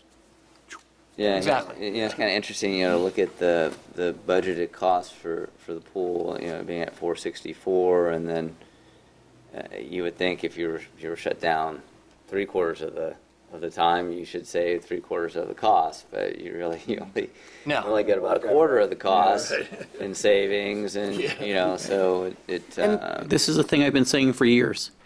We lose more money in the summer than we do in the winter. And, you know, if you were really trying to save the money, you would actually close the pool in the summertime. Yeah, the PG bill is highest in the summertime than it is in the wintertime. The gas bill is highest in the wintertime than it is in the summertime, but it's because all the lights are on. Everybody's there. We're open from 6 o'clock in the morning till 8 o'clock at night. And that's where you have the most lifeguards, or during the summer. So I mean, it's a conversation I have jokingly, is that if you're going to save money, you close it in the summer, and it's counterintuitive. And if I ever said that, you know, with a straight face, I would be working probably for a different city. You did say it with a straight face.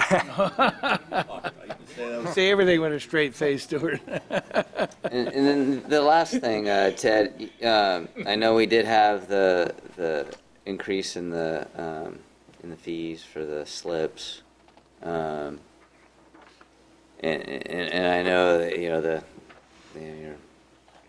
your rationale for not increasing it anymore, and of course I'm looking at it from a non-voter's perspective, and I see the America's Cup coming, and it seems like an opportunity. You know, it is something that I'd like for all of us to discuss, you know, at another date, you know, with staff. I actually just had a conversation with Clay today about it. Yeah. Our rates are low, and the time to do that would be next year at about this time, when people are clamoring for the cup. They just want a ticket to the game. They don't care. They're not going to care what it costs to get in the game. That would be the time to adjust the fees. And I might point out, since you brought that up, and I didn't mention it to the council, that July 1st, I'm raising the per kilowatt charge to the boaters, and you probably know this because you read the newsletter. It's going from 11 cents per kilowatt hour to 14 cents per kilowatt hour, which is our break-even point. So that's going to happen this year. Why not make? Fortunately, I was able to do that because in the month-to-month agreement that we have, Hal wrote in a really nice clause a few years ago when we redid the whole license agreement to notify the boater that at any given time we may be adjusting fees as it becomes necessary. And so when they signed on that, they signed basically blindly that if we wanted to raise, say, a water fee or an electrical fee or whatever, we just do it. So that way, we don't have to come through a public process to do all that. It's just there. I give them their 60 days notice in writing, and boom, it's done. Okay. So, Sorry, you I'm sorry. mentioned that you're going to increase it enough for break-even point. You don't want to make money out of it? Here's part of the problem, Seppi, is that if you look at your PG&E bill, there's like 6 different rates on any given month, and they vary with the season. And so what I'm looking for is I'm looking for averages. The other thing is I have to be competitive with other marinas. Other marinas are charging around 12 cents a kilowatt hour. Next door, they're charging 12 cents a kilowatt hour. So I don't want to get into a rate race with anybody on that kind of stuff either. Particularly since it is still, you know, rates are still sensitive. Even though America's Cup is around the corner today, 2012, they're still kind of sensitive. Ted, I know you're retiring and it's not a new news, but I think you've done a remarkable job, and we appreciate all the great work that you've done in that area. Well, thank you very much. I appreciate that. Thanks for the kind words. I was very excited when you came in. Thank you, Ted. Great. Stay afloat. All right, Clay, if you kind of wrap some stuff up and let us know what we're going to be dealing with for the next budget meeting. So next Monday, we actually need probably about a half-hour labor relations session. So we'll try to start that at 7 o'clock, go from 7 to 7:30. We do have, it is set up as a council meeting. I'll work with the mayor to try to keep the council agenda part of this light. And then we'll have the Public Works Department, Fire Department, Police Department, Parks and Recreation. If we're unable to get to all of it, we'll just have to, you know, hold it over for another meeting. I think we had a couple dates that we had set. So that, it might be a little bit, you're all looking at me like that's way too ambitious of an agenda, so I'm picking up the message. Those are the 4 biggest departments. They are. Out of 6. They are. So let me do this. Let me work with staff and see what what other date we might be able to do. I'm off the top of my head, I can't remember exactly what our budget schedule is.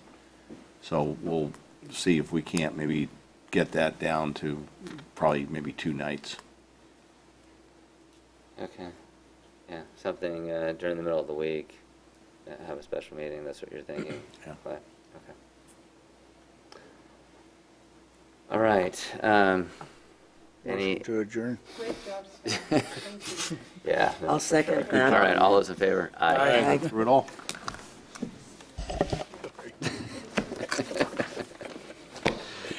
Oh, man, I was ready to fall asleep. I lost about 45 minutes ago. My brain went sour.